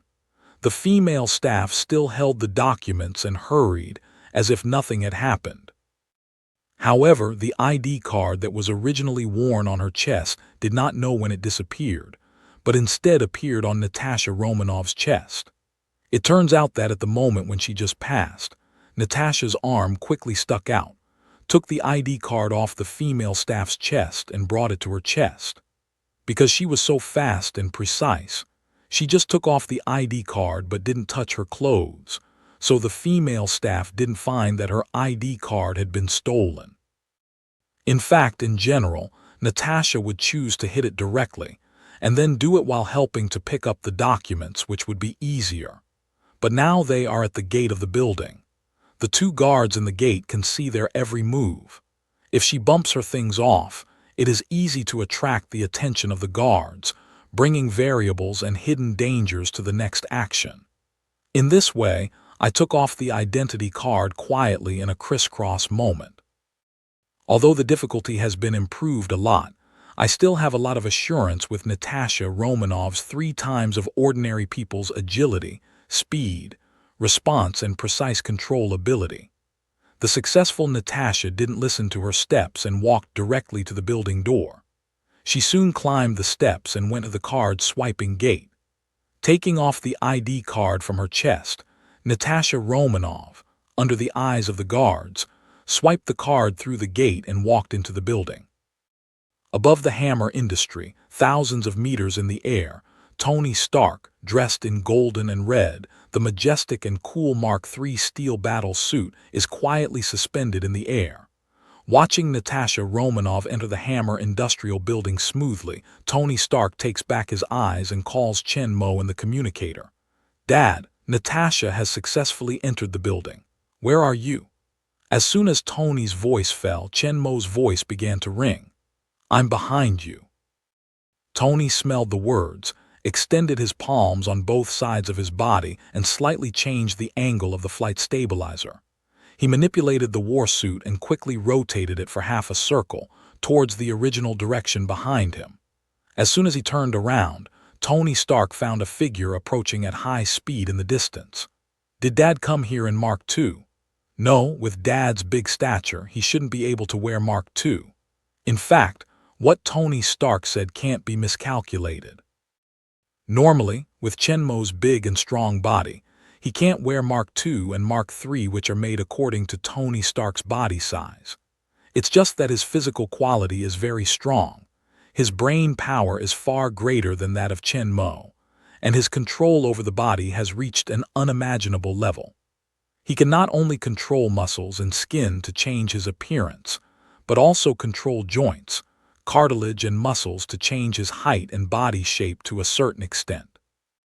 But limited by his harder-than-steel skeleton, the range of skeleton can be changed is very small, and the height cannot be changed greatly. Although he can barely wear Mark II, it is not very convenient to move. However, with the rapid approaching of the figure, Tony Stark soon put down his doubts, but the expression on his face was more shocked than the discovery that the tall Chen Mo could wear the Mark II. In the distance, the fast-approaching figure is golden and red with clear edges and corners. It is Mark II's steel battle suit. At this time, it is flying towards Tony Stark at a very high speed like a fighter. But what really shocked Tony was that on the back of Mark II, there was a bigger and stronger black figure than Mark II. The black armor covered his whole body, like a bigger Steel War suit.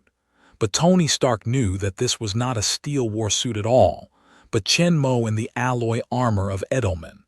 Chen Mo even took Mark II as a means of transportation. To be exact, he took it as a skateboard and stepped on it and flew over. Are you playing sky surfing? Do you want such a wave? So fast didn't blow you down. Chen Mo, wearing a Nano combat suit and an outer layer of Edelman alloy armor, was standing firmly on Mark II's back like a surfer, with his feet separated in front and back and his body bent low. He flew along with him at a high speed. The strong wind generated during the high-speed flight of the war clothes is comparable to the force of Hurricane 12, which is powerful enough to overturn the car, but it cannot shake Chen Mo's figure at all. Looking at Chen Mo coming from Mark II, Tony Stark has the feeling of seeing the aliens coming from the sky. This way of appearance has subverted his cognition. How can he play like this? But who's in Mark II? Mark II was very fast, just a kilometer away, and then flew to Tony Stark. As he approached, Mark II began to slow down, stretching his arms and legs down like a gorilla. Because Chen Mo is standing on his back, so he doesn't move. It's right to move his hands and feet to slow down and keep hovering. However, there are some deviations in his grasp of speed and timing. Seeing that he is in front of Tony, he is about to bump into him, but Mark II's speed hasn't dropped completely. Now Dr. Ethan in Mark II was a little flustered. He began to adjust his direction in a hurry. His back, which was stable, began to rise and fall. Chen Mo's eyes became serious. It's nothing to fall from the air. Although his current physical quality, even with the buffer of Nano combat suit, directly falls to the ground from this height, even if he is not dead, he is seriously injured, but don't forget that Chen Mo has a huge storage space. Parachutes, inflatable boats, and oxygen tanks are standard equipment for Chen Mo, who has experienced an air crash, and are absolutely indispensable emergency reserve materials. So although we can't land safely with our own strength, just like the height of 180 meters, there is no problem to put on a parachute. But now, Natasha Romanoff has no control and monitoring center, and Sharon's location has not been found, so falling down at this time will definitely cause a panic.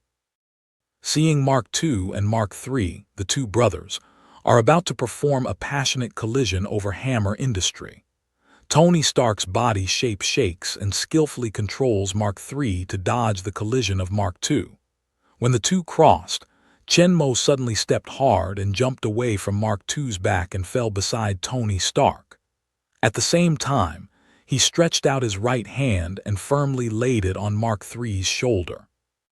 When Tony Stark dodged Mark II's impact and stood still, Chen Mo held his shoulder as if standing on the ground, it steady in the air. Tony Stark stared and watched Mark II roll out of the sky. He managed to stabilize himself in the air. He still kept his arms and legs down and his back horizontal. He twisted his head and looked around. Obviously, he didn't know that Chen Mo had turned around in the middle of the flight. Turning around, Tony Stark looked at Chen Mo, who stood up like a fairy in the sky, and asked in a somewhat uncertain voice, "Daddy, are you?" Chen Mo, who has just experienced a high-speed air surfing plus a flight accident, stands beside Tony and looks at the boundless sky around him and the vast land under his feet. He really feels like a fairy who can control the wind by virtue of emptiness. Just now, Mark II was flying at high speed. The wind was very strong. Even if he had to keep his feet apart, he could stand on Mark II's back with a low figure. If he stood up straight as now, the strong wind would be enough to blow him out directly. In fact, if he didn't hurry to come here, he would like to try to stand up with a negative hand. What's the feeling of flying with a sword? Hearing Tony's question, Chenmo did not answer in a hurry, but looked at Dr. Ethan, who was lying in the air like a big marmoset in the distance. All right, Ethan, stand up, your mission is done. With Chenmo's voice falling, Mark II, who hovered in the air with all his limbs in the distance, slowly straightened up and stood upright in the air. Then he found that Chenmo had no idea when he had run to Tony. Carefully adjusting the thruster, Dr. Ethan manipulated Mark II and came over a little shaky. Tony looks at Mark II's clumsy appearance and can't help but look at Chenmo suspiciously. How on earth did you come here safely? It's just driving without a license. Chenmo felt Tony's eyes and shook his head helplessly. Don't mention it. It seems very cool that he flew here just now. In fact, he was very tired. Dr. Ethan's driving level is not generally poor, let alone flying with Chenmo, or he can't control the direction well. Chenmo can't help but come up with a way for Dr. Ethan to straighten his hands and feet. Just fly forward and control his balance and direction like surfing on his back, which is not easy to arrive in time. In this way, at the end of the stop, there was still a situation. If Chenmo didn't react quickly and have a strong strength, he would have thrown him down and killed someone else. Dr. Ethan controls Mark II and finally flies to the two people, but his eyes are a little dodgy looking away and there is no sound. Looking at Dr. Ethan, who was acting strangely in front of him, and the two people's strange way of appearing, Tony Stark turned his head to look at Chenmo and asked puzzledly, "Dad, what's going on?" Glancing at Dr. Ethan with a twist of his head, Chenmo said angrily, "It's nothing. Your Audi R8 was smashed into scrap by Ethan, so he had to drive me here." "What?" Tony cried out excitedly. Collecting and refitting sports cars is one of his hobbies. That Audi R8 is his favorite. Otherwise, all the other sports cars will not be demolished, leaving it alone. In it, Tony Stark has spent a lot of time and energy and has carried out a comprehensive head-to-toe modification of it, which is far more powerful than any current sports car. It can be said that in addition to its appearance, it is a brand new super sports car. Its value is not to say that the effort spent on it is not much worse than that of steel war clothes. It can be seen that Tony's feelings for it. At this time, hearing Chenmo's words, Tony suddenly turned his head to Dr. Ethan, who dared not look at him in the opposite direction. Just now, his sympathy for becoming a skateboard disappeared instantly, and two words were spewed out of his teeth. "You deserve it." Dr. Ethan, wearing Mark II, looked at the distance, as if there was something attracting him. The conversation between Tony and Chenmo was totally unheard of. At this time, Dr. Ethan felt the pain in his heart. He was really unlucky. He flew for the first time with full confidence, but he didn't even get out of the door and he crashed into the wall.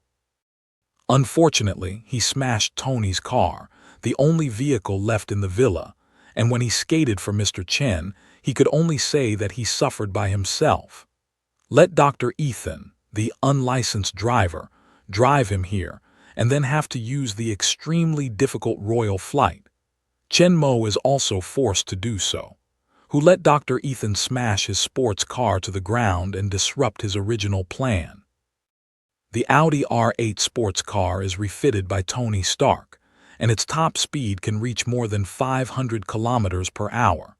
With the response speed of Chenmo's terror, it can give full play to its speed. It doesn't take long to reach the hammer industry. This super sports car, which almost reaches the limit of sports cars, can't find a second one in a short time. And Dr. Ethan's idea that Chenmo would fly over on Mark II was even more infeasible. On the one hand, it will take a lot of time for Mark II to be disassembled. When he changes into battle clothes, there may be fighting over there. Moreover, according to Mark II built by Tony Stark, although Chenmo can barely wear it, it will seriously affect his strength. In addition to being a vehicle for him to arrive quickly, he will become his encumbrances bound his actions. After arriving at Hammer Industry, there is no dressing platform, and there is no way to take off the war clothes. Wearing this suit of steel war clothes that doesn't fit, it will have a great impact on the strength of his later battles. So the only way to do that is to let Dr. Ethan continue to wear steel war clothes and take Chen Murphy. But with Dr. Ethan's poor flying skills, he flew with great speed and could not control the direction at all. If you let Chen Mo fly at a slow speed, it's good to say that once the speed is raised, Chen Mo's wind resistance will be greatly increased. In addition, the turbulence will inevitably destroy his balance and lead to out of control. Time is precious. Sharon Rogers is still waiting for them to rescue, and other people have basically arrived at the predetermined position, so they can't delay anymore. At the critical moment, a silver figure standing on the surfboard came to Chen Mo's mind. The vigorous figure and the long silver surfboard under his feet are connected as a whole, like directly connected to the human belt board, which are cast from metal together, presenting a silver metallic luster. His name is Yinixia. He can walk on the surfboard, just like surfing in the air, and fly fast in the sky.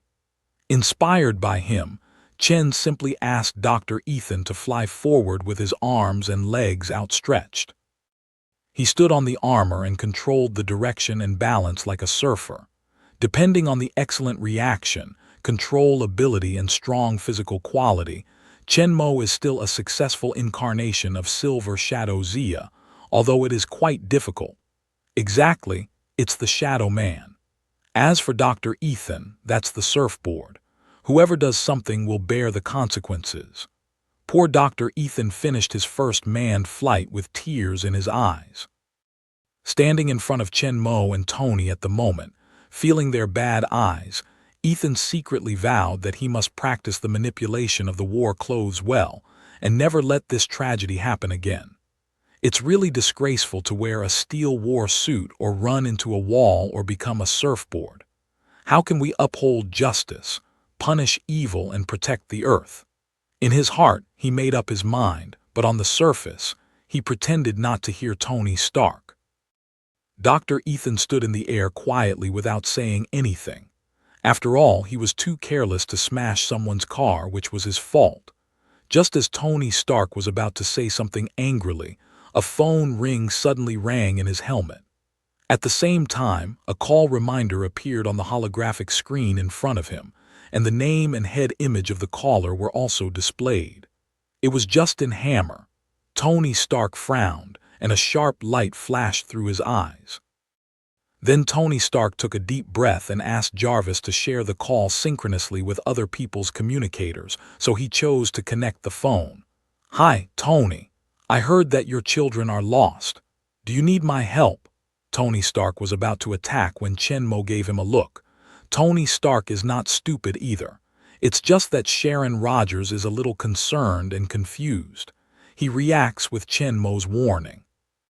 Now Justin Hammer can't find out that they already know that he sent someone to take Sharon away.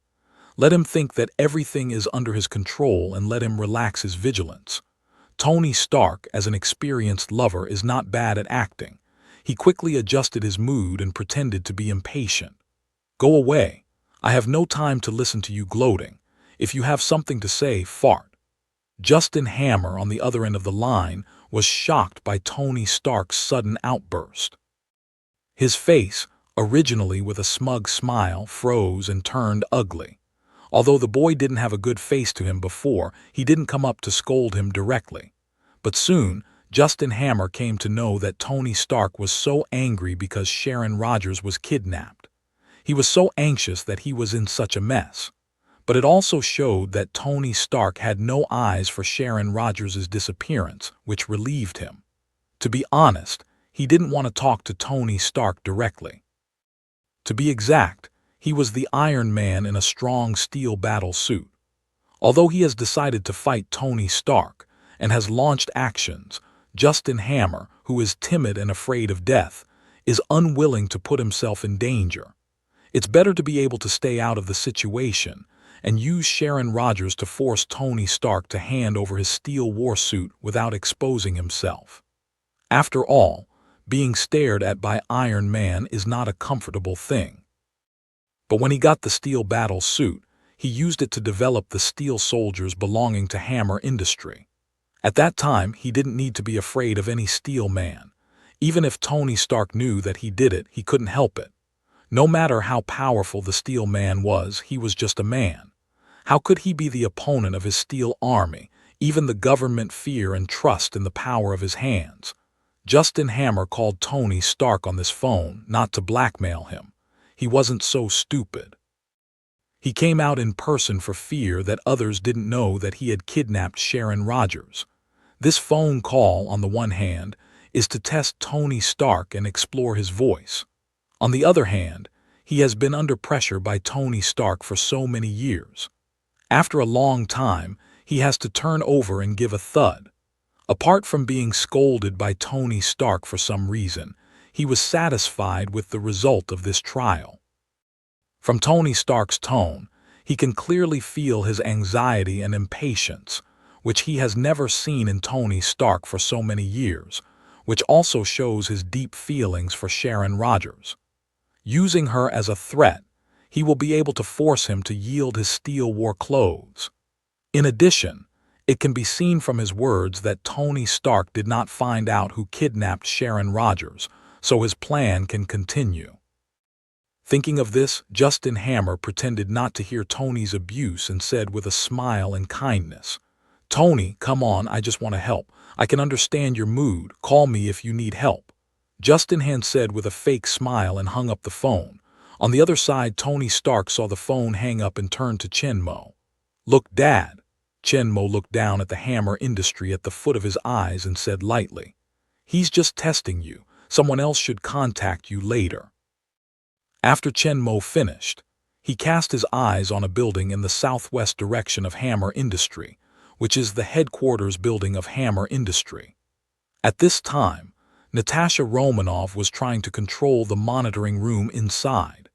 Using Shunlai's identity card to enter the headquarters building of Hammer Industry from the gate, Natasha Romanoff did not attract anyone's attention. She naturally pretended to work in the building and walked straight towards the inside of the building. This Hammer Industrial Headquarters building covers a large area, and the layout is somewhat complex. It is not the elevator hall as the general office building enters from the door.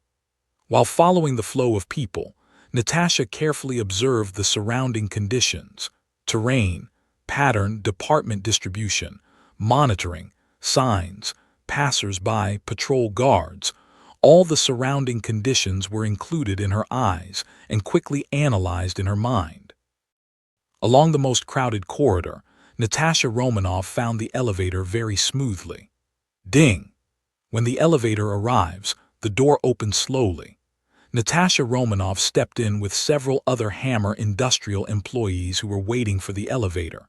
She noticed that after everyone came in, they swiped their ID cards in a card reading area above the floor buttons, and then pressed their respective floors, and no one pressed the 12 floor buttons until everyone had finished pressing them. Natasha hesitated for a moment. She went up and brushed, then pressed the floor button on the 12th floor, but just after she pressed it, an alarm rang. No permission. Natasha Romanoff could not help but shrink her pupils, but her face did not change at all. The floor map she saw on the first floor came to her mind. She pretended to glance at the identity card in doubt and put the department name indicated above into her eyes. Then, Natasha brushed her ID card again as if nothing had happened and gently pressed the button on the 7th floor. This time, the key was pressed and lit smoothly. Obviously, the authority of this ID card can go to the 7th floor. During the whole process, Natasha Romanoff was very calm. The others in the elevator only thought that she was on the wrong floor and didn't think much about it. Natasha Romanoff took a deep breath of relief and scolded her in the heart. "This damned Justin Hammer has made the company too strict. There are limits of authority to go to any floor. Fortunately, she has a quick reaction. Otherwise, it is likely to cause suspicion and expose in advance. It seems that we need to find another way to go to the monitoring room on the 12th floor. Only with the strictness of their management, it is not likely to go up the stairs. It seems that they can only take risks. Soon, the elevator stopped on the 7th floor, and Natasha Romanov stepped out calmly. This is the Human Resources Department of Hammer Industry. The woman who just stole her ID card from Natasha Romanov is an employee of the Human Resources Department. Natasha straightened her hair and looked around quickly, seemingly at will. Not far away from her, it is the office area of the Human Resources Department. Many people are busy and nervous inside. From time to time, some people come in and out with documents. While Natasha was observing, a uniformed guard with a baton at his waist appeared at the end of the corridor, glanced casually at this side, and went on. As soon as Natasha Romanov's eyes brightened, she stepped over there. Walking around the corner at the end of the corridor, the guard that I saw just now appeared in front of Natasha again. At this time, he was 10 meters away in front of her, walking forward with his back towards her. After a covert look around, Natasha soon found several monitors placed on the ceiling, but according to her experience, it was easy to find several dead spots for monitoring, and one of them was just in front of the guard. After silently calculating the distance, Natasha kept following the guard and walked forward quickly. Her steps seemed random, but there was hardly any sound. The guard in front didn't know. Just behind him, a deadly black widow was approaching him quickly. And the monitoring screen can't see anything unusual. Natasha's step is elegant and light. Graceful posture is sexy and charming. Looks like a beautiful workplace beauty. Soon, Natasha was quietly approaching behind the guards, who were just in the dead end of a surveillance area. Her eyes swept across the two ends of the corridor sharply. After confirming that there was no one else, Natasha made a great effort at her feet and rushed forward quickly. When she was close to the guard's back, her right hand quickly leaned out and pulled out the electric stick that was attached to his waist. Before the guard could respond, Natasha quickly turned on the switch and poked the front end of the crackling flashlight on the guard's back waist. The guard felt that a gust of wind was blowing, and the waist was suddenly empty. Then a sharp pain accompanied by a strong sense of paralysis came from the back of the waist. The whole body shook and soon collapsed on the ground. After easily putting down the guard, Natasha directly grabbed his clothes and dragged him into a nearby room. This is a small conference room. Before she started, Natasha realized that there was no other person in it. Close the door and look at the stiff, frightened-looking guard. Natasha shows a charming smile to him. Then she leans down and unties his belt. Soon, Natasha tied him up firmly. To be on the safe side, she knocked him unconscious and took his ID card off his chest. 1,000 meters above Hammer Industry, 2 gold and red and a black steel figure are floating in the air. Just now, they have received a call from the kidnapper asking Tony Stark to go to their designated place to redeem people with the steel war suit and all the design materials, and they can't put on the war suit. Tony Stark asked Jarvis to check the surveillance images around the site and found that there was a group of militants driving 2 unlicensed black SUVs the same as the school gate. Chenmo can be sure that it's a trap.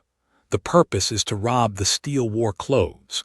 If Tony Stark really goes by himself without the war clothes, as they say, he will not be needed by others in front of a group of armed elite mercenaries with his own fighting power that is not much stronger than ordinary people. At that time, not only will he be robbed of the battle clothes, but also he may be in danger. Who knows if Justin Hammer will directly remove Tony Stark in order to avoid future troubles. The kidnappers don't give much time. If Tony doesn't show up when the time is up, Justin Hammer will be on guard. It's likely to be bad for Sharon, so they don't have much time left. Now it's up to Natasha Romanov to control the control room and find Sharon Rogers. However, Chenmo didn't urge. He believed in Natasha's ability and didn't reply that she was acting. It's not wise to urge her at this time, and the time is not too late. In the monitoring room, Natasha sat down in front of the computer, quickly operated, retrieved the previous monitoring screen, and searched all the way down according to the track of two cross-country vehicles entering the hammer industry. On the ground around her, several guards were lying upright on the ground, their bodies still twitching from time to time. Natasha is checking the monitoring, and she pulls out the electric stick from time to give it to those who have recovered their mobility, so that they can continue to lie on the ground and twitch. A few minutes later, Natasha's eyes brightened and she finally found it. In the surveillance picture, a group of armed men got off the SUV and walked into an iron door with the bound Sharon Rogers, while the playback picture showed that Justin Hammer also walked in a few minutes ago. But that's the end of the picture. I can't find the next picture. Obviously, there is no monitoring in that room, but by looking around at other monitors, Natasha can be sure that there are no other exits in that room, and they are not coming out of that room. Commander, find Sharon Rogers. In a room on the third floor of a building of hammer industry, Justin Hammer is sitting on the sofa smoking a cigar. Although he tries to be very calm, he can see from his stiff expression and flashing eyes that his mood is not so calm. On the table in front of him there is an open laptop computer. On the screen there is a picture of an abandoned factory. In one corner of the picture, a dozen soldiers are dressed like mercenaries in the room, wearing skull masks and fully armed.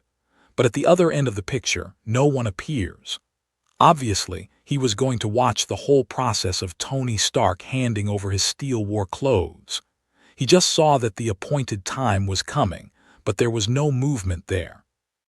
This made Justin Hammer, who was already a little uneasy, a little confused. Deathly, contact your men and see what's going on there. Would you like to call Tony Stark again to hurry up? At last, Justin Hammer did not resist, turning to one of the mercenaries. The mercenary, who also wore a skull mask and stood like a statue beside the wall, seemed to be no different from others, but his breath was even colder, which made Justin Hammer reluctant to approach. No need. If Tony Stark doesn't show up when the time is up, cut off one of the hostage's hands and shoot a video to him. He will be obedient. If, of course, he takes the hostage seriously enough and is willing to risk his life for her. The captain of the mercenaries, Justin Hammer, said that the man named God of Death was born faintly. His voice was as deep and cold as his people's, like the whisper of death. Justin Hammer was so shocked by his words that he saw Sharon Rogers, whose mouth was blocked and tied to the chair, with a trace of sympathy on his face, but that's all. In order to get the steel battle clothes, let alone cut her one hand, even kill her. In fact, from the moment he appeared in front of Sharon Rogers, she was dead in his eyes. Although they are not related by blood, she is almost raised by Tony Stark. He can't leave her alone. Justin Hammer said that, but Tony Stark didn't show up. He wasn't very sure at this time. He asked himself that if he was himself, he would never risk himself for an adopted daughter. Even if he was his own daughter, he had to think about it carefully. Maybe he would change a more secure way to let his staff send money.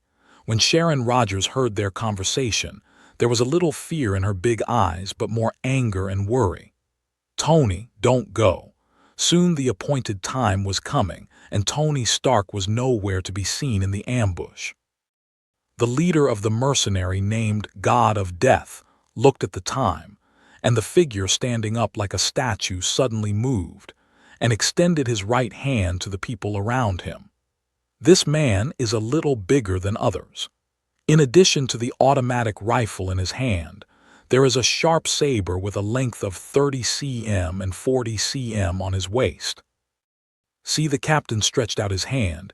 He immediately pulled out the army knife at his waist. In the hand of a flexible turn, the general knife turned around, holding the blade, the handle of the knife to the God of Death hand.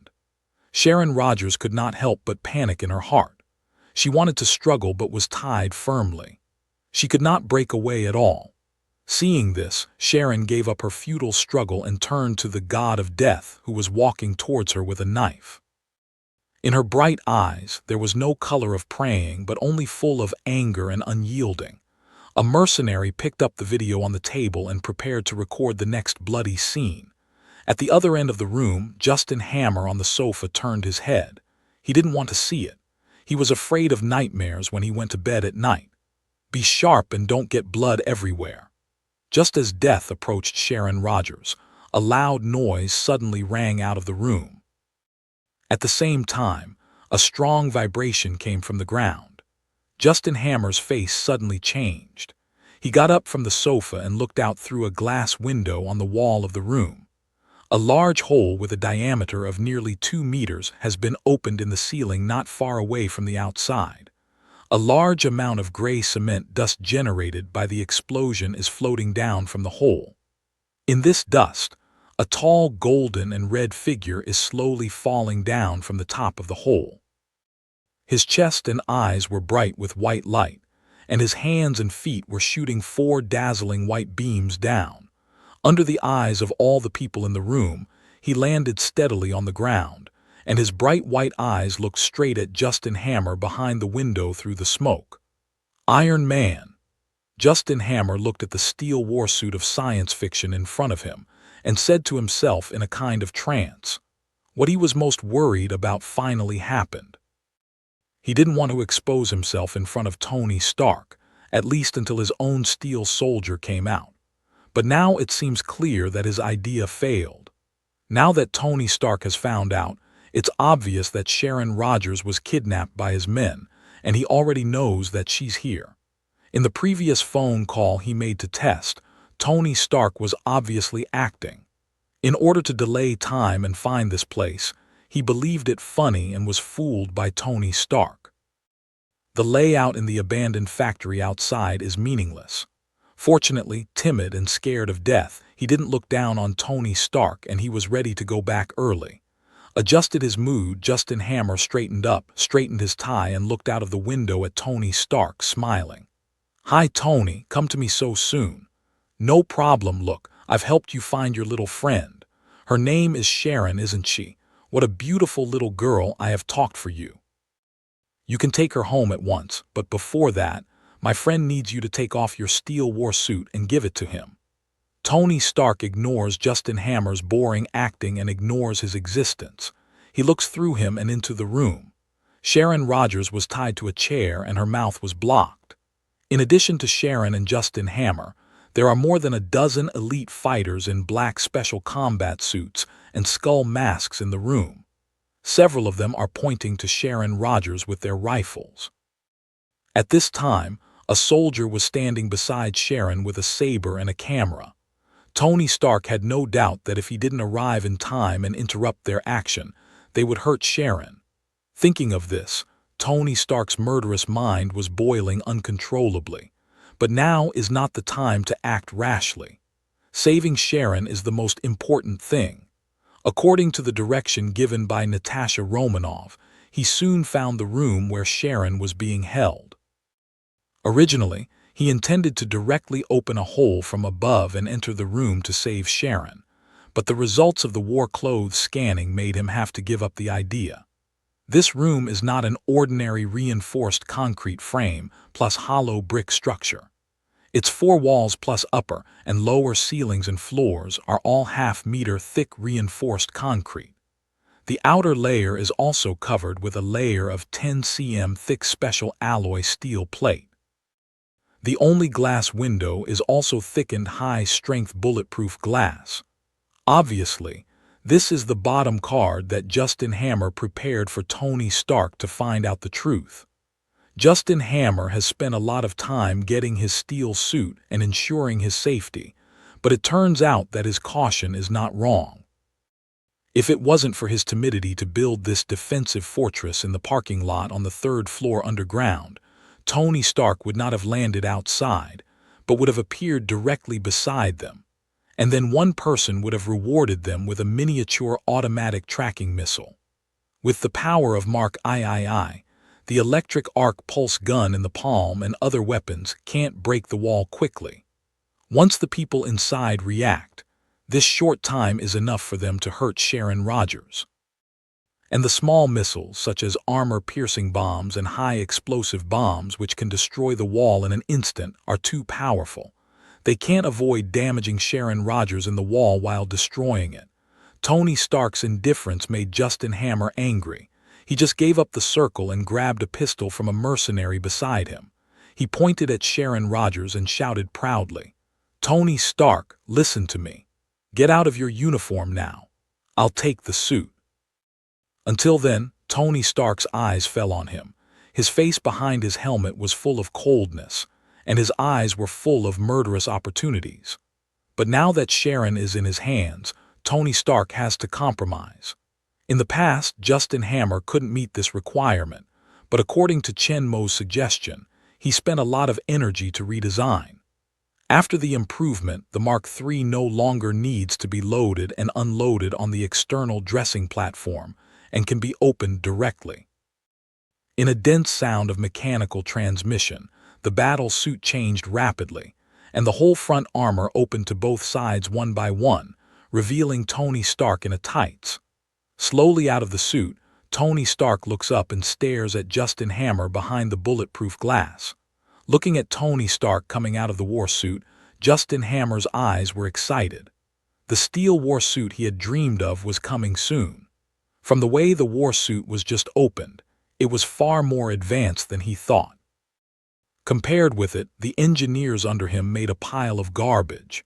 Justin Hammer, with his eyes shining, stared at the war suit for a long time, then turned his eyes to Tony Stark, and there was a chill in his eyes. For Tony Stark, he has always been deeply jealous and resentful.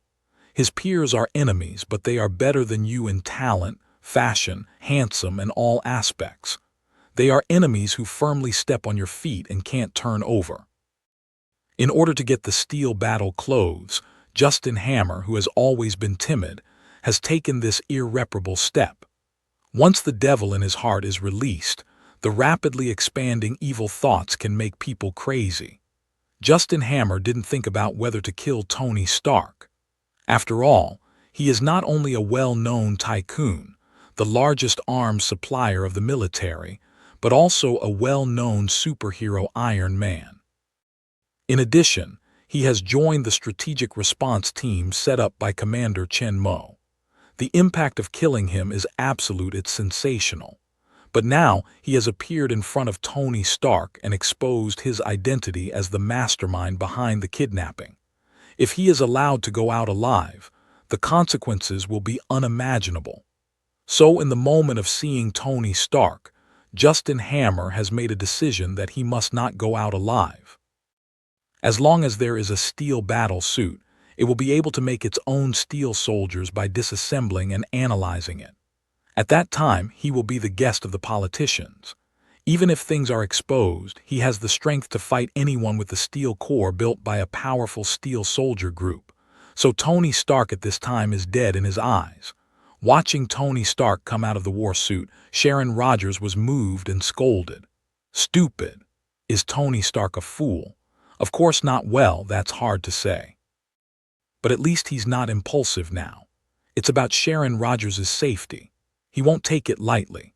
Although not related to her by blood, she was the orphan of her father's comrades in arms. Tony Stark could not help but ignore the lovely lowly who was sent to him. More than 10 years later, although he was a playboy, selfish and arrogant outside, he always loved Sharon Rogers. Although she lost her parents, Sharon Rogers grew up in love and was loved like a princess. Over the years, he was both brother and father, carefully caring for the growth of Sharon Rogers and invested a lot of effort and feelings in her. I raised a little Laurie by myself. In Tony Stark's heart, she is already his relative. Anyone who wants to hurt her will surely welcome his boundless anger. You can take the war clothes and let Sharon go. Tony Stark glared at Justin Hammer and whispered, "When I really get it." Justin Hammer smiled smugly and waved to the mercenary Captain Death. "Send 2 men out to bring me back the war clothes." At the same time, Justin gave Death a deep and cold look. With a slight nod, Death clearly understood the meaning of Justin Hammer and made a gesture to the 2 men on the other side. Two armed elite mercenaries nodded and headed for the door with automatic rifles. Justin Hammer, timid and scared of death, is obviously very careful to protect his life. Not only the walls of the fortress are made of concrete and alloy steel plates, but also the only window is made of thick reinforced bulletproof glass. The only access to the door is specially designed. Two heavy explosion-proof doors with an interval of more than 1 meter form a compartment. Both doors can only be opened from the inside. When entering and leaving, you must stop in the compartment first, and then open the other door after the previous door is closed. Two mercenaries laboriously opened the first hatch on the inside. After entering the hatch, another mercenary behind the hatch came forward to close the door. Two people in the compartment went forward to open the second hatch on the outside. Tony Stark's heart sank as he saw it. It seemed that the idea of breaking in while they were in and out of the door was not feasible. Just as two mercenaries opened the last blast door, Justin Hammer suddenly shook his pistol, still pointing at Sharon Rogers, and ordered Tony Stark. "Now get out of that uniform and come to the window. You can have a close look at your children," said Justin Hammer, with a smug smile on the corner of his mouth, giving Tony Stark orders at will. It's a good feeling, but there's no chance in the future. Tony Stark took a deep look at the proud Justin Hammer. Without any nonsense, he walked forward directly according to his requirements. He stopped at a meter in front of the bulletproof glass window. His sharp eyes looked straight at Justin Hammer behind the glass. The sharp eyes made Justin Hammer feel guilty and couldn't help but dodge come on. But soon, Justin Hammer, who felt that he had lost to Tony Stark in momentum, looked at Tony again angrily without flinching his eyes. "If you're going to be a dead man, what qualifications do you have to be arrogant in front of me? You'll never have a chance to beat me again." Just as two mercenaries opened the iron door and were about to walk out, Chen Mo's voice suddenly sounded in Tony Stark's communicator. "Tony, start the combat suit and cover the whole body." After receiving Chen Mo's warning, Tony Stark didn't think much about it. He immediately started the combat suit as Chen Mo said and wrapped his head. Just after he finished this, he turned to look at the two mercenaries coming out of the door, only to find that after they came out, they did not go to the steel battle clothes, but at the same time raised the automatic rifle in their hands and pointed the muzzle at him. Tony Stark's eyes shrunk. He didn't expect Justin Hammer to kill him. Thanks to Chen Mo's prompt warning, otherwise, when his attention is attracted by Han Mo, if they shoot directly at his head, he has no time to react at all and is likely to be won by them. It's very dangerous, but it also brought Tony Stark a wake-up call. Even with a nano combat suit, you can't rest easy. You must always be vigilant and never be careless. In Tony Stark's introspection, the two mercenaries took aim at him without a pause and pulled the trigger. Bang, bang, bang, bang. Two automatic rifles poured bullets at him at the same time. Apart from most of them hitting him, a few hit him in the head, which made Tony Stark even more scared. But now, the nano combat suit covers the whole body, and the power of these rifle bullets can't do any harm to him at all. The places hit by the bullets on the surface of the combat suit are shining purple one by one. All the energy is absorbed by the combat suit, and Tony Stark inside almost feels nothing.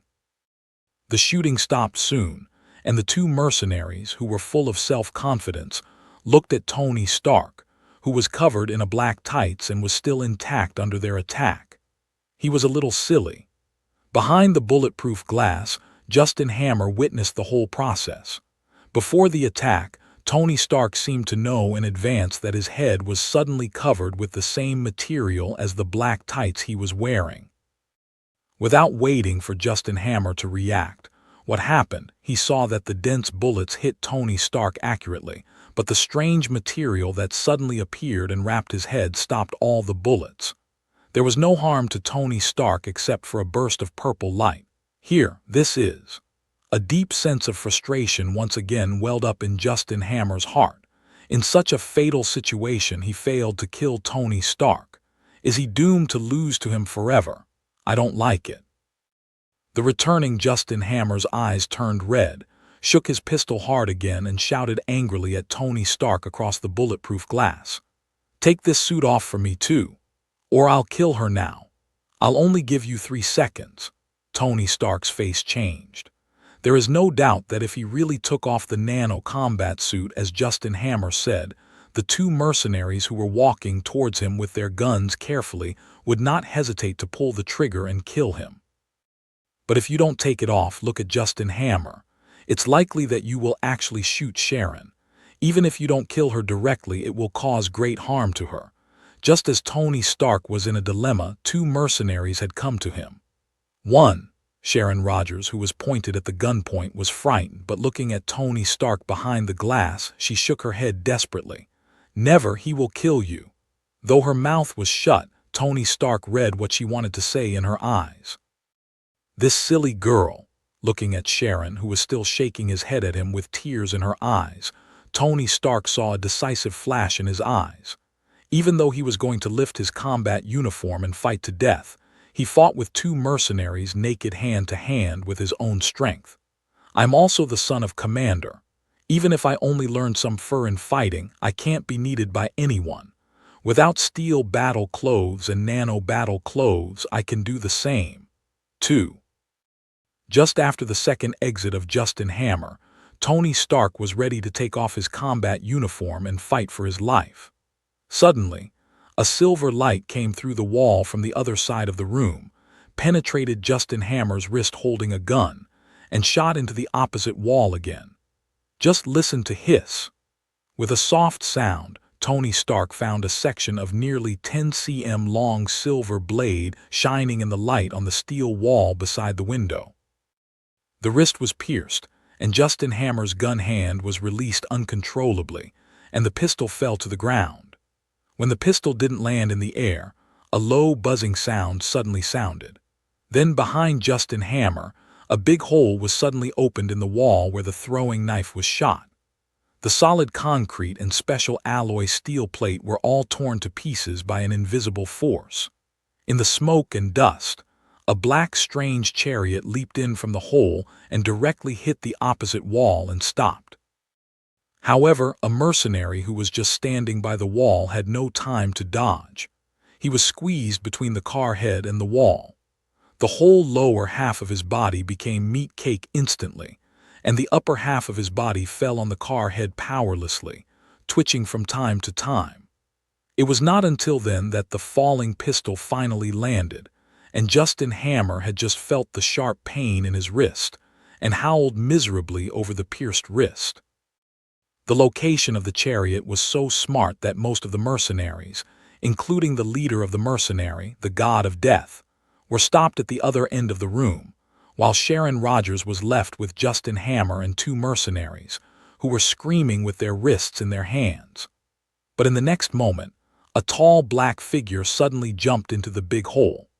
The 2 elite mercenaries had just recovered from the recent changes, and before they could lift their rifles, the shadow had come to them. A bright silver sword light passed through their necks. The 2 elite mercenaries had no chance to resist, so they fell down straight. On the other side, when the chariot collided with the wall and stopped, the armor on one side of the chariot suddenly opened, with 2 sharp edges on its head, and the vigorous figure in the black tights suddenly rushed out of the chariot and towards several mercenaries who were blocked by the chariot on the side of the room. Fire! The mercenary captain, Death God, directed several of his men to fight back quickly. But the dense bullets hit each other, but they didn't have any effect, even if they slightly hindered his momentum towards them. The 2 people who rushed in suddenly were Chen Mo and Wang Jin, who was driving Bat Chariot. In fact, Chen Mo had already reached the other side of the steel fort when Tony Stark broke the ceiling. With 8 times the power of ordinary people, the throwing power of the throwing dagger is no less than the sniper gun bullet, while the reinforced concrete wall and alloy steel plate are no different from tofu in front of Edelman alloy, which can be easily penetrated by the flying dagger. However, there were a dozen mercenaries with guns in the room at that time. Some of them were still standing on Sharon's body. If they were not careful, they might hurt her. Moreover, judging from Justin Hammer's performance, he is very cautious about his own life, and he is very afraid of them. He especially prepared many backers. Chenmo can't guarantee whether he has moved other hands or feet. So to be safe, Chenmo didn't rush to help but let Wang Jin rush to help. The sonic gun loaded by Bat Chariot can easily destroy the wall of this steel fortress and let them enter the room. Later, Justin Hammer sent 2 mercenaries to deal with Tony Stark. Sharon Rogers had only 2 mercenaries left, and the muzzle of the gun did not point to Sharon. Most of the other mercenaries were concentrated on the other side of the room, and Justin Hammer points to Sharon's pistol and shakes it back and forth, often straying from her. Seeing that the time is right, and then dragging on, he may really see Tony Stark's naked hand-to-hand combat. So Chenmo decided to shoot a throwing knife while Justin Hammer's muzzle was offset, and let Wang Jin, who had already arrived and was ready, burst into the wall. So far, the whole operation has been very smooth. 2 mercenaries who are close to Sharon and are inconvenient to shoot with a throwing knife have also been rushed in by Chenmo and solved directly with the king's sword. Sharon was no longer threatened. However, Wang Jin on the other side of the chariot was still fighting with several mercenaries. The bullets were flying. Chenmo, worried that the stray bullet might hurt Sharon, quickly stood in front of her and blocked her behind. At the same time, he took out the original Edelman alloy shield and was ready to resist the stray bullet rebounding in other directions. Sharon Rogers, who is tied to the chair, is in a mood of ups and downs. Just now she thought that she was going to die today. She couldn't even help Iron Man. Who can help them? Unexpectedly, the situation suddenly changed dramatically, and she was dazzled by the series of changes. First, there was a silver flash, and Justin Hammer, who had just been arrogant, dropped his pistol and began to howl. Then the wall behind him was blown away, and a black chariot like a science fiction fighter came in. Then there was gunfight, black shadow, and sword light. When she came back to her mind, a tall and majestic black figure was standing in front of her. The blood-dripping silver sword, the round shield on her arm, and the broad back of the mountain-like great bank made her feel very familiar. A vague figure in her memory gradually became clear and overlapped with the figure in front of her. Sharon Rogers' eyes were red. She didn't cry at the gunpoint just now, but now she can't control her tears. She cried in a choking voice with infinite grievances. Ba. Although his mouth was blocked and his voice was a little fuzzy, Chenmo heard the call with deep feelings and soon thought about what was going on. Sharon Rogers was sent to Tony Stark when she was very young, but she should have some vague memories of her childhood with Steve. All of Steve's equipment was sent by him. Edelman alloy armor battle suit, long sword and shield looked almost the same as him, and they were also strengthened by super soldier serum. They were very similar in stature. No wonder Sharon would mistake him for Steve. Listening to this call full of grievances, Chenmo only felt that the whole heart was about to melt. How could Steve bear to throw such a small child to Tony Stark without fatherly love? How could she be happy? On the other side, the battle between Wang Jin and the mercenaries is finally over. No matter how sharp they are just some ordinary people.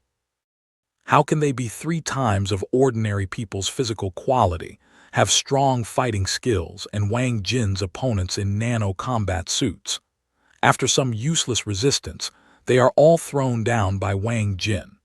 Without the threat of stray bullets, Chenmo immediately put away his sword and shield, turned around, and at the same time put the armor in his hands into the space.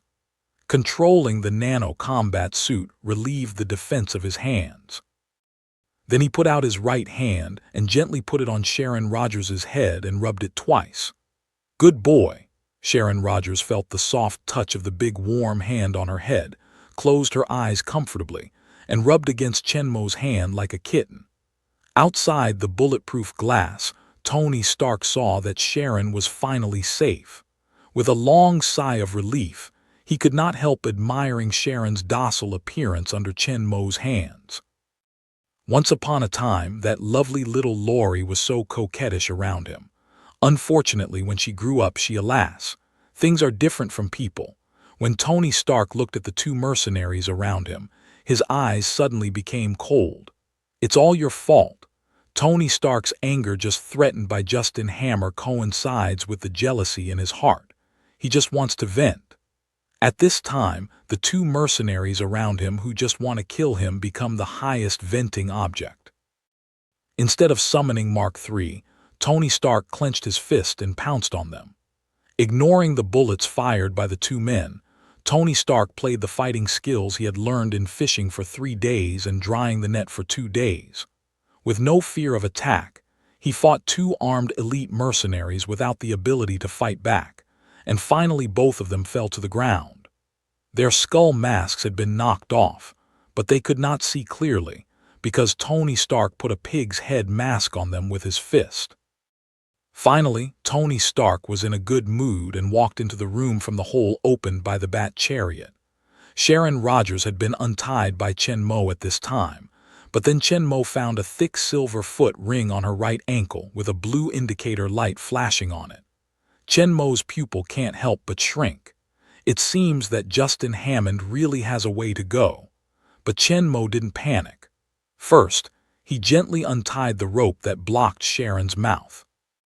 Then he rubbed her hair again with a gentle smile. After confirming that she was in good condition, he turned to Justin Hammer, who was still covering his wrist and howling miserably. At this time, Wang Jin and Tony Stark came over. Tony Stark came to Sharon, put his hands on her shoulders and looked carefully. "Sharon, are you okay?" Sharon, who used to be very cold in front of him, shook his head cleverly and looked at him with warm eyes. She saw everything Tony did for her, and at this time it was a bit of a pettiness. Tony was relieved when he saw it, and his heart was warm. It seemed that he had returned to Sharon's childhood. Just as he wanted to continue to comfort her, his eyes suddenly fell on her ankle and his face sank for a moment. Obviously, he also found the problem. "Wang Jin, tie him up." At this time, Chen Mobing's voice suddenly sounded with anger in the cold. After being tied to the chair by Wang Jin, Justin Hammer explained the origin of the foot ring honestly. Maybe he lost to Tony Stark too many times before, which caused a psychological shadow. In order to prevent the failure of the plan, he came up with many life-saving ways, one by one. First, he tried to hide behind the scenes. In order to prevent being found by Tony, he built the steel fort with heavy money, so he was not at ease. For fear of being attacked by Tony Stark, he made a big, powerful foot ring bomb which nobody could release except him. The detonator of the bomb was on his wrist.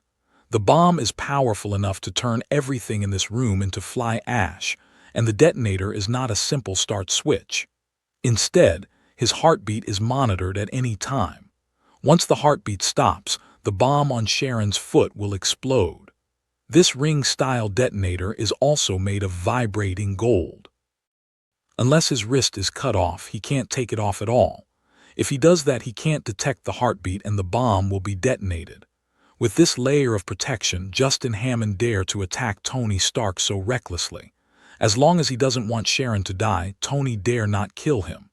"Let me go. I can let you go, or I will bite my tongue and commit suicide now. I want you to be buried together." Tony Stark is a little reluctant. Is that really the way to go? Is Sharon going to live in this ugly and heavy shackle? As for letting Justin Hammer untie it, as long as he is not crazy, it is absolutely impossible to untie it, which is the only dependence of his life. Just untie the anklet and Tony will kill him right away. But let him go like this. Tony is really not willing. Bite your tongue and commit suicide. Dare you? Chen Mo saw through Justin Hammer. He was so timid and afraid of death that he could not bite his tongue and commit suicide. It was just his threat. Chen Mo touched Sharon's hair and squatted down to check the foot ring. With a lot of Edelman equipment, he can be sure that it is made of galvanometer. Justin Hammer, who was told by Chen Mo that he didn't dare to commit suicide, was so ashamed and annoyed that he saw Chen Mo squatting down to look at his foot ring and immediately said confidently, "That's the hardest metal in the world. It's so precious that nothing can cut it. I advise you not to waste your energy." Chen Mo did not speak, but stretched out his left hand, which was wearing a wristwatch, and pointed the 12 o'clock position above the dial at the foot ring of Sharon's foot. His right hand was a little above the dial, and a blue fan-shaped beam of light shot out of the top of the watch and slowly swept over the foot ring. As like as two peas, the three-dimensional stereoscopic projection of the same ring is almost visible on the top of the dial, which becomes transparent under the operation of Chen Mu and exposes the structure inside. Justin Hammer was shocked by Chen Mo's inadvertent display of high-tech scanning and holographic imaging, and the internal structure of the bomb foot ring was so easily cracked. However, his heart soon came down again. Even if he knew the internal structure, it would not help at all. This special gold foot ring can't be opened by anyone except him. No use. Give up, you can't open it. Chen Mo ignored him, looked down carefully at the location and distribution of explosives in the foot ring, and finally a smile appeared at the corner of his mouth. Standing up, Chen Mo takes out the king's sword from the space, says, "Don't be afraid," to Sharon, and then directly cuts it to her ankle. The sharp point of the sword passed through an inconspicuous gap in the foot ring. Hiss. There seems to be no change in the foot ring after a slight sound. Although Justin Hammer wondered where Chen Mo pulled out his sword, he was full of confidence in the Zhenjin foot ring he spent a lot of money on and laughed proudly. "It's said that Zhenjin can't be destroyed. I think you'd better give up." Chen Mo ignores Justin Hammer's clamor, puts up his sword and squats down again, holding the two sides of the foot ring with both hands and gently breaking it. Click. The silver vibrating gold foot ring was opened from the slit where it was cut. Chen Mo took the foot ring down and then put it into the space. Just now, Justin Hammer, who had no fear on his face, was stunned at the moment when the foot ring was opened. Until the foot ring disappeared in Chen Mo's hands, he still didn't slow down and muttered to himself incredibly, "Impossible. No way." At this time, Justin Hammer felt that he had bought a fake, but the previous tests in the laboratory did not destroy it in any way. What's going on? Put up the foot ring of the bomb and completely remove the danger. Tony Stark was relieved. They had such a bomb on Sharon's foot and their heart was still hanging. Now she was finally safe. The rescue operation was successful until then. Chen Mo turns to Tony Stark. "Tony, take Sharon home first." "Okay, Dad." Tony nodded and went up to Sharon with his hands out, trying to carry her out. "Pa!" Finally, the hidden danger was relieved. Sharon Rogers, who was completely safe, soon recovered. Seeing that Tony Stark was going to hold her, he immediately slapped Tony's hand open. "I'm not a child and I'm not hurt. Where do I need to hold?" Tony Stark angrily took back his hands. It seems that everything just happened was an illusion. Sharon was still the same Sharon. At the same time, his heart couldn't help remembering Sharon's childhood. At that time, every time he reached out to hold her, she would happily reach out her hands, tiptoe, raise her head to let him hold her, stare at his Sharon Rogers in front of him. Tony Stark's heart was filled with tears. "Well, Sharon, let's go back first." Sharon gave him a white look and ignored him. Instead, she turned her head and looked pitifully at Chen Mo, who was probably her father's mysterious man. "Sharon, come home with your brother Tony first. We'll be back soon." Chen Mo's voice is tender. Tony Stark has never heard him say that before. He is not used to it for a while. Is that the Iron Man's tenderness? Sharon looked up at the figure of Wyan in front of her and nodded obediently. "Well." Then he got up and walked towards the big hole which was blasted out by the bat chariot. Tony Stark looked at Chen Mo enviously, then hurriedly followed her out. A voice came out of the hole. "Sharon, can I fly back with you in my steel suit? It's exciting." Naive. After the two left with their mouths mixed, Chen Mo turned around and looked at Justin Hammer, who was tied to a chair behind him. His face suddenly cooled. Now he has also come to his senses from the shock of Chen Mo's cutting off Zhenjin's foot ring. Will they let Sharon go without the bomb? Seeing Tony and Sharon leave, only Chen Mo and Wang Jin come towards him. Justin Hammer's face becomes more frightened. What do you want to do? Chen Mo took a look at the silver bracelet on his wrist, the detonator of the bomb, and his eyes flashed a cold light. Wang Jin, get that god of death here. Yes. Wang Jin bowed his head and led the way.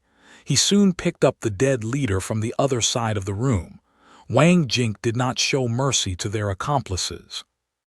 Although he has never killed anyone before, he has practiced martial arts with Wang Kun for many years, and is also the successor of the Seven Commandments sect.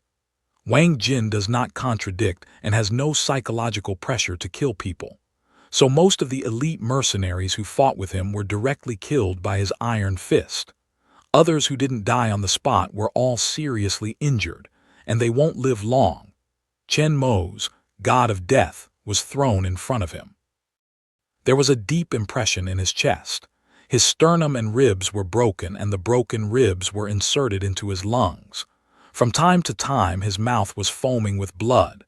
His breath was getting weaker and weaker. He would die completely before long. With Chen Mo's extremely keen hearing, it is natural to know this. Chen Mo raised his head and took a deep, cold look at Justin Hammer, who directed all of this. What are you going to do? Asked Justin Hammer in a trembling voice, chilled by Chen Mo's eyes. There was a cold smile on the corner of his mouth. Chen Mo didn't speak. He raised his right hand and held it in the void. The Silver King's sword appeared in his hand. Then with Chen Mo's waving, he chopped it at Justin Hammer. No! Justin Hammer howled in horror, but Chen Mo's sword didn't hit him as he thought. When he was confused, a sharp pain came from his wrist. Ah! Ow! Justin Hammer's left hand, wearing a silver bracelet, was cut off by Chen Mo and fell to the ground. Justin Hammer felt the sharp pain from his wrist and watched the broken hand falling from the ground. The strong pain and fear directly destroyed his nerves and directly turned his eyes and fainted. Chen Mo ignores the fainting Justin Hammer, stretches out his long sword, uses the tip of the sword to pick the bracelet off the broken hand, then shakes the tip of the sword and picks the bracelet toward Wang Jin. Then, while the ring was flying in the air, Chen Mo took the sword back, followed his wrist closely, and waved it towards the ring. Hiss! With a sound, the point of the sword crossed the bracelet. When it fell into Wang Jin's hands, it had already been opened. Put it on him. Chen Mo motioned to the god of death, who was breathing more faintly on the ground. When Wang Jin put it on, and the heartbeat signal on the bracelet reappeared, Chen Mo just reached out and took out the bomb foot ring which Sharon had removed from the space.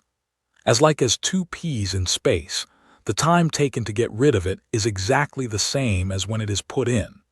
That means the signal is not interrupted and it will not explode. Now after taking it out, it continues to receive the heartbeat signal of Death God and achieves seamless connection, so the indicator light on the bomb foot ring is still blue and safe. Chen Mo slaps Justin Hammer, who has passed out, to wake him up. Then, regardless of his hysterical cry, he and Wang Jin enter the Bat Chariot and leave here.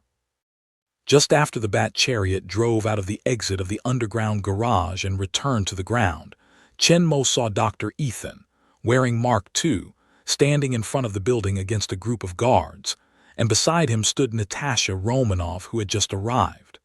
When Chen Mo and Tony Stark entered the building, they were naturally seen by the guards. Wang Jin's Bat Chariot broke through the wall and was very moving. In order to prevent them from making trouble, Chen Mo left Dr. Ethan outside. Nowadays, the name of Iron Man can be said to be unknown. The video of his battle with Iron Overlord is very popular. The guards on the scene have seen it more than once. Many of them are his fans. They are also very clear about the power of Iron Man. Although there were 2 Iron Men before, they still dare not act rashly in the face of Dr. Ethan in the number 2 Steel War suit. They have a confrontation with him in front of the building, thanks to the awe of Iron Man. If they do, Dr. Ethan may be in a hurry. Trip yourself up. Bat Chariot stopped beside Dr. Ethan, and Chen Mo opened the door and walked out. Ethan, get in the car. You and Wang Jin go back first. Dr. Ethan was worried about how to go back for a while. He would probably crash in the middle of the road when flying himself, but he didn't want to be a human skateboard again. Is it hard to go back? I don't know how many falls I have to fall. At this time, hearing Chen Mo's words, I was so determined that I hurriedly walked over and sat in the car clumsily. The guards on the opposite side couldn't help suspecting that this Iron Man would not be a fake. Standing there thinking about that, how can it be like getting polio? Just when they were confused, the door of the sci-fi black chariot slowly closed and then quickly began to accelerate. Before they had time to respond, they rushed past them and left. Watching the sci-fi chariot disappear in the distance, a group of guards turn around and look at Chen Mo and Natasha Romanoff, who stay in place. Chen Mo's dark Edelman armor doesn't seem to be weaker than the steel battle suit. Chen Mo's powerful momentum is many times stronger than the previous fake Iron Man. These guards were stunned for a while and dare not go forward. However, as time went on, more and more guards came from around, and soon they completely surrounded Chen and Mo and blocked them in front of the building. As the number of people increased, their morale began to grow and they began to be ready to move. And the sudden explosion of the underground and the violent vibration that followed made them even more agitated. Natasha Romanoff felt the commotion of the guards, looked at Chen Mo, who was still very calm beside her eyes, and asked in a somewhat hoarse, sexy voice, "Commander, shall we call later?" Although she doesn't understand why Chen Mo didn't leave directly when there were few people before her, she doesn't worry. No matter how many ordinary guards there are, they can't pose any threat to her and Chen Mo just a little bit of trouble. Chen Mo heard her and shook his head slightly. "Let's drive back." Driving. Is it to rob a car? But you have to fight out first. When Natasha Romanoff was wondering, a roar of the engine suddenly came from a distance. Soon, a dozen large black SUVs appeared in her field of vision and rushed towards them from behind a group of guards. There was a screeching sound of braking, and dozens of large-scale off-road vehicles with flashing lights stopped suddenly outside the crowd, half surrounded the guards inside. Bang, bang, bang. There was a continuous sound of opening the door. The doors of more than 10 cross-country vehicles were all opened. Dozens of soldiers with strong physique and black combat clothes rushed down from the vehicles and quickly controlled a group of stunned guards. Then, two figures came out of the crowd and walked towards Chen and Mo. It was Agent Phil Coulson in a straight black suit and Brock Romlow in a combat suit and full of arms. "Sir." "Commander." They went to Chen Mo and stood. Chen Mo glanced around and found that the situation on the spot had been controlled by the special forces. He nodded softly and said to the two men, "I'll give you the next thing. I'll ask Tony to send you the live video." "Yes, Commander." "Yes, sir." Chen Mo nodded to the two men, then took Natasha Romanoff directly through the crowd and went straight to an SUV. Bang, bang. 2 times closed the door. Chen Mo pressed the accelerator hard, hit the steering wheel in his hand, quickly turned the direction and rushed to the door in the distance. In the car, Natasha Romanoff slightly turned his head and carefully looked at Chen Mo, who was driving. At this time, he had put the armor on his head into the space and removed the Nano combat suit on his head. A dignified and cold face appeared. So close to Chen Mo, the legendary hero, Shield boss, and the most important thing is to be alone with the most powerful person in the world who looks very young and handsome. Natasha Romanoff's heart was born with some strange feelings, and her eyes were also confused. "Good job," Chen Mo said suddenly as he was driving. Natasha Romanoff smiled at Chen Mo and didn't speak. "I want you." Chen Mo looked ahead and said solemnly. However, Natasha Romanoff could not keep calm anymore. She felt a heat all over her body and her heart began to beat faster involuntarily. Natasha Romanov looked at the side of her eyes in some confusion. The interior space of this large SUV is very spacious. Is he going to be in the car, do I promise, or yes? He has always been fierce and calm. Seeing Tony Stark's naked face and joking, Black Widow. His face is red and his head is bowed down, like a shy little girl, and he shrinks to the position of the co-pilot. At this time, the SUV just drove into a remote and unmanned forest road. Natasha looked out of the window at the remote forest, and her heart beat faster. Just then, Chen Mo's low voice rang out again. "Tell Nick Fry you've been drafted by the Special Forces." Back to the villa, Natasha Romanov went directly to her room. She didn't come out for a long time. The other four who came back first and Pepper, who just came back from the company, were all in the living room. Before in Hammer Industry, Tony Stark finally managed to fly back to the villa with Sharon Rogers. When he asked Sharon if the stab was exciting, Sharon returned 3 words. "I'm in a hurry." Tony Stark, who failed to please the children, was deeply disappointed. At the same time, she was relieved. Judging from the performance of Sharon Rogers, she was in a good mental state and was not greatly affected by the kidnapping. It has to be said that Sharon is a very strong girl. Even some are too strong. In addition to her slight weakness when he just went into the room where she was bound, she soon recovered her strong temper again and refused to expose her weakness in front of him. "I don't know who she looks like. Is it heredity? Who are her parents? How's Harpy, Pepper?" The first thing Sharon saw Pepper was to ask about Harpy Hogan, who had been shot by kidnappers to save him. "Don't worry, it's okay. He's asleep after the operation. We'll go to the hospital to see him tomorrow." Pepper touched Sharon's hair and said fondly. She nodded softly and Sharon finally let go. Suddenly, she thought of Amy's entreaties and turned to Tony Stark. "Tony, many of my classmates are your fans. They want to see you with their own eyes." Tony Stark looked at Pepper touching Sharon's head and his heart was unbalanced. Why could Pepper touch it, but I was always severely open when I touched it and my brother had no human rights? At this time, hearing Sharon's words, his head was big for a moment. He didn't want to deal with a group of little children, so he shook his head without hesitation and refused firmly. "Don't even think about it. No time." I knew. Although there was no hope, Sharon was still a little disappointed and angry when she heard Tony's refusal without hesitation, so she didn't give face. "Hate you." At this time, the door of the living room suddenly opened, and Chen Mo, who had put away his alloy armor and changed into a normal suit, strode in. Seeing Chen Mo's familiar figure, Sharon Rogers immediately forgot to be angry with Tony Stark. She ran towards Chen Mo and rushed into his arms. Chen Mo opened his hands to hold her and caressed her hair and back with a loving face. After a long time, Sharon left Chen Mo's arms. She had a broad chest and strong arms, which was like when she was a child. But when she looked at Chen Mo's face expectantly, she couldn't help but be stunned. It seemed that she was not her father. Although she didn't know who her own father was, she didn't seem to be a mixed race.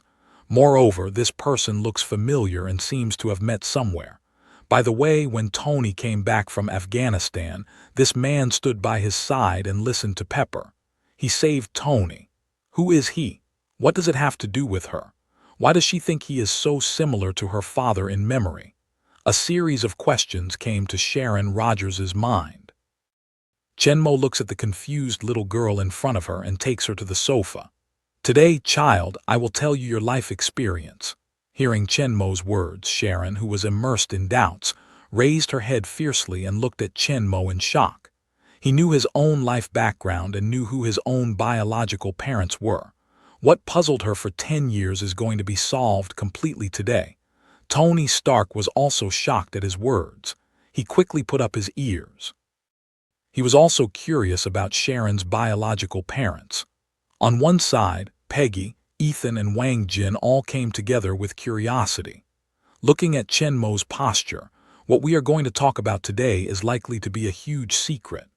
Natasha Romanov, who had just come out of the room and changed her casual clothes, still had a trace of crimson on her face.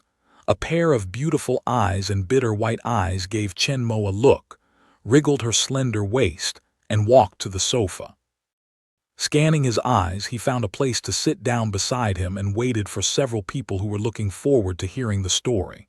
Chen Mo said nothing, stroking Sharon's hair and saying, "Your full name is Sharon Rogers and your father is Captain America Steve Rogers."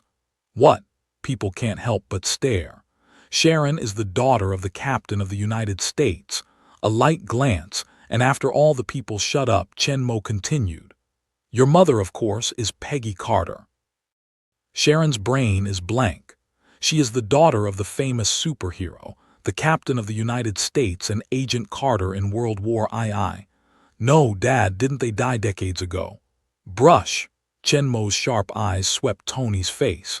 He could not help but shrink his neck and dare not interrupt. Sharon's heart sank when she heard Tony's words. Yes, even if they know that they are their own parents, they have passed away and they are still orphans. Sharon, who was in a violent mood, didn't reflect the meaning of Tony's words. Since they had died decades ago, how could they have given birth to Sharon more than a decade ago? They are not dead. Tony Stark's eyes widened in shock, but he closed his mouth tightly and didn't dare to speak again. At that time, in order to maintain world peace and protect the Earth's security, we secretly established the Shendun Bureau. Yes, it is the Shendun Bureau, not the Land Strategic Defense Attack and Logistics Support Bureau. All the people, including Sharon, opened their eyes and listened to Chen Mo's story carefully. Unlike the Bureau of Land Strategic Defense, Attack and Logistics, which is now under the jurisdiction of the World Security Council composed of 5 major countries, Shendun Bureau is independent of all countries and is not interfered by any organization or force. Its only purpose is to protect the Earth. The Homeland Strategic Defense Attack and Logistics Support Bureau is not so much protecting the Earth as protecting the interests of the 5 major countries. So after the world situation is stable, Steve and Carter will die, return to the SHIELD Bureau, and continue to protect the Earth where they can better play their power. Tony Stark and Wang Jin didn't even know the existence of Homeland Strategic Defense Attack and Logistics Support Bureau before, let alone the more mysterious Shendun Bureau, which is a major secret, even more secret than state secrets. They were all excited to hear that, and their faces were very wonderful. Then, why did they leave me alone? Sharon Rogers was not very interested in the SHIELD. She was concerned that since they were not dead, nothing left her. Steve and his family have all been strengthened by super soldier serum. Their metabolism is several times stronger than that of ordinary people, and their lifespan is greatly increased. But after all, they are not immortal, just a little slower in aging. In order not to let life pass quickly with time, to be able to respond in time when there is a major crisis on the Earth, when the situation is stable, they will enter the freezer for dormancy to stop the aging of their bodies. But the last time they went asleep, you were too young to receive super soldier serum reinforcement, so they just handed you over to Tony and made you experience normal life. It turns out they didn't mean to leave me alone. I have parents. My father is Captain Steve Rogers of the United States. My mother is Agent Carter. They are all superheroes who protect the Earth. I'm not an orphan. I have parents. Sharon Rogers tried to keep herself from crying, but the tears of excitement, grievance, and happiness still flowed from her eyes. Then, when can I see them? Sharon, with tears in her eyes, looked at Chen Mo and asked anxiously. Chen Mo looks at the tearful Sharon, caresses her back, takes out a handkerchief from the space, and wipes the tears on her face. Soon. For Chen Mo's ability of taking things out of the air, people have been used to it for a long time, and no one else has noticed anything wrong. But when she saw the handkerchief, Natasha Romanov on the side couldn't help changing her face, but she soon covered up the past, but the shock in her eyes could not be stopped for a long time. This handkerchief is made of exquisite materials. It's all black. Only in one corner of the handkerchief, there's a gold medal. Others don't pay attention to it, but Natasha Romanov, the top agent, can see it very clearly. The gold medal is a 9-headed dragon. If other people don't think much, it's just a luxurious handkerchief and the crest of a family that they don't know. There will be no further association.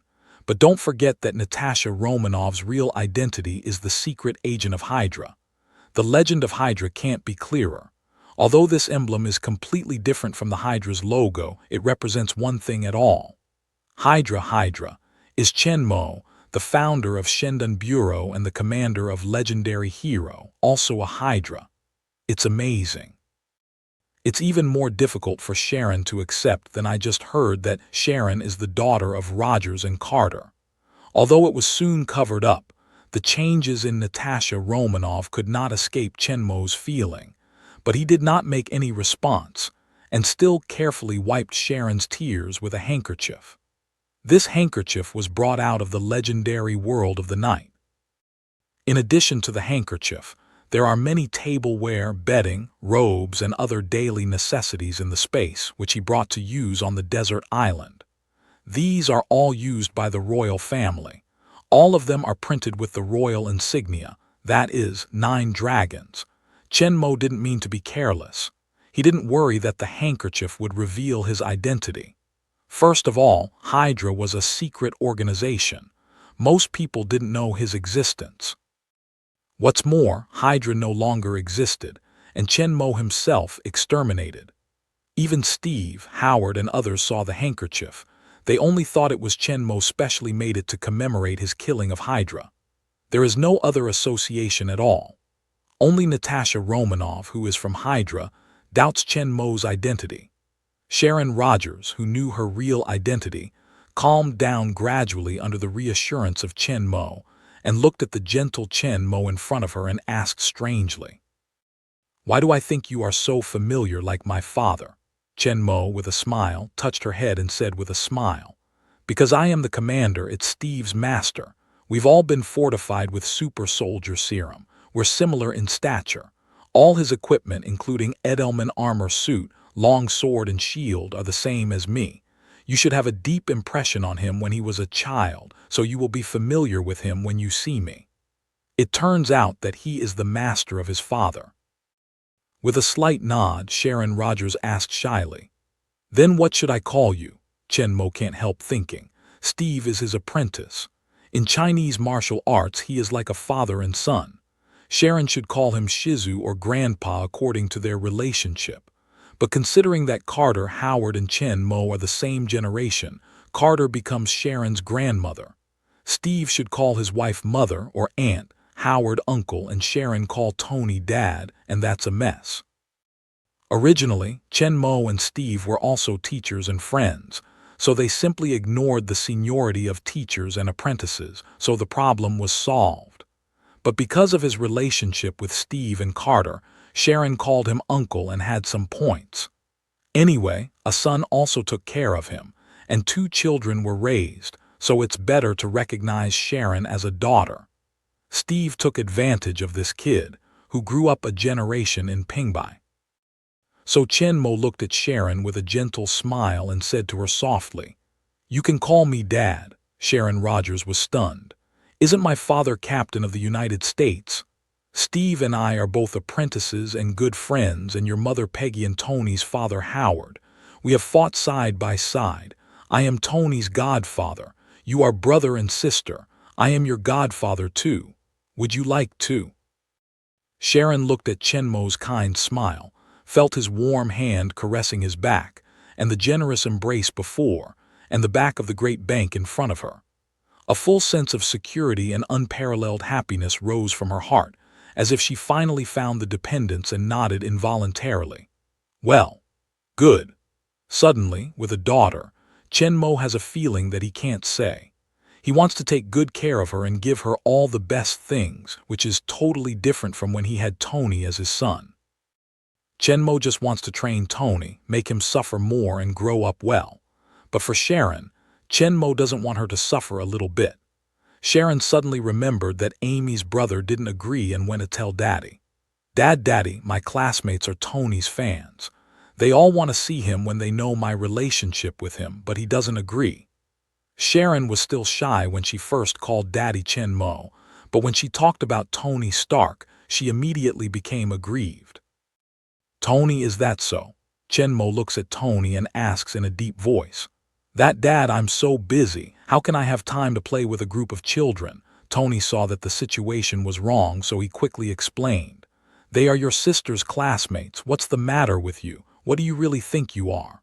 Chen Mo didn't forget his daughter, but he was partial to Sharon. He just couldn't express his feelings because of Tony Stark's arrogance. So did Sharon Rogers. This time, such a big thing happened. The estrangement between the two people was not easy to loosen because of their growing age. According to their characters, although they have deep feelings for each other, they will return to the original way soon. Chen Mo, a father, will help them. No, Dad, Tony Stark wanted to struggle, but was interrupted by Chen Mo's merciless wave. Sharon is your sister. You should pet her. If she has any request, you should try your best to help her finish it. She just wants the moon, and you have to build a spaceship to knock a piece for her to bring back. Brother is to spoil sister. Otherwise, what's the use of you? Dad, Tony smelled the grievance on his face. How could he have a daughter? You don't want my son. Is she your own? I picked it up. No, we both picked it up. Isn't it? Well, you don't have to say it. Fortunately, Chen Mo didn't know what was on Tony Stark's mind, otherwise Howard, who had to beat him, couldn't recognize it. Tomorrow's party at home, Sharon, call all your classmates. Chen Mo turns and touches Sharon's head. Yeah, thank you, Daddy. Sharon happily ran to Chen Mo and tiptoed to kiss him in the face. This time, Daddy's call was very natural.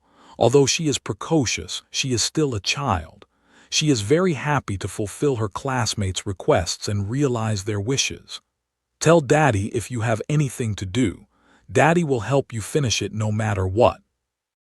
When Chen Mo said this, his voice was very light, but the strong self-confidence contained in the words and the broad momentum revealed by him made Sharon Rogers believe that no matter what she wanted to do, Chen Mo could help her do it. Sharon looked at Chen Mo's sharp and handsome face. His eyes were shining. His face was full of adoration, and he nodded his head vigorously. Daddy was so powerful. Chen Mo is not boasting. With his current strength and terrorist power, there is really nothing that can't be done on this earth. She just wants to be a princess. As long as Chen Mo has a word, Wakanda and the Norwegian royal family can be canonized at any time. One is the emerging technology power that controls the whole African continent. The other is the Nordic kingdom with a long history. The princesses of the country are all of noble status, and they are received by state etiquette in the United States. In the future, if Tony bullies you, you will tell Daddy, and Daddy will teach him a lesson for you. Daddy, you are so nice. Sharon Rogers still has tears on her eyes, but she smiles happily and pours into Chen Mo's arms. Ha ha! Chen Mo can't help laughing when she gently hugs Sharon, who is coquettish in his arms. Tony Stark, on the other hand, felt only bitter in his heart, as if he had been abandoned by the world. It's getting late. Today, after a thrilling kidnapping and knowing that her parents are still alive, Sharon, who is in a big mood, soon becomes sleepy. All the people have been busy all night and are tired, so they get up and go back to their rooms to have a rest. Just as Tony Stark was thinking about whether to hide tomorrow, he suddenly heard Chen Mo say to Natasha Romanoff, "Come to my room later." Tony Stark's eyes widened in shock and looked at the two men unbelievably. Under his gaze, Natasha Romanoff nodded without hesitation and let Tony Stark be hit by lightning. Watching Natasha Romanoff twist her graceful figure to follow Chen Mo and leave the living room, Tony Stark slowly turns his head to Pepper. "Or you will come later." Before Tony finished speaking, Pepper had already pulled Sharon up with a red face and walked out quickly. "I'll sleep with Sharon tonight." Tony Stark's face collapsed, and he felt that his heart had been greatly hurt. He looked at Ethan and Wang Jin with a sad face. The two men were so annoyed by his bitter eyes that they got up and quickly went back to their room. They were relieved until the door was locked. No one knows when Natasha Romanov came out of Chen Mo's room, but on the second day, everyone could clearly feel that her attitude towards Chen Mo became more respectful and worshipful, and her eyes flashed with fanatical light from time to time. A short night, such a big change happened, which made Tony Stark curious about what happened in Chen Mo's room last night. Pa. Chen Mo's whip figure flashed in Tony's mind. That's right, it must be. It's said that there is a kind of thing called mediation in Japan. Could Dad be in this way? Tony's eyes to Chen Mo are full of adoration. He is worthy of his father. Not only is his personal force the strongest in the world, but also his combat effectiveness in other aspects is strong. Although Chen Mo felt Tony Stark's eyes, he didn't know what he was thinking. Otherwise, he had to wield a whip to teach him. On this day, they first went to the hospital together to see Happy Hogan, the waking loyal bodyguard, and then went back to the seaside villa to prepare for the evening party. When she got back to the room last night, Sharon called Amy several people one by one, reported their safety, and informed them about the party tonight. When they learned that Sharon was safe and sound, they were relieved. At the same time, they also praised the Iron Man's power, so they rescued her soon. I'm looking forward to the party tonight. That night, nearly 100 young men and girls poured into Tony Stark's luxury villa on the sea, making him look big from the window in the living room upstairs. It's still because of Sharon's late notice. The news hasn't been completely spread. Otherwise, it's estimated that all the people in the school will arrive. Pepper, Wang Jin, and Dr. Ethan were in charge of the reception. The main place of the party was in the garden with a huge open-air swimming pool. This is the only place where the whole villa can accommodate nearly 100 people. The lawn was filled with all kinds of snacks, fruits, drinks, and food prepared in advance. These students of Sharon are excited to be able to come to Iron Man's home to have a party. They gather in the garden and chat excitedly. The content cannot be separated from Iron Man and Sharon. For Sharon, there is almost no bad opinion except envy. Even Jessica, who had a bad relationship with her, can't hate her at all. Before, she thought Sharon had a common family background, but she was independent, cheerful, and attractive. She was beautiful and had good academic performance. There were many pursuers in school, which made her very unbalanced and jealous. When she learned that Sharon's real identity was a superhero, a top rich man, and the sister of Tony Stark, the Iron Man, her ridiculous sense of superiority had disappeared. It turned out that she was only a low-key person before. With such a huge background, she never took the initiative to mention it. She dressed simply and gracefully and drove a car that was also a common cute little Beetle. She had no idea of showing off. Compared with Sharon, she felt how shallow she was before. She used to think that her family background was better than Sharon's, and she would be jealous of her excellence. When she knew that Sharon's family background and ideological level were much higher than her, she only had admiration and worship. After all, it's a simple young girl with a simple mind. Hate is hate, like is like. After the change of thinking, Jessica's attitude towards Sharon is totally different. Seeing Sharon and Amy standing by the pool talking, she went straight to them. "Hi, Sharon." "Jessica." Amy couldn't help but stare at Jessica. Their previous relationship was not good, but Sharon held her and looked at Jessica carefully. Today's princess is totally different from the former one. Her face has no makeup, clean and full of vitality. Her blonde hair is tied into a ponytail and falls neatly behind her head. Her temperament has changed a lot. Sensitive Sharon can clearly feel that she has no previous malice to herself, but a little more intimate. Sharon was not mean. She had never thought of her previous hostility. When she felt her change, she would not refuse to be 1,000 miles away. "Welcome, Jessica." Sharon Rogers, with a hearty smile, took a few steps forward and said to Jessica. After receiving Sharon's kindness, Jessica, who was worried about Sharon's revenge, was relieved and admired Sharon's atmosphere. "Sharon, I used to. Don't talk about the past." "Well, can I come with you later? After yesterday, I found out that you are the real cool girl." Sure, let's go and get something to drink, Sharon said, taking some people to the table with drinks on one side. Amy and Jessica are not here to find fault but to hope to join them. They are very proud. They were the first to play with Sharon. At that time, they didn't know that she was the sister of Iron Man, but they are not stingy people who can play with Sharon. Since Jessica has changed her ways, we will accept her in large numbers. Jessica, who was accepted by Sharon, was very happy and could not help but talk about the scene that impressed her very much yesterday. Yesterday, in front of the school gate, in the face of those bad guys with guns, you were not afraid at all. You were able to fight with them for a long time. It's so cool. How did you do it? At that time, Jessica was so shocked by that scene. Sharon, who was gentle to others, dared to fight with those fierce kidnappers with weapons. She resisted for a long time and was captured by them. She didn't show any fear in the whole process, which made her adore. Amy, on the other side, quickly nodded her head and interposed. Yes, namely, I was shocked.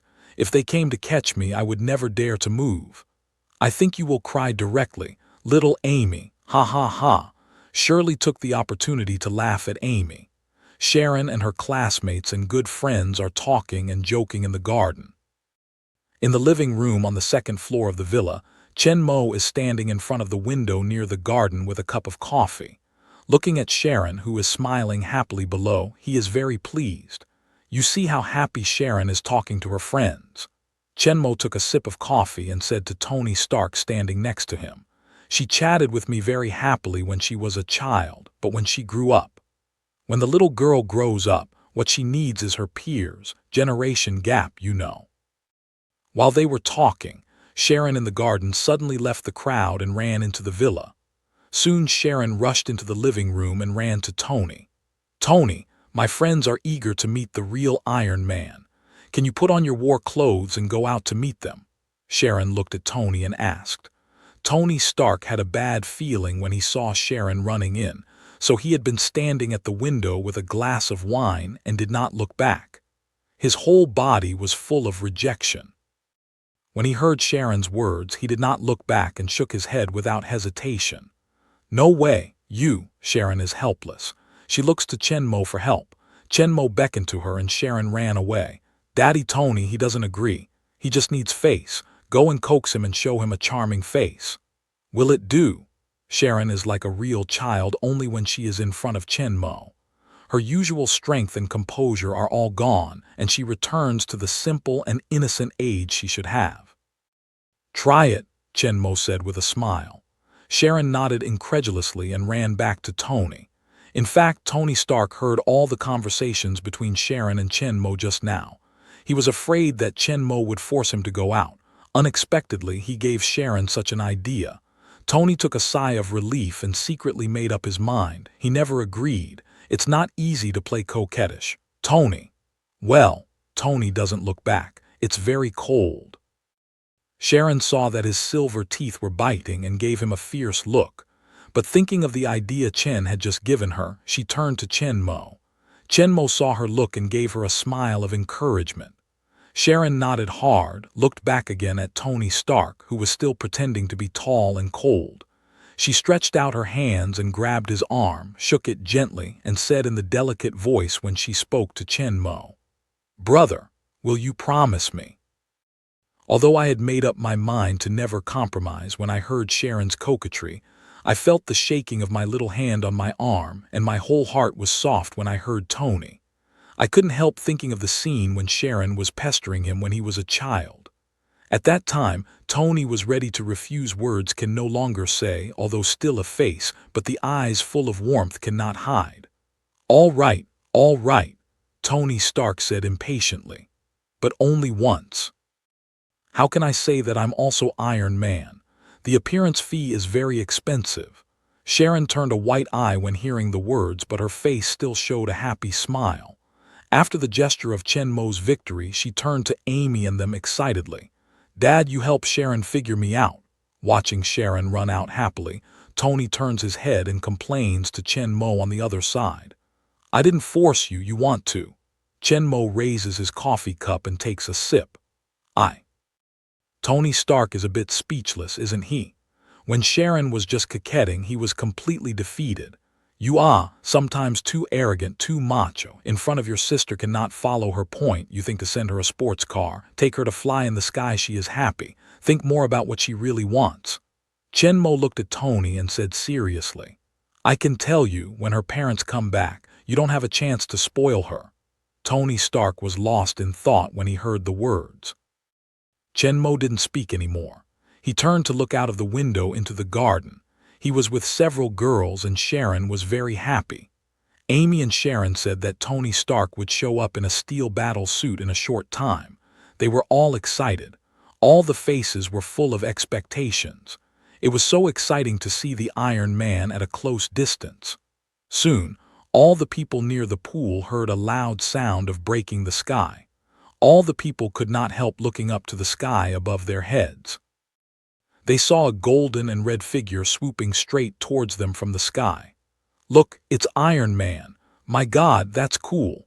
Mark III's dive speed is very fast. Seeing that he is about to hit the ground, many people can't help exclaiming, but Tony is a very skilled roll and he fell to the ground steadily in a semi-squat position. Boom! Everyone just felt the ground shaking as Tony landed. Ow, Iron Man. So handsome. Tony, I love you. Tony Stark slowly stood up from the ground, glanced at the fanatical fans around him, and soon found Sharon's figure in the crowd. Sharon, surrounded by excited companions, had a rare happy smile on his face. Tony Stark understood something about what Chenmo had said before. It doesn't seem hard either. Thinking of this, Tony asked Jarvis to remove the helmet armor of his head. In a sound of clicking machinery, the helmet deformation was received in the war suit, revealing Tony Stark's handsome face with a smile on it.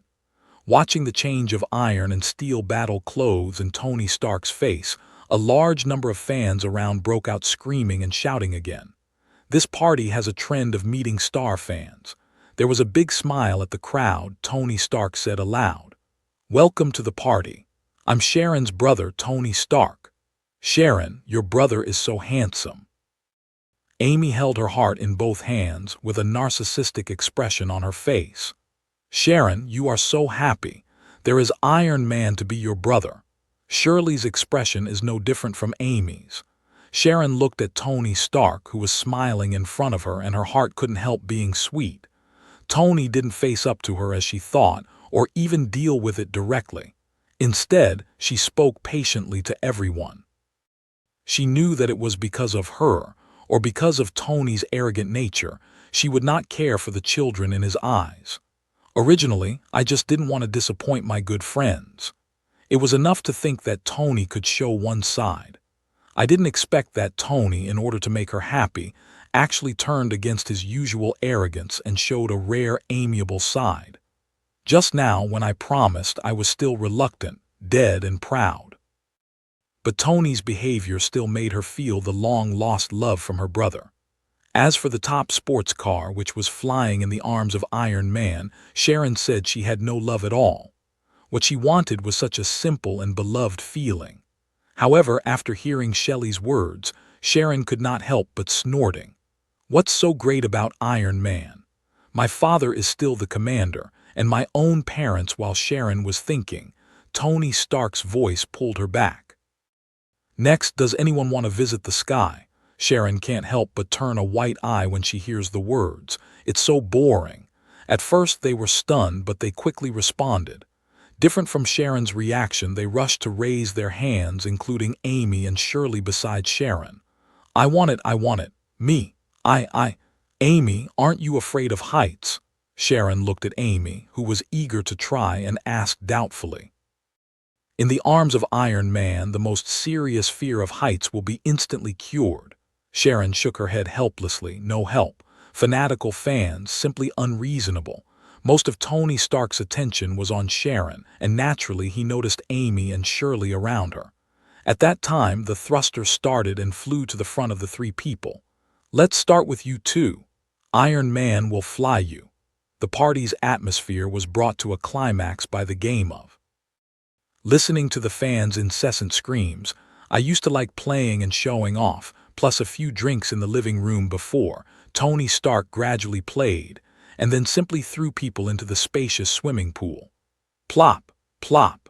One by one, boys and girls were thrown into the swimming pool like dumplings, and the atmosphere became hotter for a while. Help, I can't swim. A girl who had just been thrown into the pool suddenly slapped on the water and shouted. Tony quickly fell to the pool. Mark 3 opened quickly. Tony in Nano combat suit jumped in, quickly swam to the girl's side and dragged her from behind. Who would have thought that the girl who was still struggling suddenly turned around in the water flexibly and hugged him. Ha ha, you've been cheated, I got you. Yeah. Whoop. Ha ha ha. Tony knew that he had been cheated, but he was not angry. He smiled bitterly and let the clever little fan hold him. At this time, he happened to see Sharon standing by the swimming pool laughing. Looking at her appearance, it was obvious that he knew this girl could swim for a long time. It's probably the only one he didn't know. Seeing Sharon's schadenfreude, Tony Stark couldn't help but smile a little bit. He quickly reached out his right hand, grabbed Sharon's ankle, pulled her back hard, and pulled her down. Plop! Sharon, who came up from the water, wiped her face and soon found Tony, who was laughing badly. Tony. You're done. As she said this, Sharon waved her arm vigorously and splashed a large amount of water at Tony, who was laughing.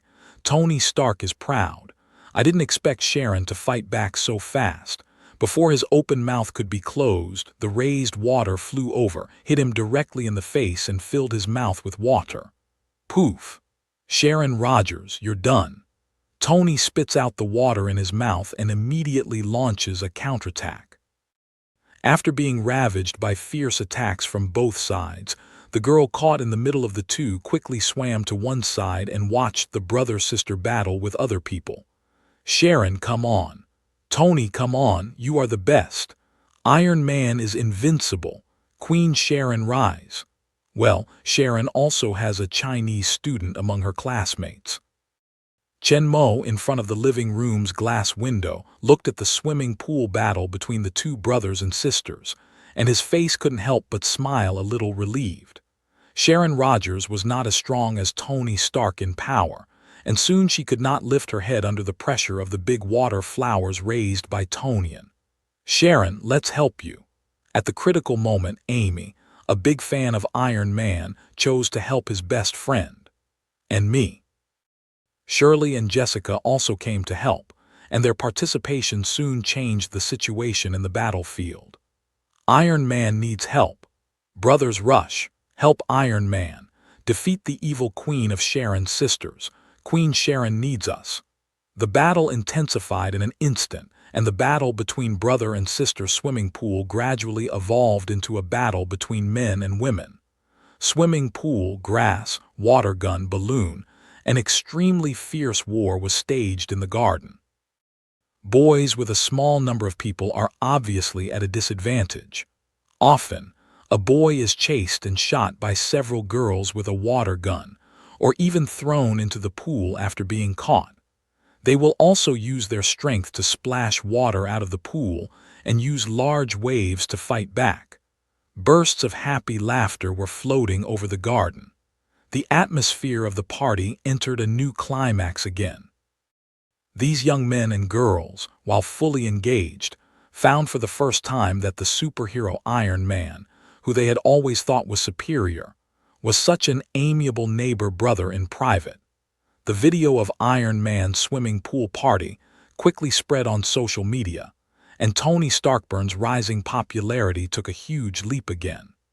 Those who thought he was selfish and arrogant originally watched the video of the party participants, but also changed their views on him. This is a super flesh and blood worthy of their love and support hero. The water level of the swimming pool gradually drops, and the physical strength of a group of young men and girls is gradually exhausted in the fight. The fierce battle finally comes to an end. Everyone stops fighting. Some are floating in the swimming pool with inflatable dolls. Some are directly lying on the soft grass, and everyone's faces are full of smiles from the heart. Sharon and Tony climbed out of the pool together, exhausted to lie down on the grass, looked at each other and smiled. Once that layer of estrangement seems to disappear in the just wanton fighting and back to childhood. Tony Stark also feels that he is with these young people, and his heart is gradually opening up.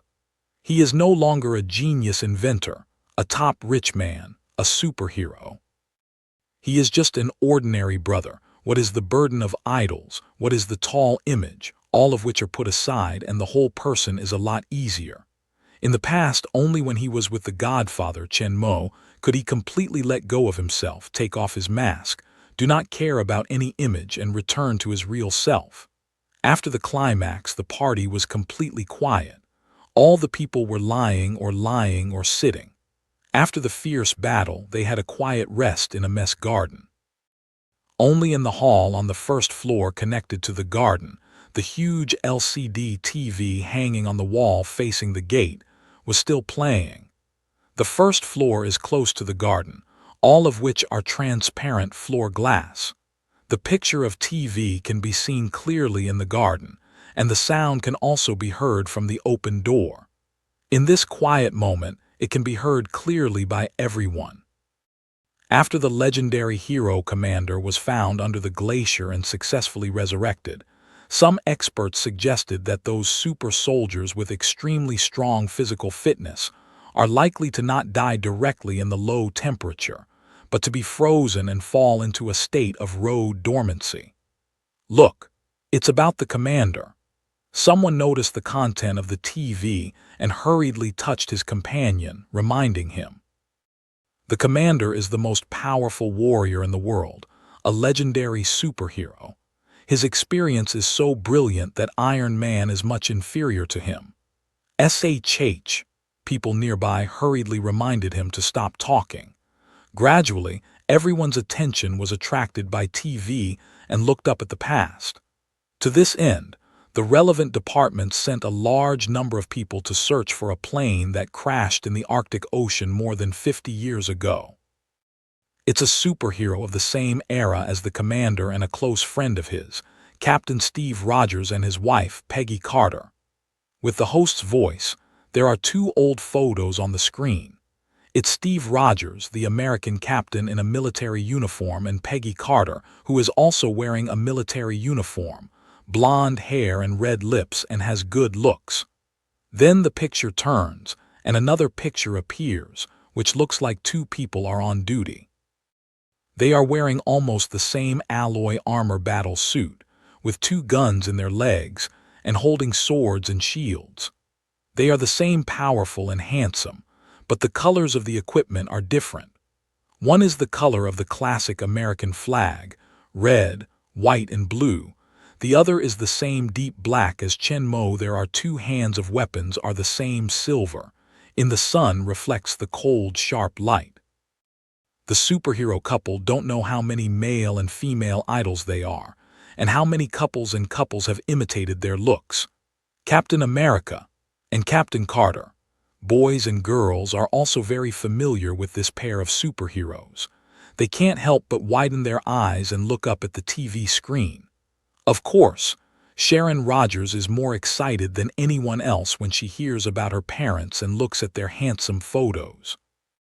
When they were on a secret mission, they were caught in a storm over the Arctic Ocean, then lost contact with the base and disappeared.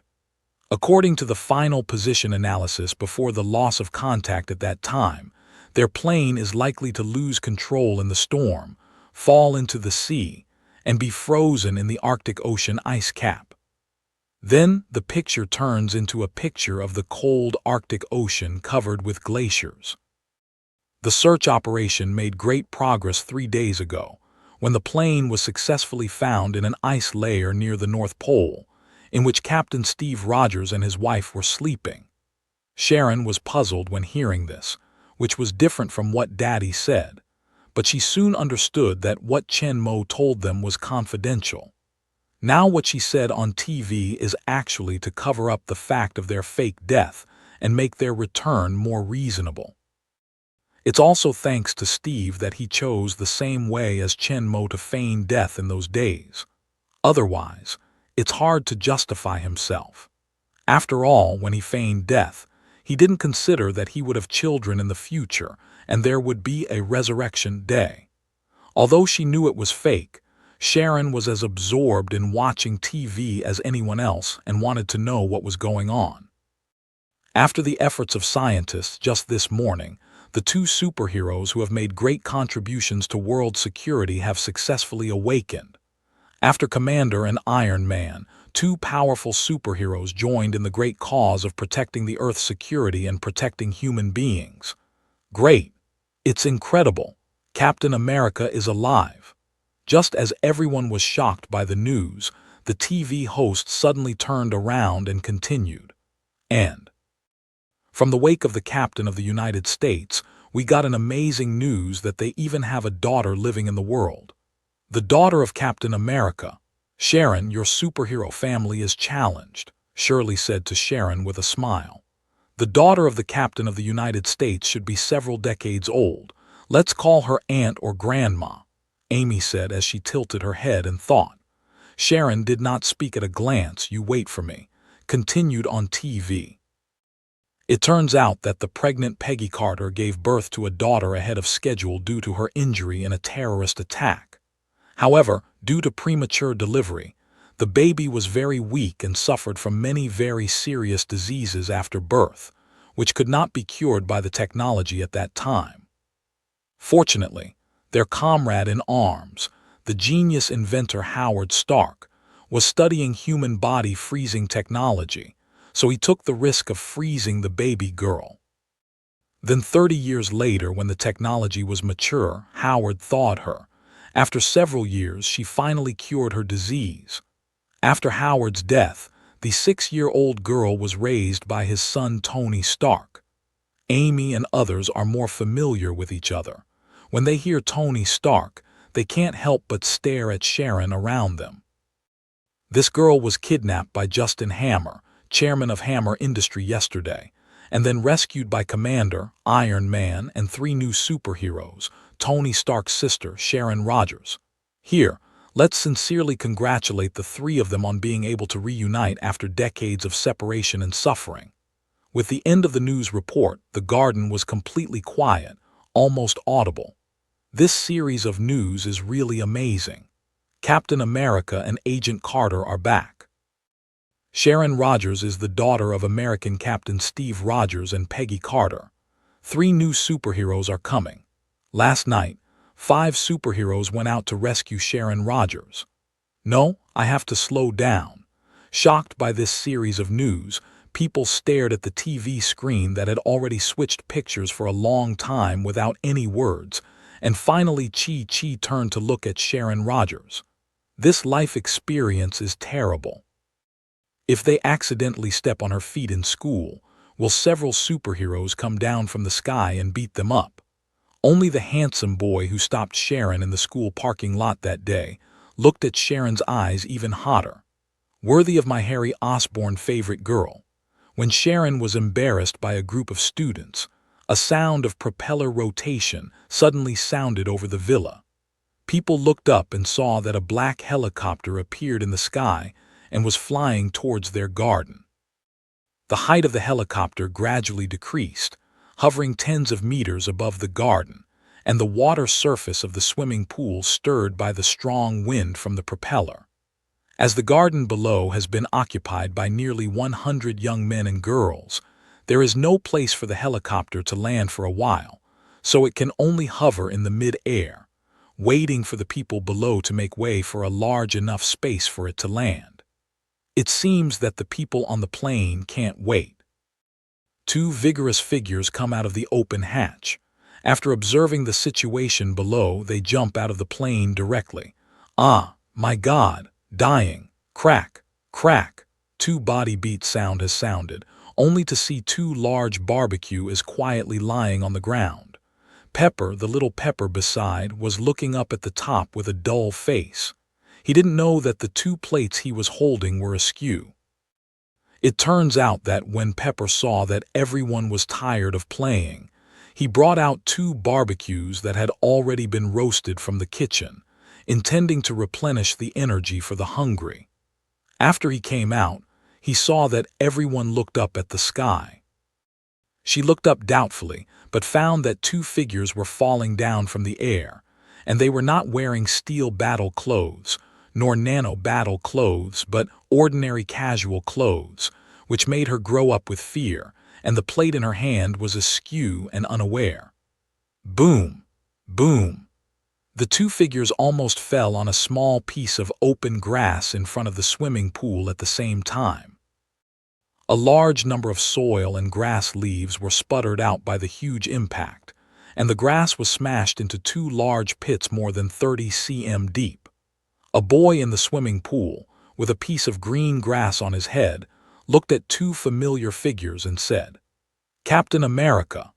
Last night's Iron Man theme party came to an end in a sensation because of the appearance of two superheroes, Captain America and Captain Carter. This unusual party also became an unforgettable magical experience for everyone present that night. With the return of the American captain and his wife, Sharon appeared in front of the public, and with her tortuous experience and strong character, she quickly gained a large number of loyal fans. Her age covers children, youth, middle age, old age, all age. Gender covers the male and female and all the people kill. She became the Queen of Sharon in the eyes of young people, and the Princess of Sharon in the eyes of middle-aged and old people. In the parking lot full of luxury cars, the innocent and free smiling face of the lovely pink beetle, the big sister's demeanor in the company's surrounding, the bravery and fearlessness in the face of the armed men at the school gate, the innocence of the swimming pool and Tony Stark's water-splashing battle a picture, a video on the internet and on TV. Sharon's popularity soon surpassed the Iron Man Tony Stark, the national husband, and became the national elder sister of children, the national younger sister of young people, and the national daughter of middle-aged and old people. Sharon Rogers, who used to be an orphan with only one unreliable elder brother, met the godfather, Chen Mo, and in just a few days ushered in a huge change in life. Her parents, Steve and Carter, came back to her. She became a well-known superhero, Captain America and Captain Carter's daughter, a handsome Iron Man brother, and the legendary Commander Godfather of the world. She also won the love and admiration of countless people. But the legendary Godfather who changed her life left a few days after their family reunion, leaving only 5 blue transparent potions with the names of 5 people on them: Tony Stark, Sharon Rogers, Dr. Ethan, Harpy Hogan, and Pepper Potts. Steve and Carter are inspired by Chen Mo, and Howard wakes up from the frozen dormancy warehouse. Knowing that Chen Mo is still alive and with their daughter, they rush to catch up with their party. 70 years later, when I saw Master again, Steve almost cried in front of his daughter and a group of younger generation. They thought Chen Mo was dead, but he was still alive. After a few days of reminiscing with the two people they haven't seen for many years, Chen Mo once again said goodbye to them and returned to the Shendan Bureau.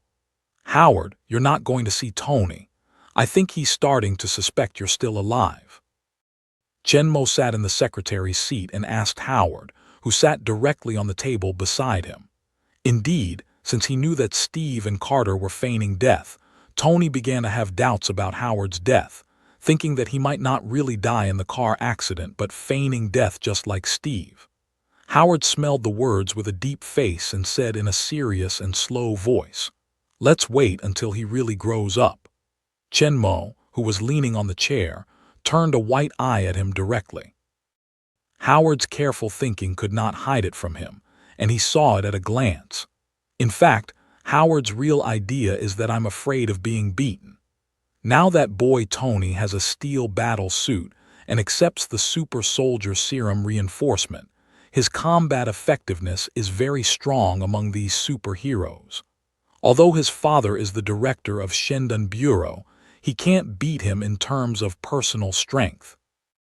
If Tony knew that Howard had lied to him by feigning death, he would fight him directly with his current character. It's better to wait for him to be more mature and not start with me. Iron Man's father is not easy to be. Without Chen Mo's kind of power, you can tear down any steel battle clothes directly. Don't mention to train your son. You have to be careful to be beaten by his son. The director of Shendan Bureau is afraid of the superhero son who is not recognized by 6 relatives. Whatever you like, but I advise you'd better find a suitable opportunity to show up yourself, and when he finds you, he will find you, and then. Chen Mo still gave Howard his advice. How could it be? The existence of Shendan Bureau is even unknown to Nick Frey, and its location is very secret. No one knows at all. How could he find it? I have told him about the Shendan Bureau. As for the position, don't underestimate your son. He is much more powerful than you were. What? You told him? Knowing that Chen Mo told Tony Stark the existence of the Shield Bureau, Howard couldn't help exclaiming, but seeing Chen Mo looking at his disdainful eyes, he still pretended to be indifferent. So what? No matter how fierce, he is also my son. Yes, when he finds you, you will know his strength. Chen Mo's words directly poked at his pain. Over the years, he has been paying close attention to Tony Stark. He knows his achievements. When he knows the existence of the Shield Bureau and doubts about his death, with his ability, he is likely to find the Shield Bureau. Otherwise, you can leave your king's sword to me for self-defense. I have the possibility of exposure because you told him the existence of the Shield Bureau. You have to be responsible for me. Imagine Tony Stark coming to the door in a steel warsuit. Howard can't help it anymore. He forces him to ask Chen Mo for help. More than 70 years ago, Howard still covets Chen Mo's Sword of the King. Chen Mo leaned in his chair, squinting at Howard, and said slowly, "Are you sure? I'm afraid you'll split Tony and his armor with one sword just because of your terrible sword technique." Howard thought that he could not use the sword to the top like Chen Mo, and he could not hurt the people inside even if he took off his war clothes. Then, or you can give me the shield. Howard's eyes turn, and he immediately shifts the target. The original Edelman shield can easily resist any attack. With it, he can also be fearless of Tony Stark. Well, I'll ask Su Rui to make you a nano combat suit. As for my sword and shield, don't worry about it. Chen Mo's words directly break Howard's small calculation, but it's also good to be able to error a set of nano battle suits, which can be put in the wristwatch to stimulate at any time with strong defense. Howard has been coveting it for a long time, but this thing can only be made by Princess Su Rui of Wakanda, even if he is the director of Shendan Bureau, but Chen Mo is different. He is the good friend of the King of Wakanda, helped him seize the throne and unify Africa. His influence and position in Wakanda are quite high. It's just a matter of saying a word to wear a nano combat suit. But Howard is still a little reluctant.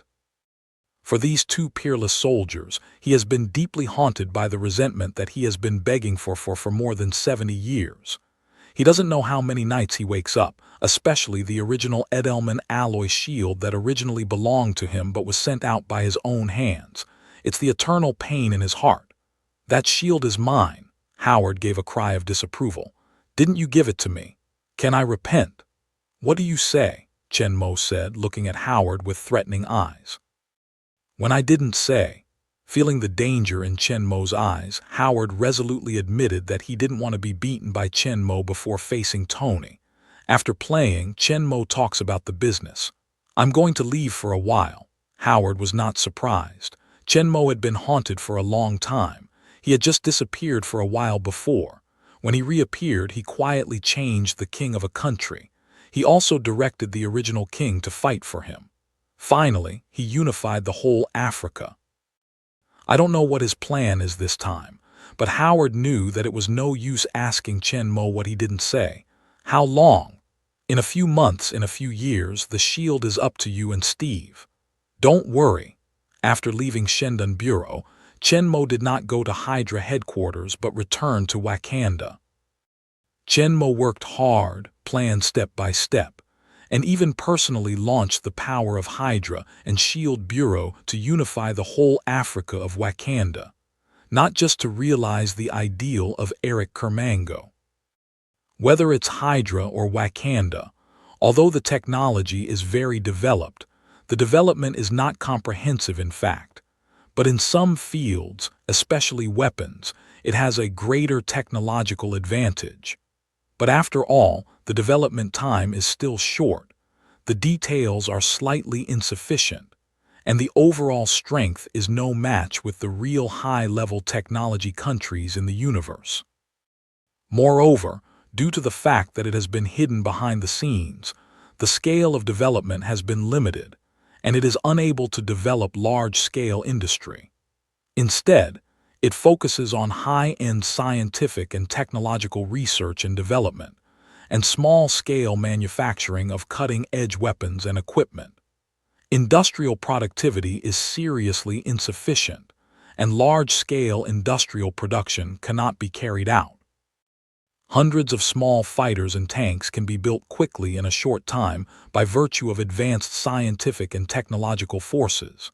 However, if it is thousands of large aircraft, giant tanks, or even space carriers, the existing productivity is far from enough.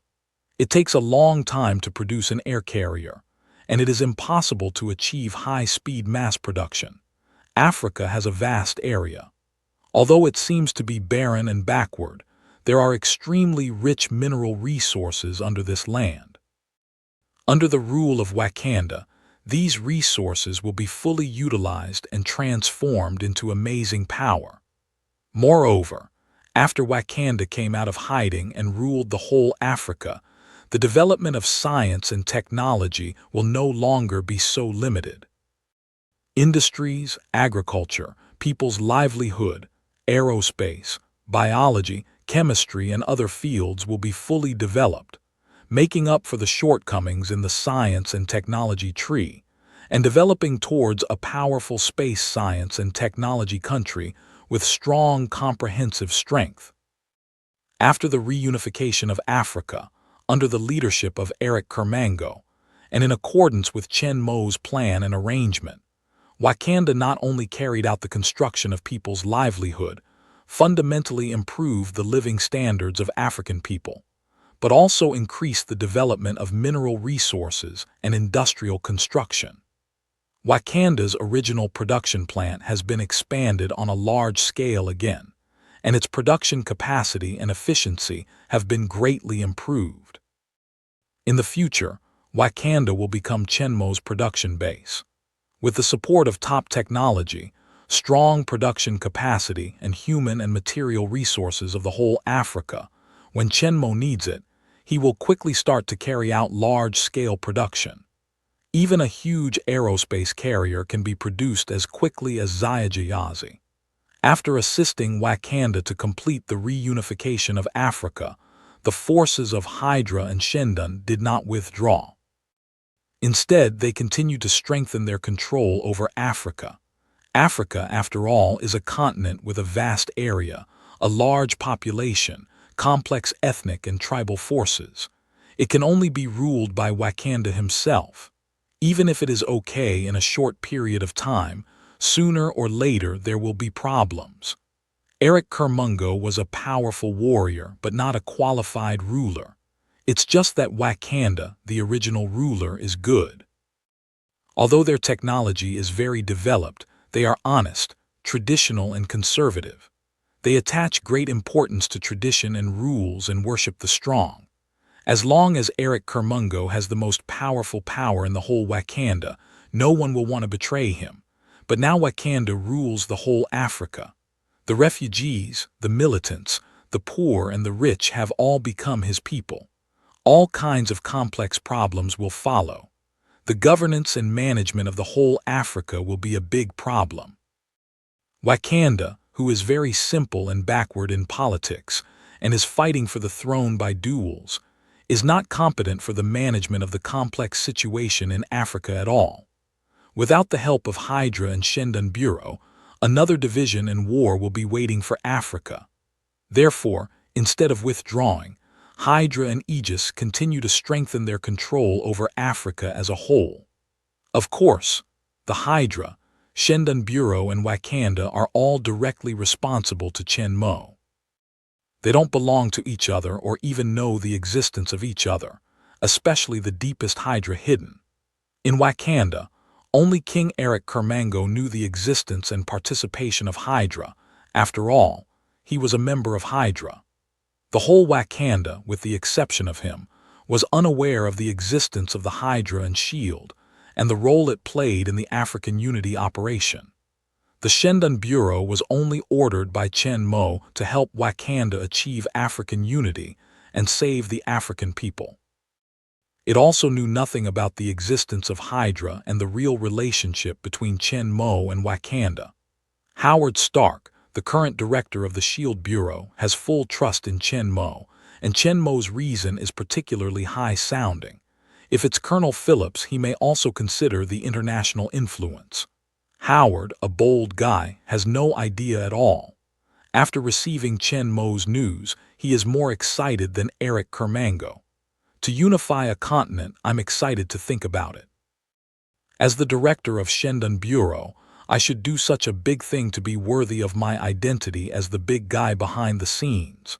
So in the view of Shendan Bureau, they are behind the scenes to assist Wakanda in unifying Africa.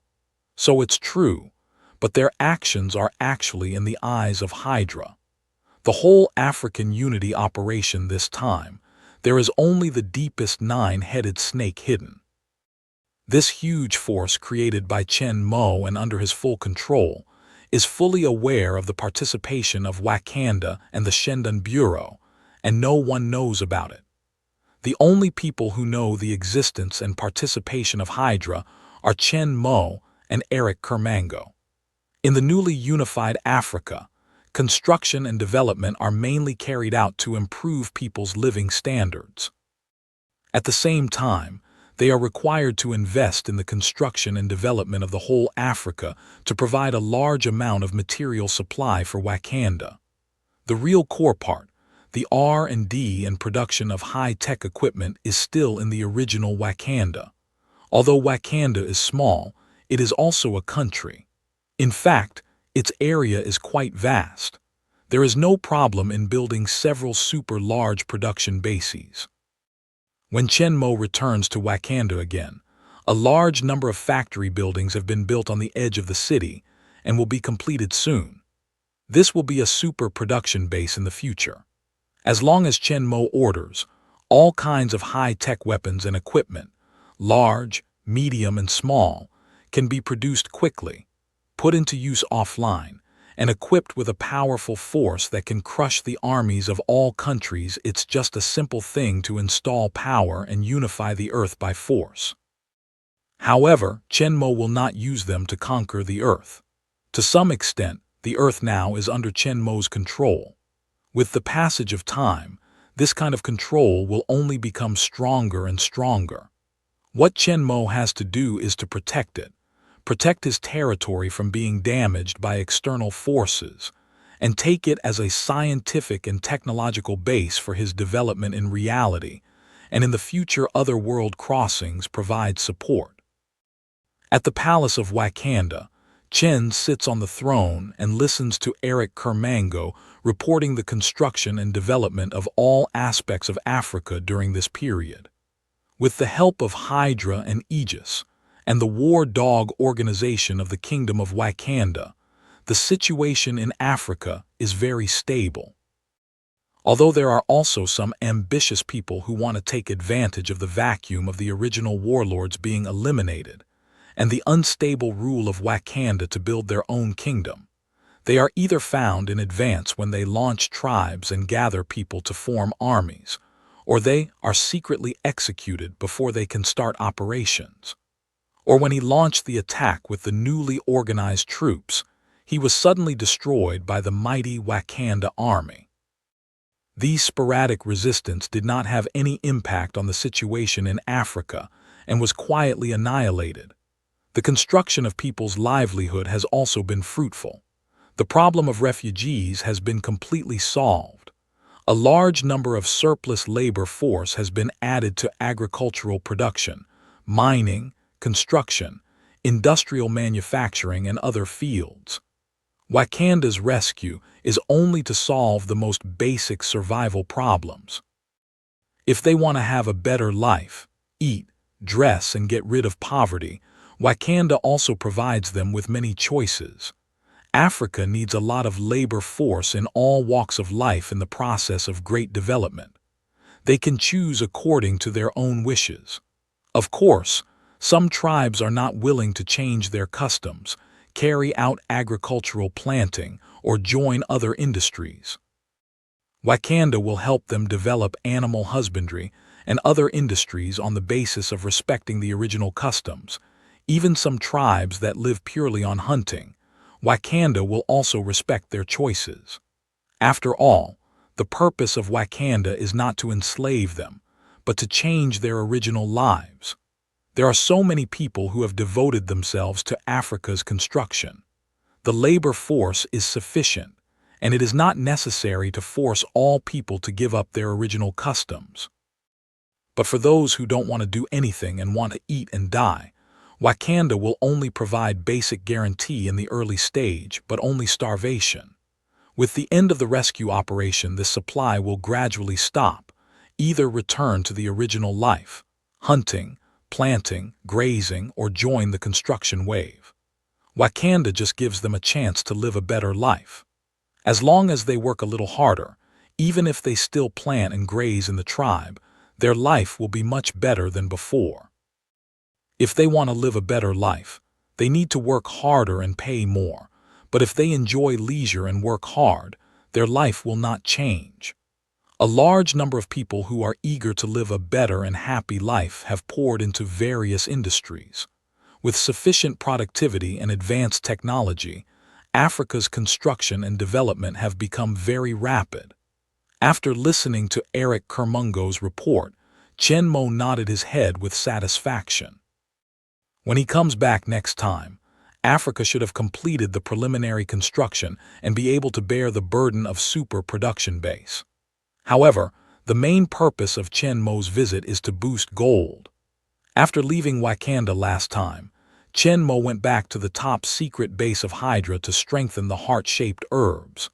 The side length of the storage space reached 10 meters, and the volume increased 8 times, reaching 1,000 cubic meters. The volume of a standard 12-meter container is about 50 cubic meters. That is to say, the storage space now is equivalent to the volume of about 20 standard containers, which can a considerable amount of stuff. Chenmo can naturally bring back more useful things, but Wakanda is just the first stop. Chenmo just takes a lot of Zhenjin and several stealth devices. Wakanda's stealth technology is so advanced that it can't be found either by naked eyes or by radar. However, the only disadvantage that is not a disadvantage is that the volume of stealth equipment is a little large. At present, it is only applied to ground buildings and fighter planes. The smallest volume of stealth equipment also has a suitcase size, which cannot be integrated into the steel war clothes at all. So Chenmo has to give up the intention of adding stealth function to the war clothes temporarily. However, he still puts several invisible devices in the space in case of emergency. Finally, after telling Su Rui to make several sets of nano combat suits for Sharon, Howard, and others, Chenmo took all the technical data of the copied Zhenjin nano combat suit into space and left the laboratory. The last stop before leaving, Norway's top secret base of Hydra. Chenmo will finish all the preparations before leaving here, including the manufacturing of steel battle clothes. As for why he didn't do it in Wakanda, first of all, this is Chenmo's real home. Everyone in the top secret base is 100% loyal to him. Here, he can do anything at ease without worrying about doubts, leaks, threats, and other factors. This is also the reason why he chose to go back here to strengthen heart-shaped herbs. Second, the nine-headed snake has a stronger foundation than Wakanda. Whether it is the quality and quantity of scientific research talents or the production and manufacturing capacity of sophisticated equipment, it is much stronger than Wakanda now. Although Wakanda is the super production base in Chenmo plan, It has only completed the initial construction and has not yet formed the productivity, so the production and manufacturing capacity is not much different from the previous one. The R&D team of Wakanda is totally centered on Princess Suri.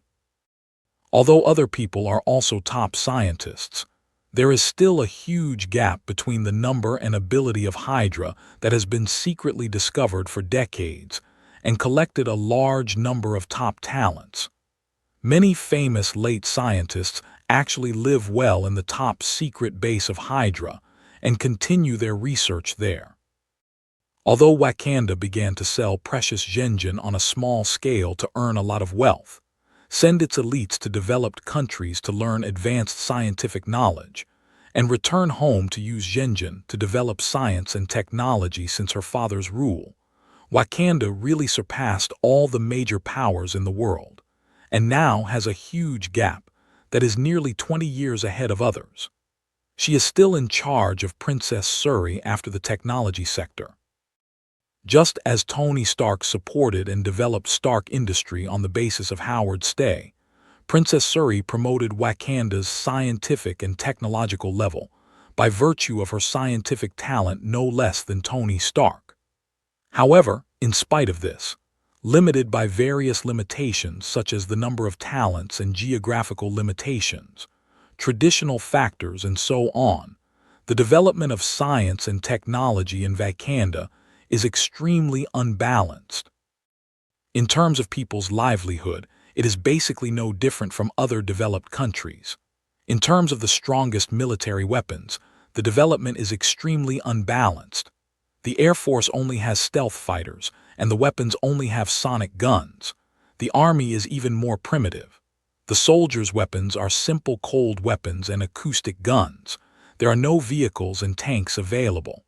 The heavy weapons in land war are rhinoceros in gold armor. The way of attack is barbaric collision. Technology and primitivism are playing together in Wakanda and coexist harmoniously. Wakanda's technology is like a minaret built on a solid and high vibrating gold pole, while the Hydra is a huge fortress that is as high as it is, even higher than many others. It is solid, thick, and unbreakable. Compared with the thin Wakanda minaret, it has a strong foundation, strength, and comprehensive ability a lot. If Wakanda is Chen Mo's cutting-edge technology laboratory, focusing on Genjin to research and develop a variety of cutting-edge technologies, including acoustic weapons and nanotechnology, then Hydra is a large military research institute with a larger scale and more complete departments. In addition to the energy laboratory, which also conducts the research and development of energy weapons, energy engines, and other cutting-edge technologies around the energy cube, there are also various equipment research and development departments responsible for the design and development of various fighters, aircraft, tanks, vehicles, ships, and submarines, as well as many scientific research departments such as computers, artificial intelligence, biological genes, precision machinery, and new energy. Although it does not cover all aspects of physics, chemistry, biology, etc., it is not very comprehensive, and it pays more attention to the related science and technology of weapons and military industry. But it is more comprehensive and systematic compared with Wakanda, which has a more serious partial division.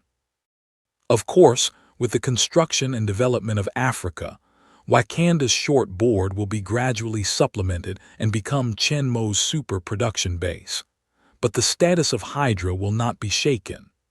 Because all the technologies of Wakanda will be shared with Hydra, while Wakanda mends the shortcomings, the Hydra's foundation will become more profound, and it will still crush Wakanda on high-end technology and combat power.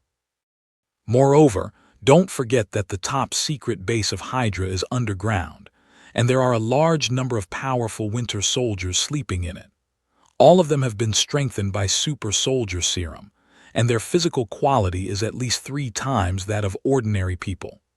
Moreover, Each of them is experienced in all kinds of battles and has rich combat experience.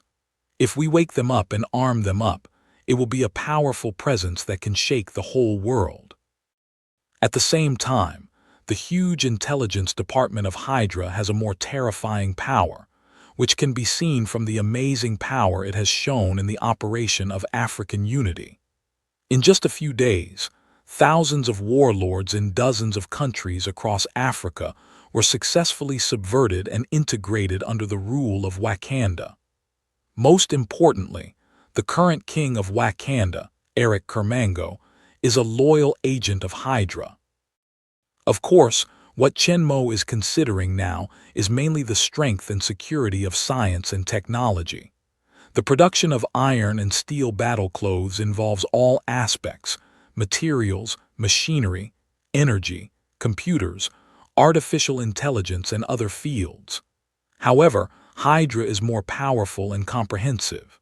Finally, Chenmo returns to the top secret base of Hydra with a large amount of gold collected from Wakanda. Dr. Zola, Anton Vank, and other top scientists were called together to assist Chenmo in the manufacture of steel battle suits. Chen has improved Mark III. With storage space, he doesn't need the original full set of laser guidance and tracking rapid deployment system. What he really needs is the deformation function. Moreover, Chenmo improved the way of deformation expansion according to the actual needs. The entry mode of equipment is changed from the original forward entry mode to the backward entry mode. The standby status of the battle suit is to deploy the rear armor. Chenmo can quickly complete the equipment in a short time of 0.2 seconds as long as he summons the battle suit to the front of him, which is much faster than the original way. And the way of lifting is more flexible. It can be deployed in the rear, put away the war clothes, or quickly opened from the front and quickly rushed out, making it more flexible in the battle. With several top scientists as assistants, the new steel battle suit did not take too long to make. In terms of energy, it is still the third generation of arc reactor with replaceable palladium metal plate, which has high output power and long endurance.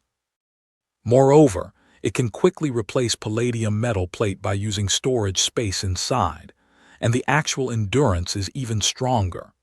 The external armor, internal connection, transmission, and other key components are all made of Edelman alloy at any cost. With a powerful shock absorption and buffer system, the defensibility is extremely amazing. It can ignore any conventional attack, including missiles, and greatly enhance Chenmo's battlefield survival ability again. The other flight and weapon systems are basically the same as Tony Stark's Mark III. The 6 thrusters on the back, under the ribs and the sole of the feet, together with the flight stabilizers in the palms of both hands, enable the battle suit to fly at an ultra-high speed of up to Mach 6, over 7,000 km/h, and reach any corner of the Earth in 3 hours. The electric arc pulse guns of both hands, the cluster guns at the chest, 60 micro automatic tracking missiles at the shoulders on both sides, the high explosive armor piercing bombs at the arms, the heavy high explosive bombs at the legs, and the laser cutting weapons on the wrists, together with the infinite ammunition and energy supply of the Chenmo storage space, have the destructive power like a human-shaped war fortress, killing any fighter and bomber in a second. However, in view of the unbalanced weapon configuration exposed in the previous rescue of Sharon Rogers, Chenmo added a sonic gun in his left arm, which can partially destroy the armored targets with strong defense, but will not affect the surrounding area. It is suitable for the penetration and rescue of the targets with strong defense armor. In addition, the interior of the warsuit is completely sealed, and independent air filtration, oxygen exchange, and temperature and pressure control system are adopted. In the vacuum, seabed, and toxic environment, the internal pressure, air, and temperature can be maintained normally. The maximum submergence depth of the sea bottom reaches 2,000 meters. Although the speed of underwater navigation is far slower than that of the air, it also has more than 200 kilometers per hour, surpassing any submarine or marine organism. In terms of the Intelligent Auxiliary System, Chenmo uses the Javis system copied from Tony Stark and optimizes the hardware computer and software system with more powerful processing and intrusion cracking capabilities. Combined with Wakanda's advanced scanning system, it can provide a very comprehensive and powerful support for Chenmo. Instead of using Tony Stark's favorite golden red color, Chenmo still painted the same black color as Edelman's armored combat suit, which looks like a big circle, with more distinct edges and prominent angles. Because of Chenmo's tall stature, this suit is naturally taller than Tony Stark's Mark III, with a height of more than 2 meters. With dark and cold armor and bright white eyes, it also brings a far greater deterrent force than Mark III. Finally, Chenmo created his dream steel battle clothes by himself. Chenmo's mood was still a little excited. He couldn't help flying out of the base in battle clothes. He flew around the snow-covered mountains in pain and happily, and got familiar with the operation of battle clothes. With his strong learning ability, balance and control ability, he soon fully mastered the operation of the battle suit, and was able to complete very difficult dodge and turn movements with the help of 8 thrusters behind his hands and feet and under his ribs. His air maneuver and ground combat capabilities are very strong. After the completion of the production of the battle suit, Chenmo did not rush to leave. He took a lot of gold from Wakanda and left a lot after the production of the steel battle suit. Chenmo simply started the construction of the Bat Chariot again. This time, however, he did not take part in it in person but left it entirely to Dr. Zola and them. He started to prepare other materials himself. Although the space was much larger than before, it was limited after all. This time, Chenmo had a new plan. He had to plan the things he carried. The spare arc reactor and palladium metal plate of iron and steel battle clothes, various kinds of materials used to supplement, such as missiles, energy rifles, pistols, energy magazines, sonic guns, stealth devices, etc. Plus the materials and equipment left after finishing. In fact, they did not occupy too much space. Even a container was not filled. Even with bat chariots and steel battle suits, they are barely filled with a container. Chenmo has prepared a huge number of missile reserves for steel battle suits. Otherwise, weapons, ammunition and equipment alone will not occupy much space. With nearly 19 containers left, Chenmo will store the most advanced industrial production equipment of Hydra. They will be the solid foundation of Chenmo's development and layout in the real world. It is impossible to realize them without advanced and high-precision processing and production equipment. Tony Stark, no matter how talented he is, can only build a simple Mark I in a cave with poor conditions and backward equipment. So for his development plan in the real world, Chenmo installed all the space except the reserved Batman chariot with all kinds of the most advanced production and processing equipment made by Hydra.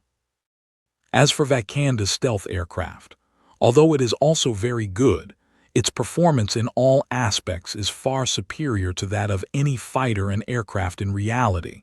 But Chenmo already has a steel battle suit, and the role of the aircraft is not so great. Although the steel battle suit itself has no stealth ability, it can also take out the small stealth equipment specially modified in the space if necessary. The trunk-sized stealth device has been transformed into a streamlined shape that can cling to the back of the warsuit. It can be carried on the back of the warsuit, which does not affect the flight very much. It only blocks the 2 propellers behind and increases the wind resistance. After that, the flight speed will be slightly slower. In this way, the role of stealth aircraft is really small, but also occupy a lot of space, so Chen Mo did not hesitate to give up. In addition to the aforementioned equipment, materials and production and processing equipment, Chen Mo also left a small space of about 2 cubic meters in the space for a very important test. The production and manufacturing efficiency of Hydra is very high. After Chen Mo spent some time selecting and configuring various top production and processing equipment, and preparing test materials, and basically filling up the space, the Bat Chariot has also been manufactured. In addition to the use of Edelman alloy armor, the Bat combat vehicle has a stronger defense, but also installed a small stealth device, which can be used for optical and radar stealth. After the stealth function is activated, the chariot will completely disappear in people's sight, avoiding the detection of radar, infrared, and other detection equipment. In addition, even if it runs at full speed, the advanced electric engine, which is still silent, and its dark appearance, which is integrated into the night, are just like real ghosts. Therefore, Chen Mo named it Ghost Chariot. Looking at the dark and domineering chariot parked in front of him, Chen Moxie looked at it affectionately for a long time before he waved it into the space. In sum, the value of the Ghost Chariot is still on Chen Mo's steel battle suit. The amount of gold used to make it is several times that of the battle suit. Only Chen Mo, the 9-headed snake master who controls Wakanda behind the scenes, can make the chariot with such luxurious use of Edelman alloy. You know, Tony Stark's Mark III alone costs more than $100 million, not counting the alpha armor and parts that the outside world can't buy at all. Chen Mo's steel battle suit is made of precious and incomparable Edelman alloy, and its value has been many times. This more luxurious Ghost Chariot can't be measured by money. Even the U.S. government needs a lot of effort to get a big gold medal. If it can get enough gold metal to make steel war clothes, it's estimated that it's necessary to empty all their inventory. As for Ghost Chariots, anyone who dare to make a chariot with gold metal will be dismissed as a psychopath. In addition to armor, chassis, and key components, the Ghost Chariot uses flexible vibrating gold fiber made of Wakanda technology, which has the same defense as the Panther combat suit. The whole chariot can be said to be from top to bottom, without any weakness, and all-round strong defense without dead angle. Even if you stop there and let you attack, it will not cause any damage, and at most, it will lose some paint. As for the power and weapon system, Chen Mo has not made any changes. These two aspects have already reached the extreme. The speed of 720 kilometers per hour has reached the limit on the ground, and no matter how high it is meaningless. Airborne acoustic gun, high explosive armor piercing bullet, 6-tube heavy machine gun, automatic aiming machine gun, and other powerful weapons have also met the requirements of air-to-ground, as well as the attacks against armor, buildings, and individual targets. The attack power is even stronger than that of iron and steel battle clothes. With the powerful defense and attack of the Ghost Chariot, there is no problem in selecting an armored division. The final result of the battle is absolutely no damage to itself, and the other side is completely destroyed. The strength of the Ghost Chariot can be seen from this. Only this kind of super-powerful, invincible chariot is worthy of the identity of Chen Mo's Hydra Master and Earth Master. What 10 super runs can only eat ashes in front of Ghost Chariots. Powerful main battle tanks are like paper toys. Armed helicopters and fighter planes need to be shot down carefully when they are close to each other. They are just standing at the top of the food chain. 4 tires rotate 90 degrees. You can go around the world directly. After the Ghost Chariot is put away, 1,000 cubic meters of huge space is completely filled, and it's time to leave. After explaining to old Eddie, Chen Mo returns to the real world in his office. On the island in the evening, the sea breeze gently blows the leaves, and the setting sun is about to fall on the sea level, which makes half of the sky red. The afterglow of the setting sun passing through the dense canopy, had become very weak when it came to the ground, and the environment in the forest began to darken in advance. In the camp of the survivors, a group of bonfires are burning. The bright light of the bonfires dispels the darkness for the last survivors. It also adds some temperature to the gradually cold air around them. On this desolate island, a warm and bright world is built for them.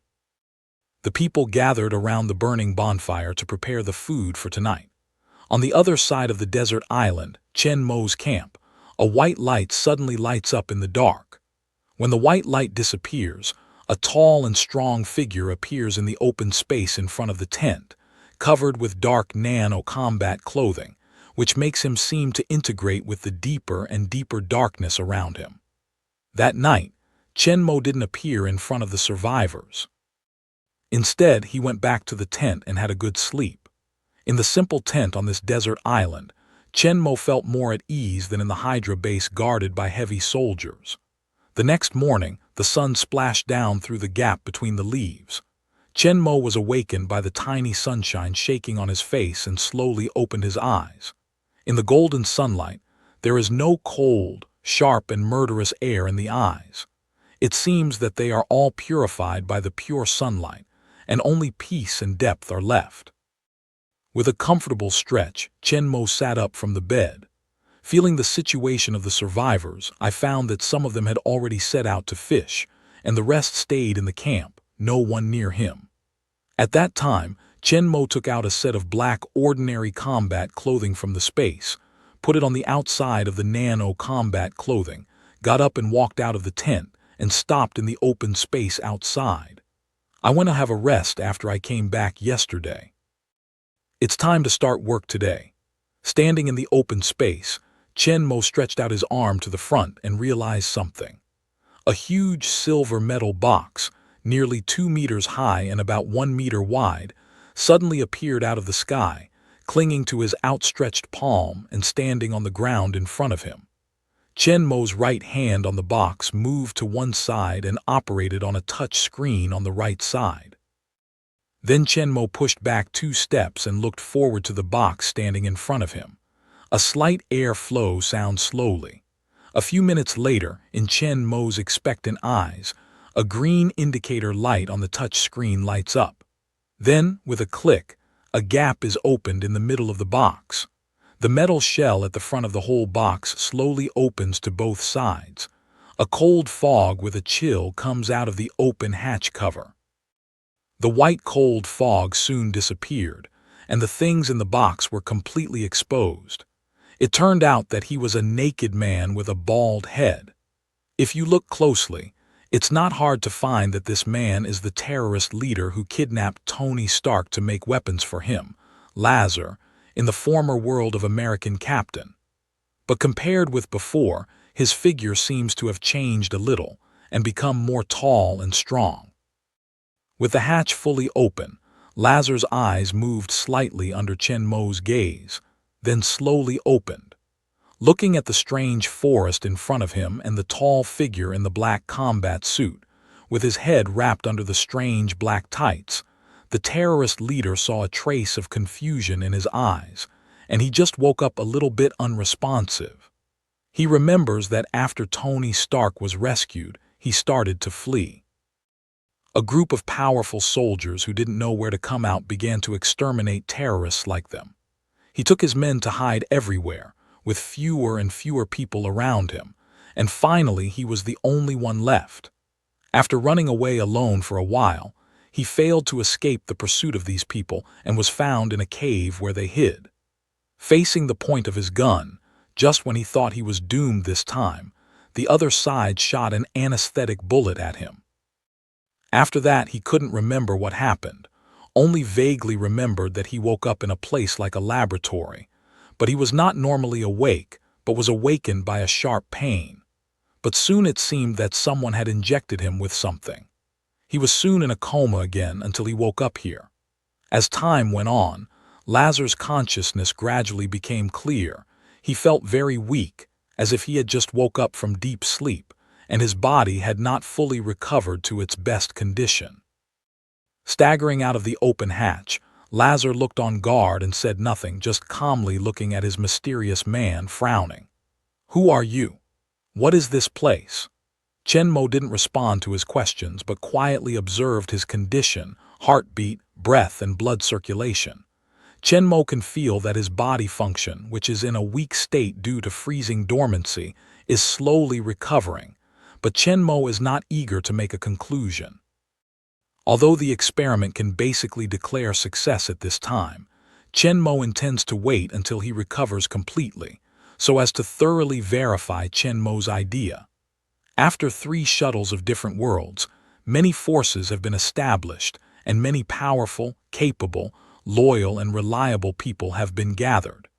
Chenmo always has an idea to bring them back to the real world and help him develop the real-world forces. However, he has tried before. No matter crossing the different world or returning to reality, only his clothes and equipment can follow him. The first thought of direct contact with people is not feasible. This method can't work. He has another way, which is to use the storage space. No matter he is in reality or in a different world, everything in space can be taken at will. If you can put people into space, you can certainly follow him through the real world. He also tried to put animals into space, but when he took them out again, all died without exception. The reason is not just that there is no air in space. The time in the storage space is completely static, and the movement of atoms and air molecules that make up the matter is also completely stagnant, and there is no problem of anoxia or vacuum negative pressure. No matter how long it's put in, it's only a moment when it's taken out. But it's just a moment when Chenmo tries all kinds of methods. Even when he uses the spacesuit, he still can't. It seems that this moment of stillness completely stops life, and it can't be activated again after coming out of space. Unwilling, Chenmo thought of using the frozen dormancy bin again this time. After the human body is frozen in the freezing dormancy bin, the body function stops completely, just like the time of space is still. Maybe it can work. At present, it seems that this method really works. It really enables the people in the freezer to come back to life after thawing. Chen only needs to observe again to make sure that there will be no sequelae. Lazar, as a test object, didn't know Chenmo's purpose. Seeing Chenmo standing still, he didn't mean to answer his questions at all. There was a flash of anger in his eyes. He dared to ignore him. "Wait for me. As a terrorist leader, Lazar is absolutely not a good man. He is cruel and easy to kill and kill villages. Chenmo's disregard has made him label Chenmo as a damned person in his heart. However, he is not stupid. Now he is still weak and has weapons. So he didn't say anything more. Instead, he took a deep and meaningful look at Chenmo, turned around and walked to the next big tree, quietly recovering his strength by relying on the thick trunk. Chenmo naturally felt his killing intention, but he just smiled for a while and continued to stand in the same place without any action. But his attention was always on him, constantly monitoring and mastering his physical condition. In Chenmo's perception, his heart rate and breath gradually become long and powerful, and the cells in his whole body gradually recover their vitality. After a period of time, they finally return to their normal state. Just after Chenmo sensed that he was completely recovered, Lazar, who was leaning on the tree, suddenly moved. But he did not get up quickly, but as weak as before to support the trunk, slowly stood up. Then he hobbled to Chenmo, who was still standing there. As he walked, he said weakly, "I'm hungry now. Do you have any food?" With the frail appearance that he may fall down at any time, it's really like that. But the sharp stone he held in his hand behind revealed his real idea. Chenmo's face under the cover of his Nano combat suit showed a funny expression. "Since you are so interested, I'll cooperate with you for a while. Otherwise, it's boring for you to act alone." In this way, Chenmo nodded softly and put his hand into the arms of the battle suit. Lazar was glad to see Chenmo. Just now, when he was resting under the tree, he found the change of his body. He was a little taller in the ordinary body, and his muscles became more developed. The muscles exposed on his naked upper body were more distinct than before. With the recovery of his physical strength, he could clearly feel the strong strength contained in his body, which was several times of the original. It's a powerful force that he doesn't know where to get from that makes him more confident in killing Chen Mo. But to be the leader of a group of terrorists, he relies not only on ferocity and cruelty, but also on fox-like cunning and cunning. The strength of this body is inexplicable, and the Chen Mo in front of him is very mysterious, which makes him unclear. On the side of prudence, he simply pretends that he has not recovered and wants to relax Chen Mo's vigilance. Now it seems that his plan is successful. Chen Mo looks down and pulls things out of his arms. There is a fierce cold light in his eyes. He walks quietly and quickly. He soon comes to Chen Mo's side. Chen Mo's hand just pulls out of his clothes. A cruel smile came from the corner of his mouth, and his right hand, hidden behind him, was violently waved. The sharp stone in his hand hit Chen Mo's temple severely. With his current strength, it could definitely make a hole in his head. Just when he started to attack, Chen Mo, who had lowered his head, suddenly raised his head and looked at him. Though he was wearing a tight mask, Lazar could still feel the disdainful smile on his face. No, there is fraud. However, at this time, we have to launch. At this time, his right hand just swung out from behind. The stone was far away from Chen Mo. Lazar had to bite his teeth and try to hit Chen Mo quickly. Just as he made full use of his strength and his forehead was blue and sinew, he suddenly felt a flower in front of his eyes, and a black muzzle suddenly appeared in front of him. Lazar looked at it with astonishment, but found that Chen Mo's right hand did not know when it had been taken out of his arms, but what he had in his hand was not food, but a dark and handsome pistol. The black hole was pointing at him. The right hand that just swung to the side of the body couldn't help but have a meal. The palm that grasps a stone is filled with cold sweat instantly. Chen Mo holds the NS7 energy pistol out of the space, looks at the Raza with a face full of fright and ferocity, smiles scornfully, and doesn't give him a chance to continue attacking or begging for mercy, and directly pulls the trigger. No! A dazzling blue light flashed. A shrill scream just sounded and then disappeared instantly, leaving only a piece of ash flying in the air. Pata. Lazar lost control of the stones in his hands, fell to the ground from the air, and completely lost his figure in the open space, as if he had never been to the world before. It's not easy to use the energy weapon that can completely turn people into flying ash. With a light kick, Chen Mo kicked away the rocks on the ground. Chen Mo was in a good mood and went to the freezer with the door open. He reached out his hand to the control panel and gently closed the freezer's open door again, which was back to the original state. Then Chen Mo put his hand on the metal shell, and with a movement in his heart, he took him back to the space again.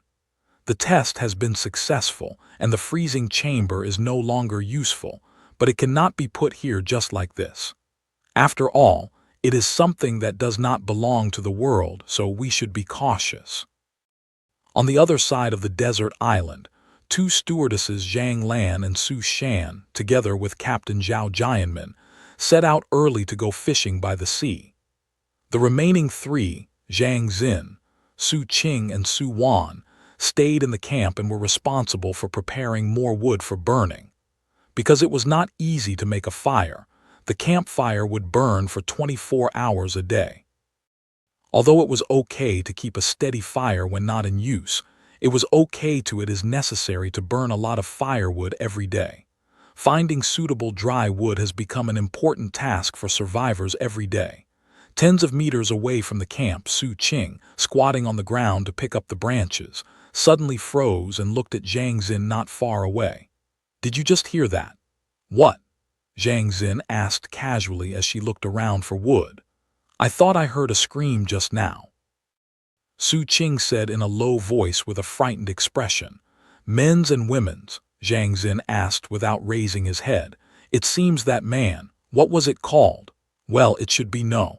"Oh, that's okay, it could be cuckoo."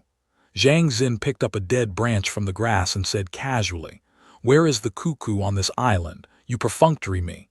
"I don't have one. If the female voice screams, it may be that the captain or uncle has blacked out, but if the male voice..." "Can it be Zhang Lan or Su Wan who blacked it?" "What are you talking about? I don't understand." Su Qingyi's face is cute, which I don't know anything about. "Can't understand, pull down." After Su Qing's peep, Zhang Xin looks down and continues to collect firewood.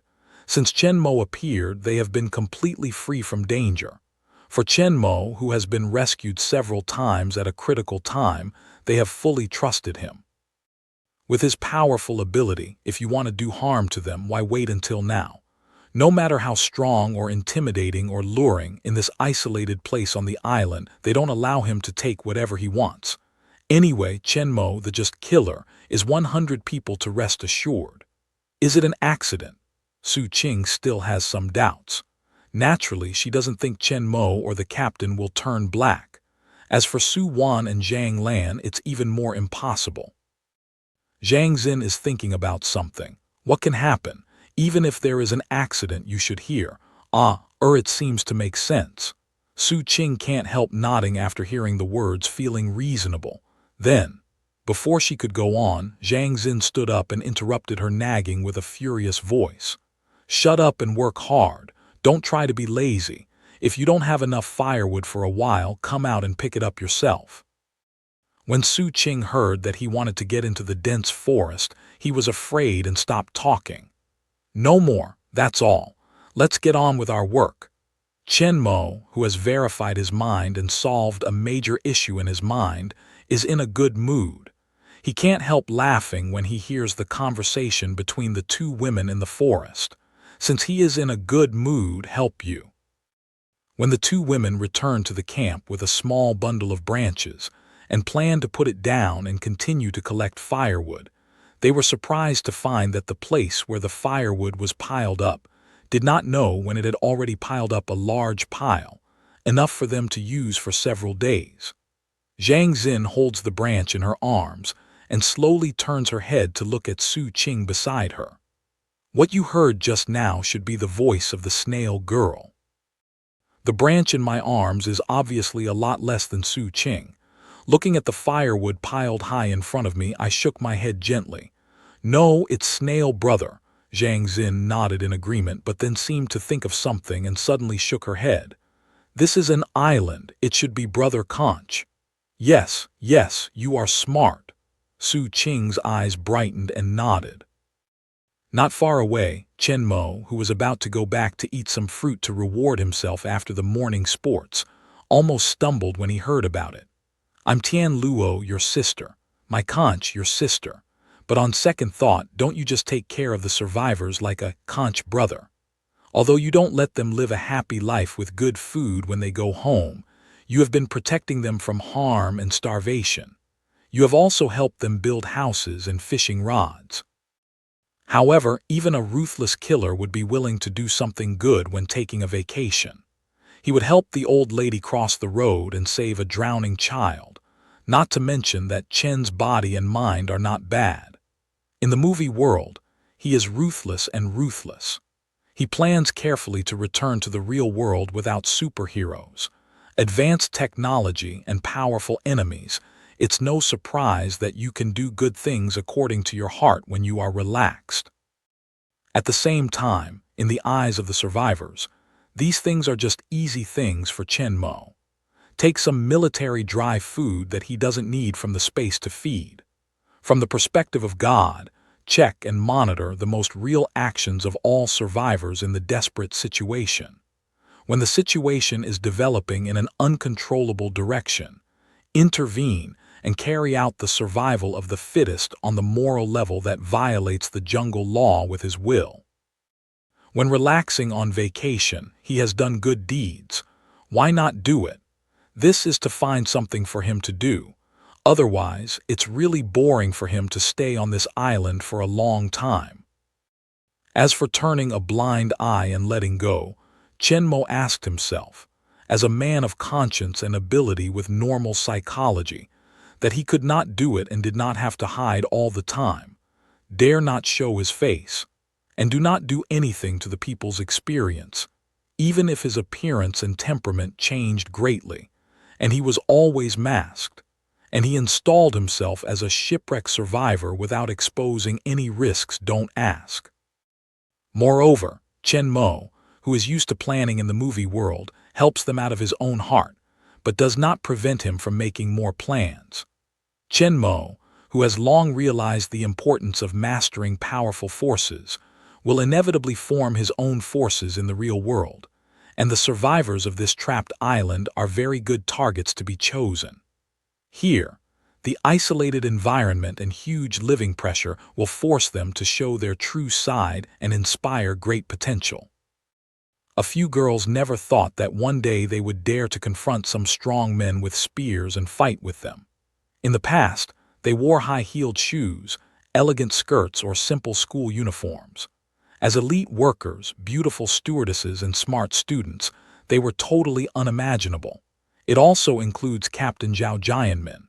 Their kindness is not annihilated under the pressure of survival, but is released from the usual depression. They radiate dazzling light on the island full of crisis. They are willing to do their best for the survival of themselves and others. Even if they are injured, they are willing to die. They support each other, take care of each other, encourage each other, and get hurt the weak, and the weak have not been bullied. They are closely bound up and live to the end under the watchful and threatening of the stronger enemies. All this is because of Chen Mo. If it were not for Chen Mo, they would have been enslaved and bullied by 3 foreigners and bodyguard Wang Jianqiang, and their fate would have been miserable. It is their kindness and strength that make Chen Mo willing to help them. Some people stick to their original intention in the desperate situation and shine dazzling brilliance. Some people degenerate in despair and are swallowed up by the evil thoughts in their hearts and fall into the darkness completely. The 3 foreigners have good physical quality and strong survival ability. Chen Mo was optimistic about them.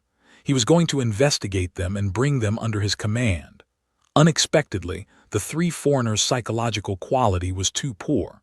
They broke down quickly in a desperate situation. Their own evil thoughts broke out and finally went on a dead road, which was solved by Chen Mo himself. After 2 months, there are only 6 survivors left on the island.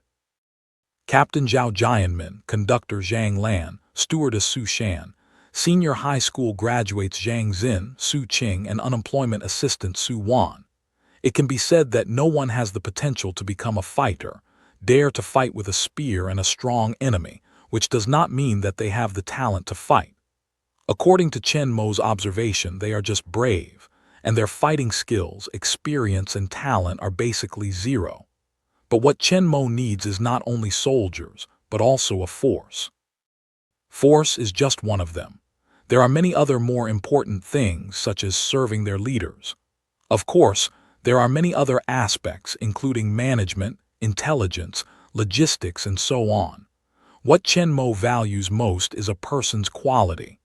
Even if the 3 foreigners have peerless fighting talent, a little training can become the existence of surpassing the captain of the United States. Chen Mo will still kill them without hesitation. No matter how powerful they are, without a good mind and correct thinking, they will only become a big villain. In the end, they may pose a threat or cause trouble to Chen Mo. Today's Hydra is totally different from the Hydra under the control of Schmidt, the Red Skull. All the people who are really evil and have bad intentions have been cleaned up by Chen Mo, and all the left behind are not bad. Later, all the members who were recruited had been strictly investigated and had a complete grasp of their thoughts and personalities. Only when they met the requirements could they be absorbed into Hydra. Those elites who have been trained since childhood are carefully trained to ensure their growth and development in accordance with the tenet of Hydra. Chen Mo's 9-headed snake, whose purpose is to protect the Earth, will never allow evil people like Schmidt and Baron Straker to rule the world or even destroy it. Now, Chen Mo is screening these survivors with the standard of Hydra. Of course, limited by the current conditions and the scarcity of candidates, this standard has not changed except for the most fundamental ideological investigation. All other standards of ability, character, potential, and so on have been reduced to the lowest level by Chen Mo. Lack of ability can be cultivated. Like Tony Stark's driver and bodyguard, Harpy Hogan, although he has the same strength, he is loyal and brave enough. In order to save Sharon regardless of his own safety, Chen Mo will not grudge a super soldier serum and the entrance qualification of the superhero training class.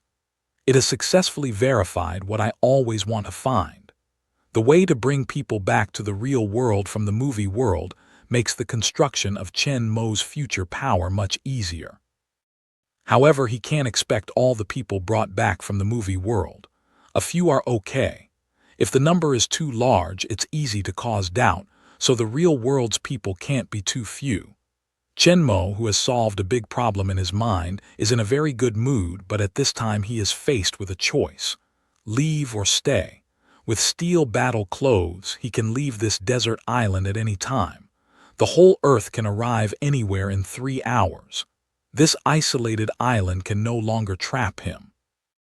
Now it's not his cage, it's really a place for holidays, but he has a lot to do. Now that we have the ability to leave, it is impossible to stay here for a leisurely holiday. But now that the rescue is delayed, Chen Mo doubts whether the 6 survivors will really spend the rest of their lives on the island. It's impossible to stay. If not, leave first. If they haven't been rescued for some time, Chen Mo can find another way to help them. Now, let's look at the outside world first. Chen Mo has not received any information from the outside world for 2 months since the plane crashed on the desert island, and he does not know how the situation at home is. "Jarvis," Chen Mo called to the air. As soon as the voice fell, a familiar voice sounded in Chen Mo's ear. "At your service, master." Chen Mo not only implanted the Jarvis intelligence system in the steel battle suit, but also loaded it in the wristwatch of the Nano battle suit. Both of them are essentially a system, and the wristwatch can be regarded as a separate body. Both of them can operate independently or online while wearing at the same time. Although the technology level of Nano wristwatch is very high, the built-in computer is more powerful than the external supercomputer. But after all, the volume is too small, and the operation speed and processing capacity is still more powerful in the steel battle suit. Just because the war clothes are always in the storage space, it is more convenient to use the wristwatch in addition to fighting and flying. Moreover, the performance of the wristwatch is enough to complete most of the work, only a little slower than the war clothes. "Connect to the network," Chen Mo gave the order. "Yes." "Search network, no network signal found." "Search satellite success." "Start invading done." The network is connected. Soon, Jarvis directly intruded into the satellite and connected to the network. Jarvis himself is the super artificial intelligence created by the top genius Tony Stark. He has very powerful information processing, computing, and intrusion capabilities. After the optimization and improvement of Hydra, his capabilities in all aspects have been greatly improved. In addition, the Nano wristwatch with the most advanced technology of Wakanda, whose computing capabilities surpass supercomputers, and invade an ordinary communication satellite in just seconds. Even the computers, military and spy satellites of CIA and DoD, Jarvis can easily invade. The difference is that it takes a longer time to release a more powerful steel battle suit. It can be said that with Jarvis, whose technology level is far higher than the current level of the world, the online world can let Chen Mo gallop freely. After connecting to the internet, Chen first checked the situation at home. According to the data recorded in the hospital computer, Grandpa Chen Jing's situation was stable, neither sober nor deteriorating, and the hospitalization expenses were sufficient. Through the surveillance camera of the hospital, Chen Mo saw the figure of his parents that he hadn't seen for a long time. Although it was only 2 months in reality, it has been a long time for Chen Mo. It has been more than 10 years since he saw the American captain, the legend of the night, the Iron Man, and the three worlds together. So when he saw his parents again, Chen Mo felt as if he was a stranger, and his eyes couldn't help it's getting red. The parents were obviously more haggard than before. Chen Jingde was seriously injured and was in hospital unconscious. Chen Mo was suspected of killing and absconding. He also met with a plane crash. 2 months later, there was no news. They had to take care of the old man and their son's safety. These 2 months can be said to be very difficult. Chen Mo can imagine the grief and sadness of the two people after they learned about the plane crash.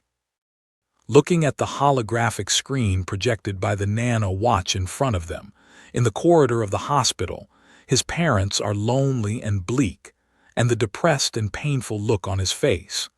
Chen Mo can no longer control it, allowing 2 lines of tears to fall from his cheek. Bincheng, hospital. Chen Weiguo and his wife Zhang Huilan walk to the ward where Chen Jingde is. Although the old father has been in a coma, they still come to visit and take care of the old man every day, massage his muscles, scrub his body, chat with him and talk with him, hoping that he will wake up soon. Chen Weiguo immediately realized what Chen Mo had done when his son suddenly appeared in the ward in the early morning and handed him several anonymous bank cards and many of them. Chen Weiguo knows his son better than anyone else.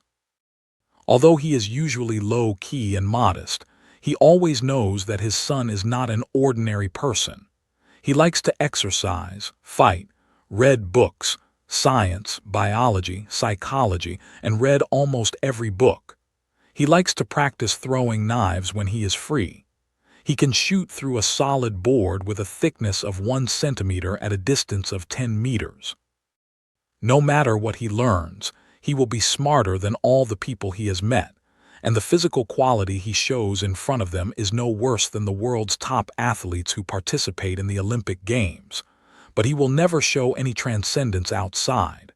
To outsiders, he is just an ordinary young man. Chen Weiguo knew that his son had his own secret. He did not deliberately hide it from them completely, but he did not choose to tell them. At one time, he thought that Chen Mo had been accepted as an apprentice and taught martial arts by the world's elites, and he was asked not to be exposed in front of outsiders, nor to tell the two of them. Since Chen Mo didn't say it, they didn't ask. Anyway, they just became more intelligent and had some martial arts. They didn't meet aliens. They also chose to help their son keep this little secret. After Chen Jing's accident, Chen Mo got back a huge sum of money in the middle of the night, which immediately reminded Chen Weiguo of the martial arts practitioners in the TV novels, the martial arts experts who were originally hidden in the ordinary people. When their families were killed by the villains, they finally stopped hiding their strength, broke into the tiger's den alone, punished the traitors, eliminated the evils, and revenged for their families. After that, it was to escape the pursuit of the government and roam the world. As he guessed, Chen Mo left a huge sum of money and began to explain his future affairs and prepare to run. Although the heart does not give up, but things have come to this point, they can only bear to say goodbye. At least, Chen Jingde can survive, and Chen Mo, who has profound martial arts, can survive in a foreign country after running successfully. The villains who escaped the legal sanction originally also received the punishment they deserved. Maybe Chen Jingde will wake up in a few years, and they can go abroad to reunite with Chen Mo again. However, the news that Chen Mo's plane crashed into the sea brought a huge blow to both of them. If Chen Jingde were not still in the hospital bed, they would probably never recover. However, Chen Weiguo always believed that as a martial arts expert, Chen Mo, who killed Zhou Tianhao and his bodyguards overnight, would not die so easily. The wreckage of the plane hasn't been found in a day, and the conclusion of death hasn't been reached in a day, so he won't believe that Chen Mo is dead. When they got to the door of the ward and got out of the sight of monitoring, Chen Weiguo's mobile phone in his pocket suddenly rang. Chen Weiguo takes out his mobile phone in confusion and sees the call prompt on it, but his pupil can't help but shrink, because he finds that the name of his son Chen Mo is displayed on it. He could not help but look around carefully and found that there was no one else in the corridor except for the couple. Then he connected the phone with shaking hands. "Dad, don't talk, listen to me." Just after the phone was connected, a familiar but more calm voice came out of the phone first. "Chen Weiguo can be sure that this is his son Chen Mo. He is really alive. I'll tell you. Chen Mo, who has been regarded as a master of Wulin, can't possibly die so easily. But the plane crash is okay. What peerless martial arts does my son practice? Gold bell cover iron cloth shirt. King Kong is not bad. Although the heart has always believed that Chen Mo is okay, it was not until this moment that it was finally proved that Chen Weiguo's excited body has a slight tremor. Zhang Huilan, who was beside her, found his abnormality, raised her haggard face and looked at Chen Weiguo, who was holding the phone in a puzzled way with excited and happy face, and asked lightly, "What's the matter, Chen?" Then she seemed to think of something. She stared at Chen Weiguo with wide eyes and asked in a trembling voice, "Isn't it?" Chen Weiguo quickly raised his hand to cover her mouth, shook his head gently, and nodded slowly with red eyes. Zhang Huilan suddenly remembered that her son is now a fugitive. "Even if it's really from my son, I can't let anyone know. Just, didn't Chen Mo's plane crash? Is it guessed by Chen Weiguo that his son is really good at martial arts and can use lightness skills to land safely from the sky?" In any case, Zhang Huilan was also very excited after Chen Weiguo's confirmation. Although she wanted to listen to her son's words together, she was afraid of being caught by someone and found something unusual. She still endured the tears in her eyes and stood quietly watching Chen Weiguo answer the phone. "I'm fine. The plane landed on an island and 6 people survived, but no one knows that I'm still alive. I'll take this opportunity to feign death and change my identity to live abroad. So, when I die in the plane crash, try not to show any flaws. I will contact you in other identities later. Dad, you and Mom must take good care of yourself. We will meet again when the show is over. Besides, take good care of Grandpa and I will try to cure him. First of all, don't worry about me. You should know that I'm very good." Chen Weiguo nodded heavily and said, "Well." Once, he knew that as a great Zia's son, there must be a way to turn the bad into the good. The phone was soon hung up by Chen Mo, and all the records in the phone, satellite, and network traces were cleaned up by Jarvis. No one would know that Chen Mo, who was supposed to die in the sea with the plane crash, had evaded the monitoring and everyone's sight, and quietly made a phone call with his parents. Chen Weiguo is more convinced of Chen Mo's ability when he looks at the automatically eliminated call record on the phone. It seems that his son is not only highly skilled in martial arts, but also powerful in the school. He even has such a top hacker. Chen Mo must be okay. When the limelight is over, maybe Chen Murin will change his face and appear in front of them again.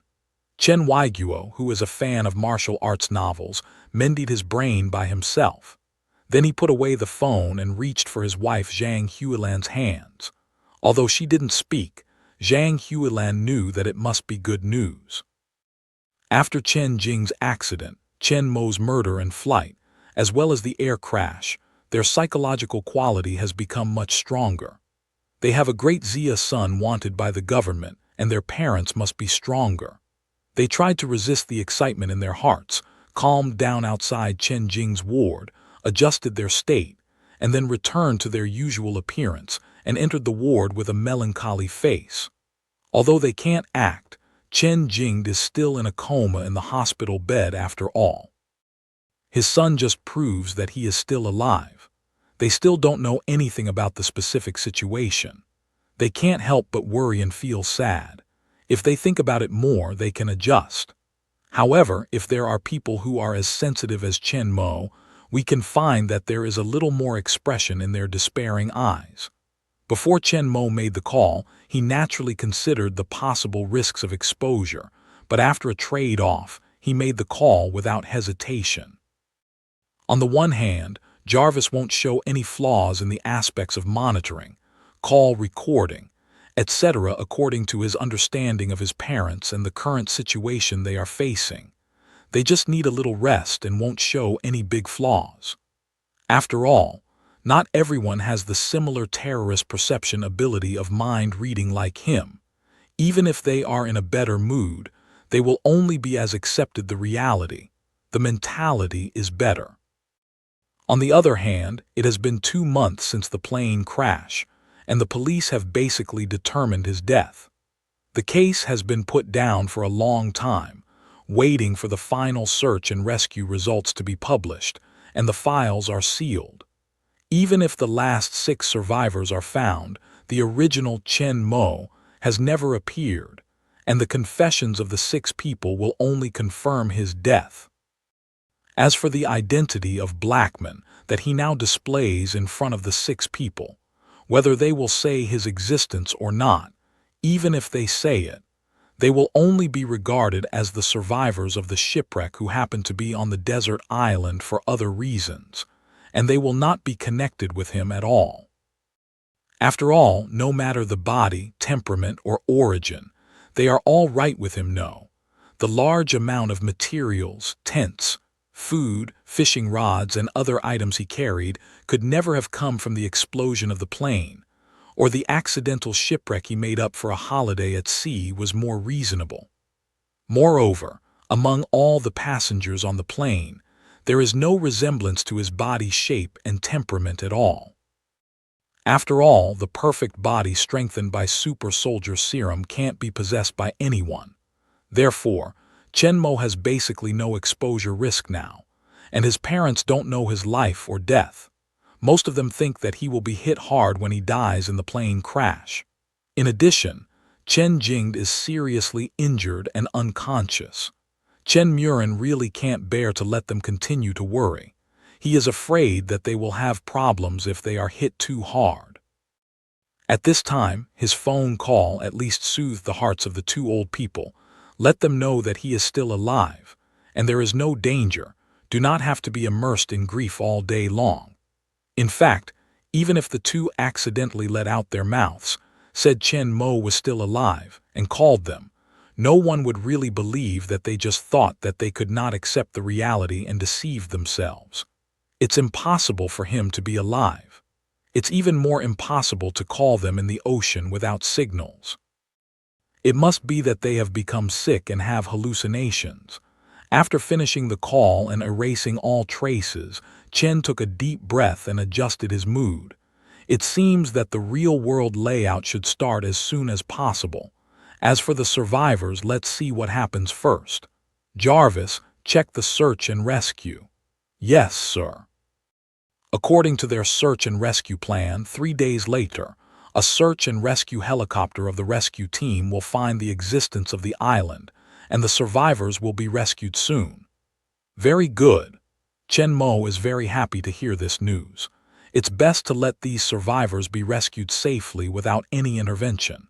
It only takes 3 days, and it won't delay him for a long time, but it doesn't need to be in a hurry. 3 days passed quickly. According to Jarvis's exploration, the rescue helicopter searching the sea area near the island has already started. It is estimated that it will arrive near the island in more than an hour. When Chen Mo collected his tent and other things, he carefully eliminated the traces left by himself, Wang Jianqiang and 3 foreigners, and arrived at the camp before a group of survivors left.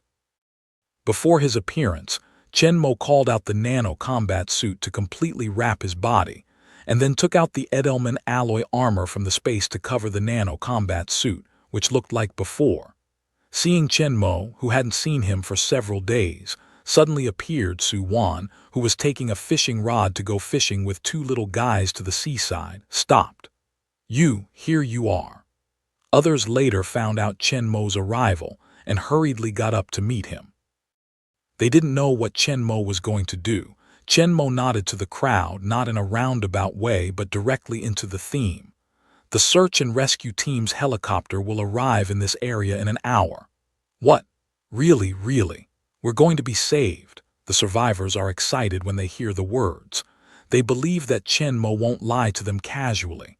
Although they don't know how he learned about it, if he said so, he should be saved immediately. When they were quiet, Chen went on. I hope that after you leave, you can help me keep a secret and not reveal my existence. Don't you come with us? Zhao Jianmin, captain of the plane, couldn't help but ask after hearing the words. They were able to hold on and live safely until now. Thanks to Chen Mo's help, they can leave now, but Chen Mo doesn't seem to plan to join them. I have a special identity, which is not easy to expose. Chen Mo's low voice slowly came from under the dark armor. People can't help nodding when hearing this. Also, seeing Chen Mo's dress, they know that he is definitely not an ordinary person. He should be a super killer in the movie, a top secret agent and other mysterious figures. His identity must not be exposed, but it also shows that Chen Mo actually took a great risk to rescue them. If those ruthless people didn't risk exposing themselves to save them, or even kill them directly for their own safety. So Chen Mo's help is even more precious. They can't betray Chen Mo's trust, betray his salvation, and do the thing of revenge. So when they meet Chen Mo, they will never say it. Then what do you do? Su Wan asked with some worry that they and Chen Mo were exiled to this isolated island together. Now they are going to be saved and leave here. Is Chen Mo still trapped here alone? How can this work? My companion will pick me up. Chen Mo's voice is still bland, unable to hear any mood swings. Really? If necessary, we can come to pick you up quietly after returning home. Su Wan was still a little uneasy. He was afraid that Chen Mo would be found and exposed by the rescue team, so he chose to stay alone. Yes, you saved us. We will never betray you. If necessary, we can find a way to sneak out to sea and pick you up. The captain Zhao Jianmin also said positively.